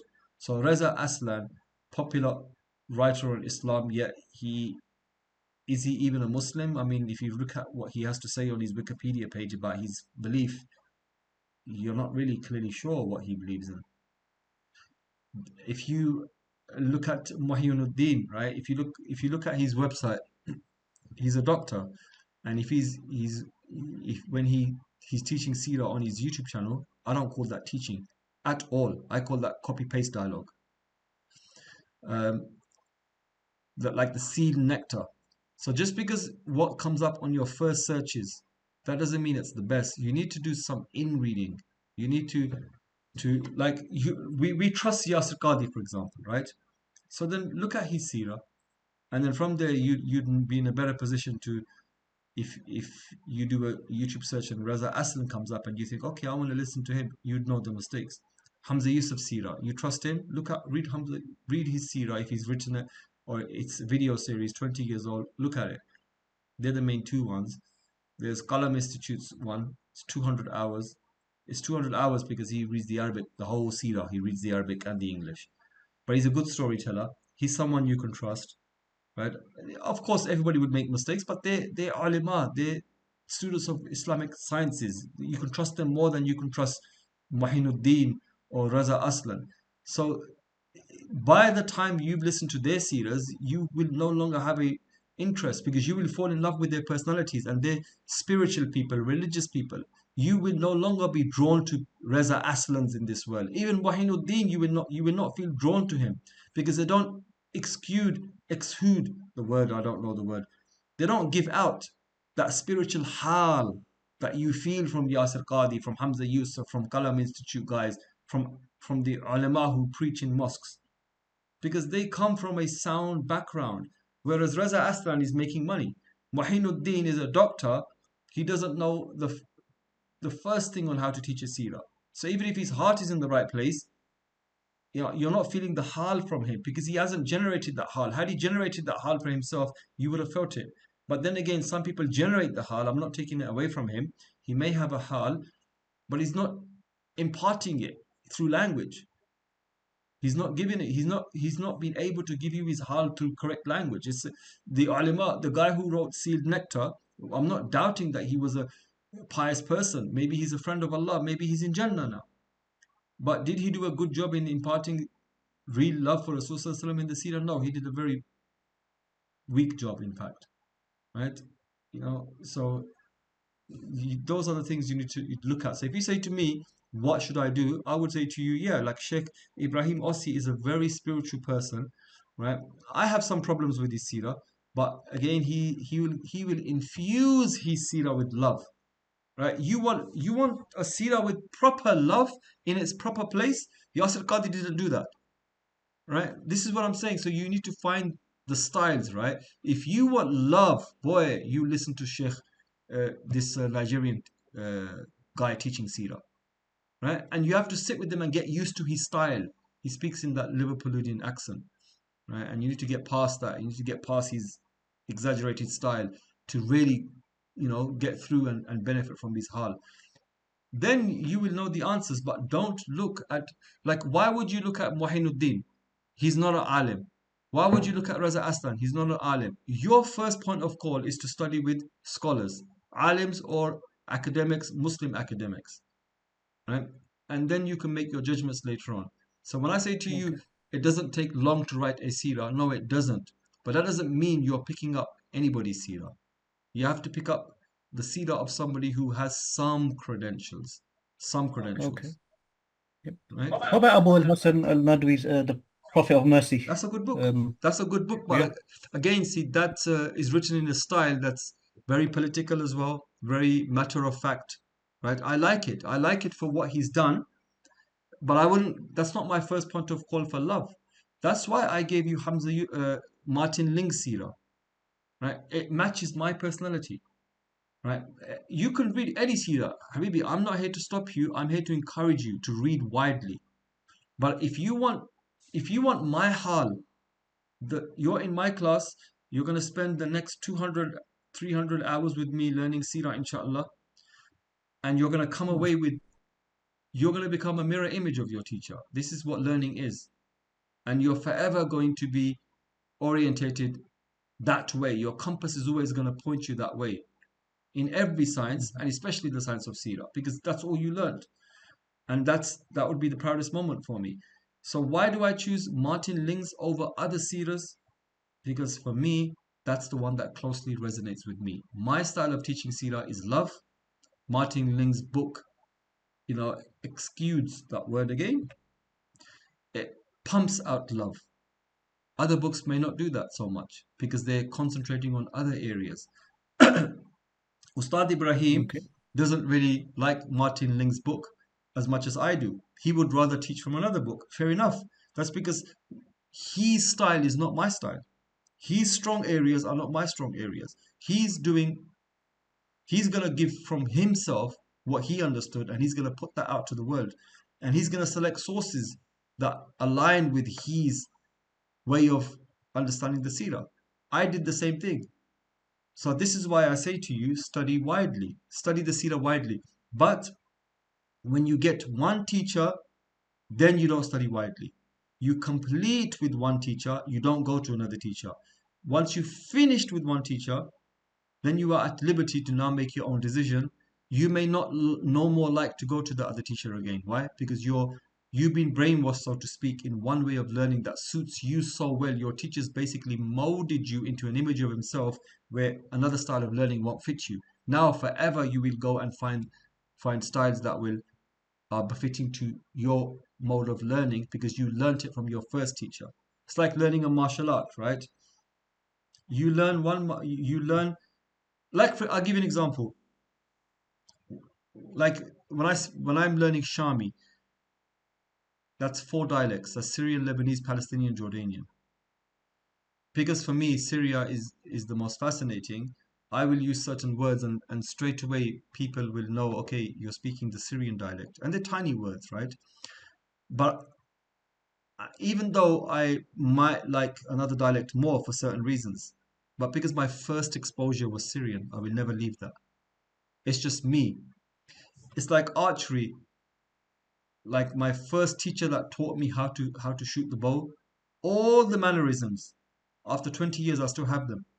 Now I'm learning to do archery in a different style, and I'm not comfortable because I was taught archery by the ex-Olympic champion in England, and it was just completely Western, and I'm struggling. It's just in my DNA now. So now I'm having to learn a new style, but I've not seen it as one style. I've now separated it. Okay, Amir, this is Eastern archery, this is Western.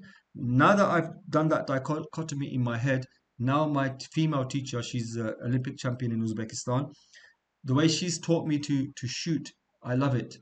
And I can't, but I'd never compare it to my Western style because the Western archery is totally different. And now when I learned from her brother, he's got a slight different way of shooting. I don't like it. And he keeps telling me to shoot like that.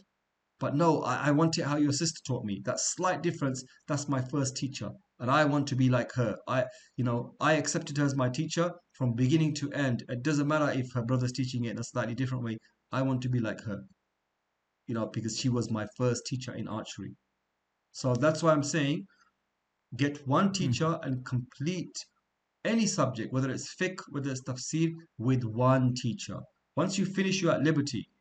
The teacher that you wanted to go to while you were in the midst of studying with one teacher, maybe after completing your studies, you will no longer want to go with him because you can see from a distance his way of teaching doesn't align with your way of learning anymore because you have now been colored with the same color as your teacher, right? So that's why we say that don't study 3 Seerah videos at any one time. If you're going to watch Yasir Qadhi's, watch all of it. Because if you're going to watch Yasir Qadhi and Hamza Yusuf and then a third person, Hamza Yusuf's style is different. And Yasir Qadhi's style is different. What's going to happen after the whole series? You're going to have a collection of facts in your head, but you're not going to be able to... You have not picked up any one teacher style now where you're presenting, and your style will be a mishmash. And Yasir Qadhi is popular in one way for the way he delivers everything. And Hamza Yusuf, look at him as a scholar. He's popular because his delivery and everything is in a different way. What you've done is taken 2 different styles now and you try to create a new style in yourself that nobody's going to like. You'll confuse everybody. You've got spirituality going on here. You've got maghazi going on here. Habibi, what are you teaching us?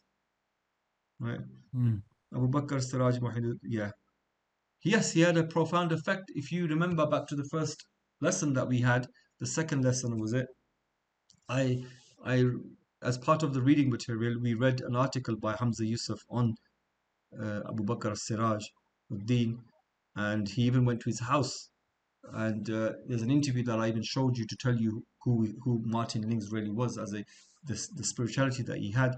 Martin Lings has one problem though. He was a perennialist, or he repented towards the end, we think. I don't know too much on that side, but there is some controversy around his style of beliefs. Hamza Yusuf mentioned it as well, but Hamza Yusuf says when you speak to him, there's nothing in his speaking that would contradict Islam.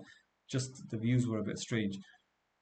But these are things you all... But I think he put the question to him as well about perennialism. Yeah, he mentioned in the article, and he said that the answer he got, nothing in the answer told him to the contrary, that he was not a Muslim believing in Tawheed. But then again, Sheikh Hamza's being accused of that. Yeah, Sheikh Hamza, especially now, many people are accusing him of that because he's softened in his speech over the years, and he's very inclusive now, right? So I can understand why people would think that he's a sellout, but I don't think he's a sellout. But I could easily see why people think that. But for me, Hamza Yusuf is Hamza Yusuf, man. Right? I studied his Seerah completely while I was in Saudi. Yasir Qadhi is too long, man. Yasir Qadhi's Seerah is too long. I haven't completed his Seerah. I probably didn't get past lesson 16. Qalam Institute, I really like him more than Yasir Qadhi. Qalam Institute, his name is Jongdala. Yasir Jongdala, is it? Jongdala? And stick to one book, Martin Ling's. If you're reading on your own, what I would recommend is you need a teacher, right? So get one book, two book, or three book, and then read like 2-3 chapters, and then sit with the teacher and ask him, is this correct? Any mistakes here? Because everybody has mistakes. And I always did that. I would read stuff, and after a while you get a feeling of what's wrong and what's right. You know, is it flows against the personality of Rasul Sallallahu Alaihi Wasallam. And so I would take it to my sheikh and say, look, this is what I read in this book, this is what I read in this book. And he would say, no, this is wrong and this is wrong, and we don't believe this and we don't believe this. And all of that will come out in my seerah, inshallah. But last year, my opinion was to read 2 or 3 different seerahs together and get them checked by the teacher. But I think that's for high level students. For the everyday Joe, read one seerah and get that checked from a teacher. If that means going into the mosque and saying, I don't understand this, teacher, what do you think of this? The imam should be able to tell you, because they all know the seerah like the back of their hand. They should do anyway. Right. So stick to my seerah. Don't start reading other seerahs at the moment, because I want you to take my hal, my spirituality. I want you to understand and learn and teach the seerah yourselves in my way, in the way of love. That's me. Right? No, I'm not a dramatic Moghazi, Yasir Qadi. I'm not, the Sheikh Nadawi when he gives these political and deep stuff. No, mine is love. It's more on the lines of Sheikh Ossi. But Sheikh Ossi is very dramatic and exaggerated. I'm not that exaggerated either. Right, let's make it one last question, and then we should go, because the girls have been here for a long time as well, patiently listening. Any more questions, anybody?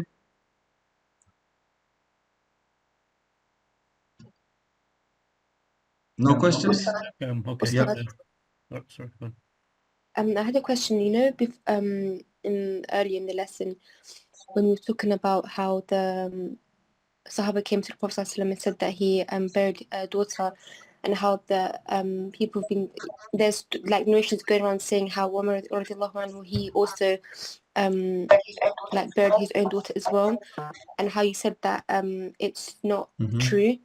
We've been told that this narration is true, so I was just wondering, like, what how, like, I don't know, say, what sources show that it's not true, because that's what Have we've you been seen told. the evidence of it? No. Okay, so let's try to find the evidence. 1 minute, I'm just looking for it now.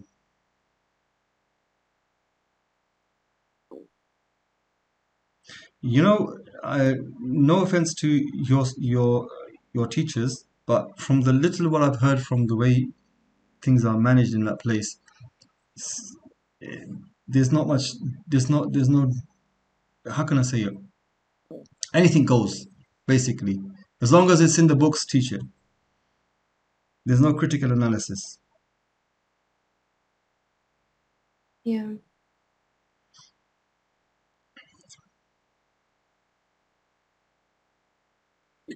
Like, are you trying to say, Ustad, that this whole story is actually completely made up? Because that's. But how is like such a story like made up being taught by, like, do you know what I mean? Because of the references. There's no okay. Have you ever heard the story? Have you ever heard the story of Rasul Sallallahu Alaihi Wasallam?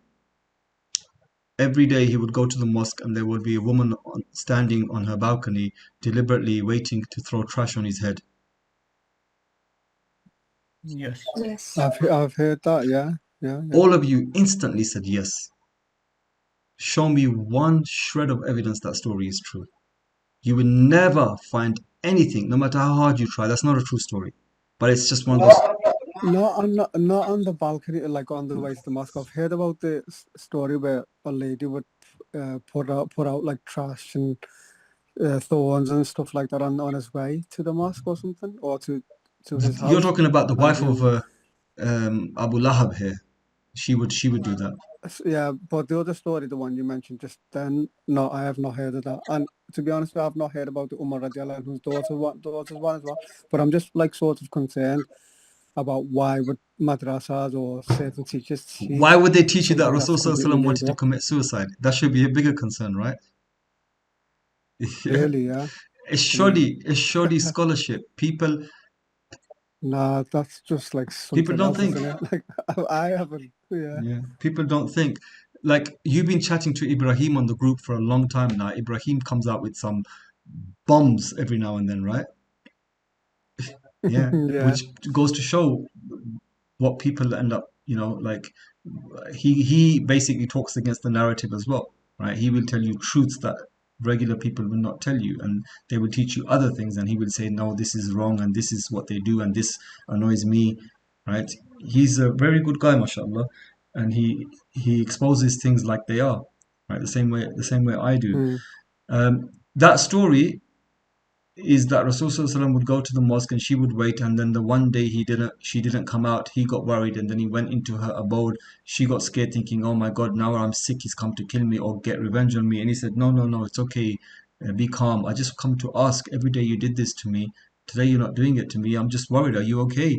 And she was so astonished, and she said, wow, we heard so much other things about you, and this is you, this is your humanity, tell me, what's your belief? I want to believe.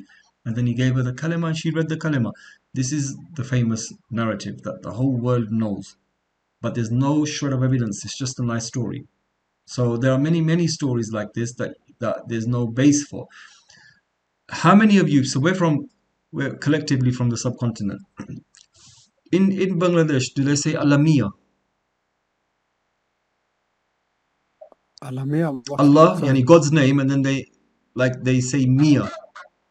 Oh, sometimes, yeah, I have heard of that. Yeah, you've heard of Alamiya, that. yeah. They said that in Pakistan. What about Afghanistan, girls? Do they say that? I doubt it, they say it there. Hello, girls. You still there? Yeah, I'm just thinking. When you refer to Allah, do you say Yeah, Mia? Mia.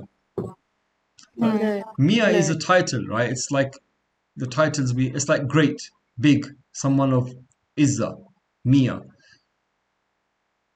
And some people would attach that to Alamiya. yeah, Alamiya, right, which is actually it's which is a bit completely hilarious. forbidden to say this. Completely forbidden. Yeah, you can't. This is a name that you apply to human beings.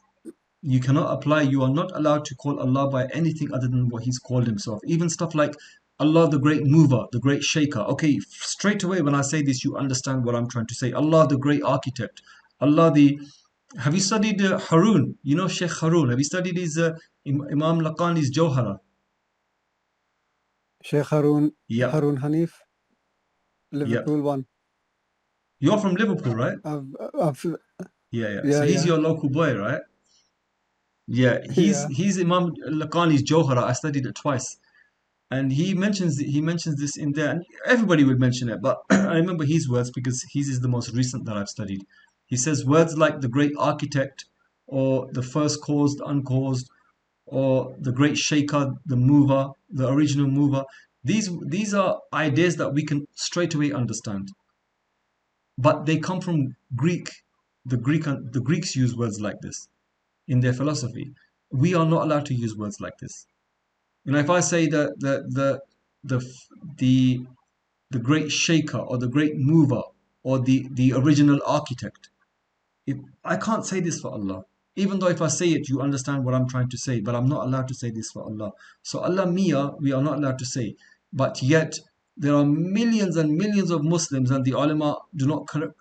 They still say it. Obviously, the ulama must not be doing a good job because they still say it. I've even seen it on billboards in Urdu written. Allah Mia. But they still do it. So likewise, many stories are in Islam that have no basis. So I found the evidence for it. I'll read it to you. How authentic is the story of Umar radiallahu anh, bearing his daughter?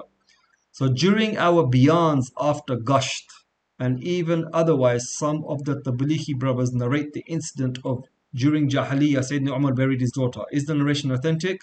Is there any truth? Of course, Allah is pleased with him, so the incident, even if true, does not matter. But should such incidents be narrated? Because if the incident is false, it will be serious buhtan against Sayyidina Umar.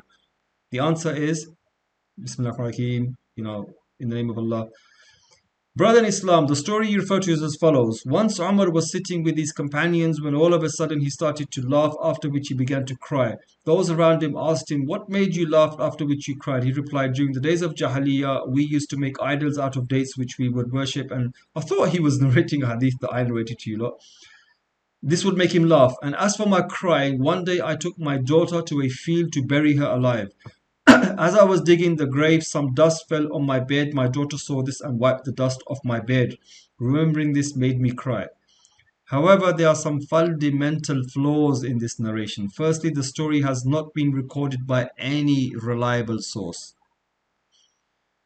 The names of the children of Umar are well documented. However, there is no mention of a daughter that he had buried alive. Secondly, it was not the custom of Hazrat Umar's tribe to bury their daughters. This was, I'm not sure if I mentioned this or not, this was the custom of only a few tribes, right? Only a few tribes would do this, and only the poor of those tribes would do this. It wasn't a wide thing.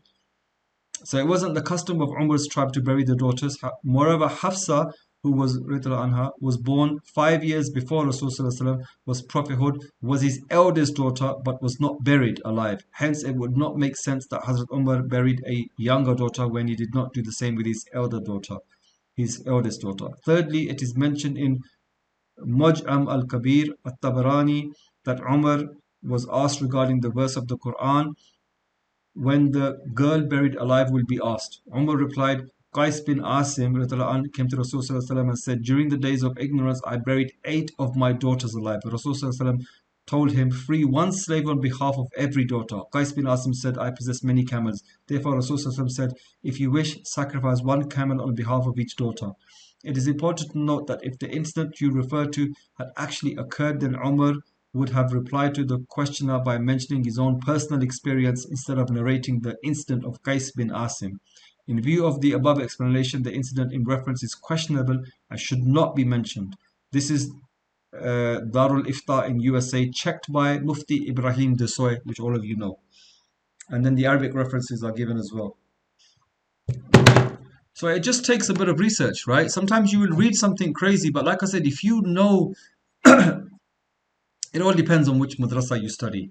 If your madrasa is theologically love-focused, you get a knack for what each companion can do and what they can't do. Right? Umar, the Shia will say he was a brute.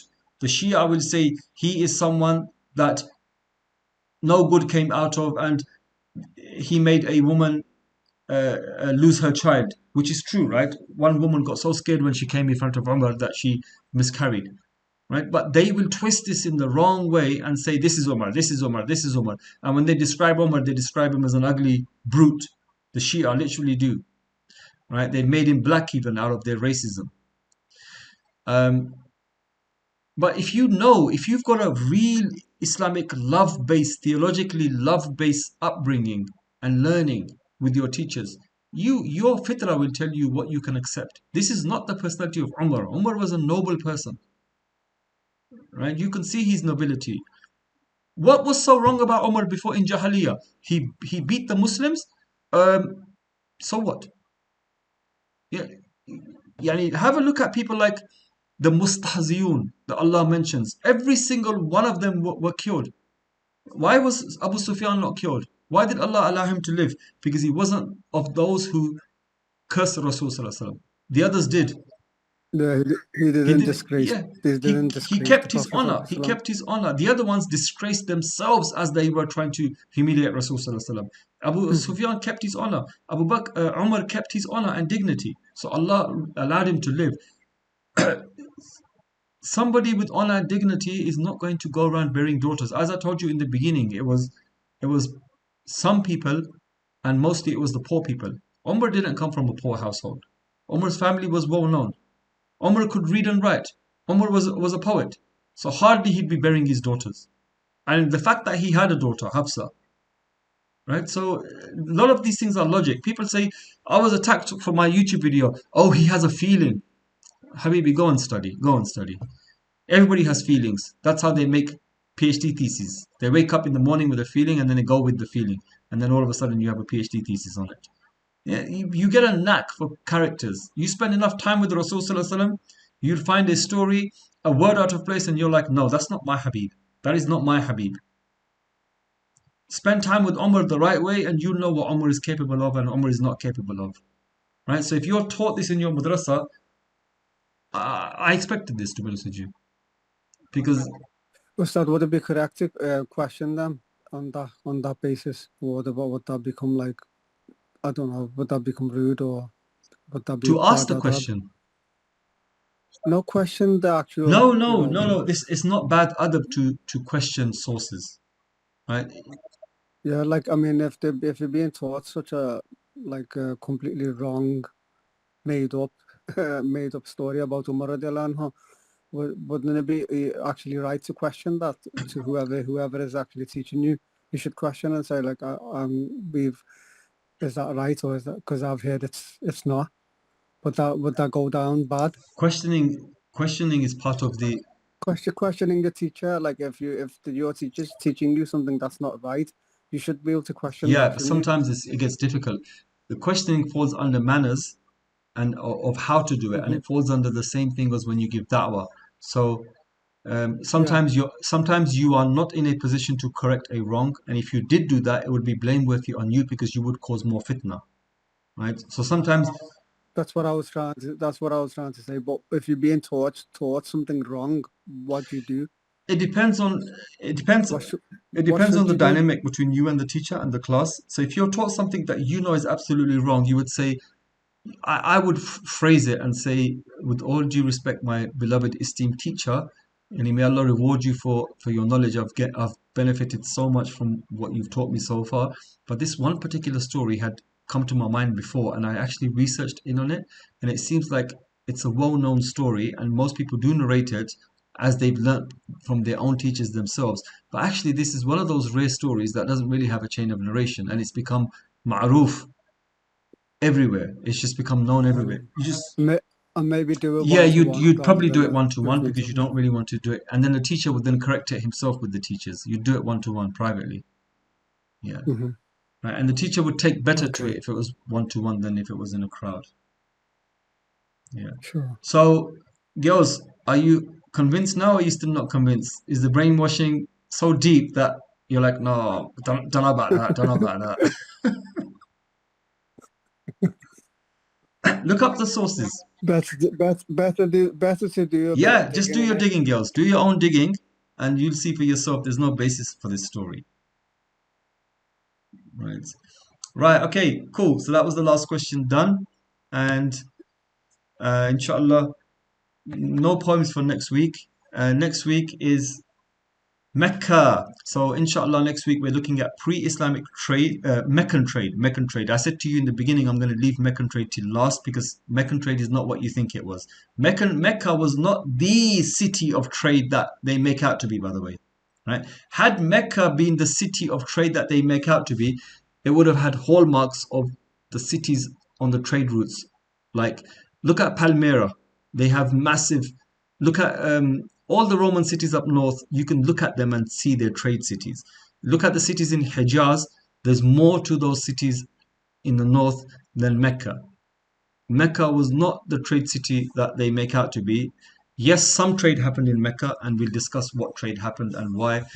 We will look at next week what Allah did, the long 1,000-year planning, or God knows, I'll have to work it out, of how many years Allah's plan was set into motion, and the zenith of it was when the Rasul was born, and how it all fitted into place. And then we look at the Arab tribal genealogies, something of the genealogies.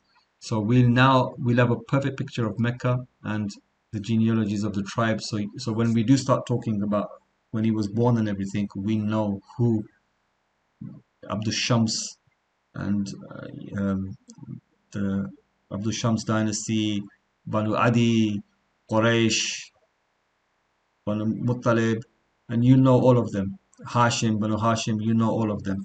There's one question I'm going to leave you with, by the way. I'm not going to give you the answer. I'll give you the answer next week. We believe that Rasulullah's family from Ibrahim al-Islam, actually from Adam al-Islam, was not the product of of zina or was not the product of polytheism, correct? That's what we believe. It wasn't the product Yes, of zina. right. Purity. So there was no. At least, I mean, as far as I know, it can go back to about 500 years. It goes back to, they say Ibrahim, but the actual idea is Adam. But they will say up to Ibrahim there was no what do you call it? There was no zina in his family, right? So if you're going to say Ibrahim, ideally they mean up to Adam alayhi salam, because it's obviously not going to be further back. It's pointless saying up to Ibrahim there's none, but really there was some zina in his line pre this. So we're not concerned with. We're not going to take this. We join 2 and 2 and make it 4, which means that it goes back to Adam alayhi salam. But that's not what I'm pointing to. What I'm pointing to is that the narration is that there was there's no pollution in his family tree, right? So pollution is through zina, and pollution is also through polytheism. Pollution is also through polytheism. Now the polytheism is his ancestors, that none of his ancestors had worshipped anything other than Allah, right? So the first argument people will point is, so the polytheism of Ibrahim alayhi salam. The Wahhabi narrative is that Ibrahim alayhi salam was the one who spoke to his father, and he said to his father, why did you worship? Why are you making these asnam? What did they do? Did they benefit you? Did they harm you? And they say it's his father, because the Quran uses the word father. But in Arab culture, even your uncle is father. So we would have to then say this is 100% referring to his uncle, to keep Prophet's family tree pure from shirk. Because the greatest form of pollution is shirk, more than zina is shirk. So the physical and the spiritual he was pure from. And by default then that would also go back to Adam. So all of his ancestors were free from zina and were free from shirk. But then if you look at the family tree of Rasulullah, if you look at the family tree, you start to get names of pagan gods. So you get Abdul Manaf, which we'll look at next week inshallah. Abdul Manaf. If you look at the name of Abu Talib and the name of Abu Lahab, respectively, it was Abdul Uzza and Abdul whatever. Abdul Uzza, Abdul Muttalib named one son Abdul Uzza, and he named Rasulullah's father Abdullah. How can that be? How could Abdul Muttalib name his son Abdul Uzza? How can his grandfather be named Abdul Manaf? I'm going to leave that with you here. I'm not going to give you the answer. I've been searching 4 years for this answer before I found it. And I found it not through any Islamic scholar. No Islamic scholar was able to give me an answer to this. It was actually something Ahmad Jalad said, the epigraphic guy. Something that he said that convinced me. And what he said is simple, but I believe him because I value his work. So that's why they say other sciences need to come into it. Right? Today, when the Orientalists are using every single science to attack you, I would say it's wajib upon you to know all those sciences to form a rebuttal.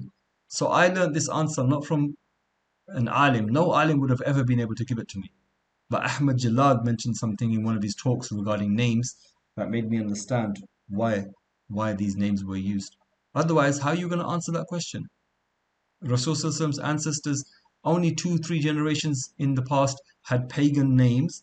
So what's to say that the 3,000-year history from Abraham to Rasulullah, there were no other pagans? How can we say there were no other pagans when in the immediate family of Rasulullah there are pagan names? That becomes very problematic. I haven't heard the fact that Rasulullah's ancestors were not pagans.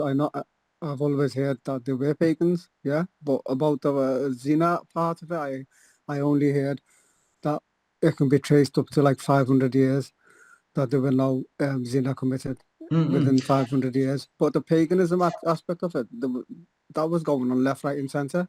Yeah, I agree with you. I was under the same impression, right? First of all, my natural fitra made me have a problem with believing what you just said.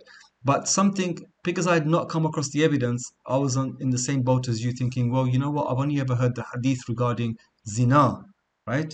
Zina. Mm-hmm. But when I heard the deeper understanding of this hadith, zina is implying, is also, it's a kind of pollution, and the Prophet is free from every pollution in his bloodline. And the pollution of shirk is bigger than the pollution of zina. Because you can be a Muslim and be a zani, but if you're a polytheist, it doesn't matter what you are, good or bad, you're doomed. You're now, your blood is, yani spiritually you are polluted in a greater degree than if you were just a zani and a Muslim. So this is the extra icing on the cake that I understood by corollary to the main meaning of the hadith, which implies filth. But what Ahmad Jalad said makes me believe even more in the second description, understanding of the hadith, which makes me feel a bit content now why their forefathers were named non-Muslim names, right? But no alim was able to answer me this question. So we leave it there. Think about that, and you'll know next week, inshallah. Cool, everybody? Okay. All right. Yeah. Thank you so Sorry. much. Thank you. Thank you. Sallallahu ala Sayyidina Muhammad wa ala alihi wa sahbihi ajma'in. Alhamdulillah Rabbil Alameen. Assalamu alaikum wa rahmatullah.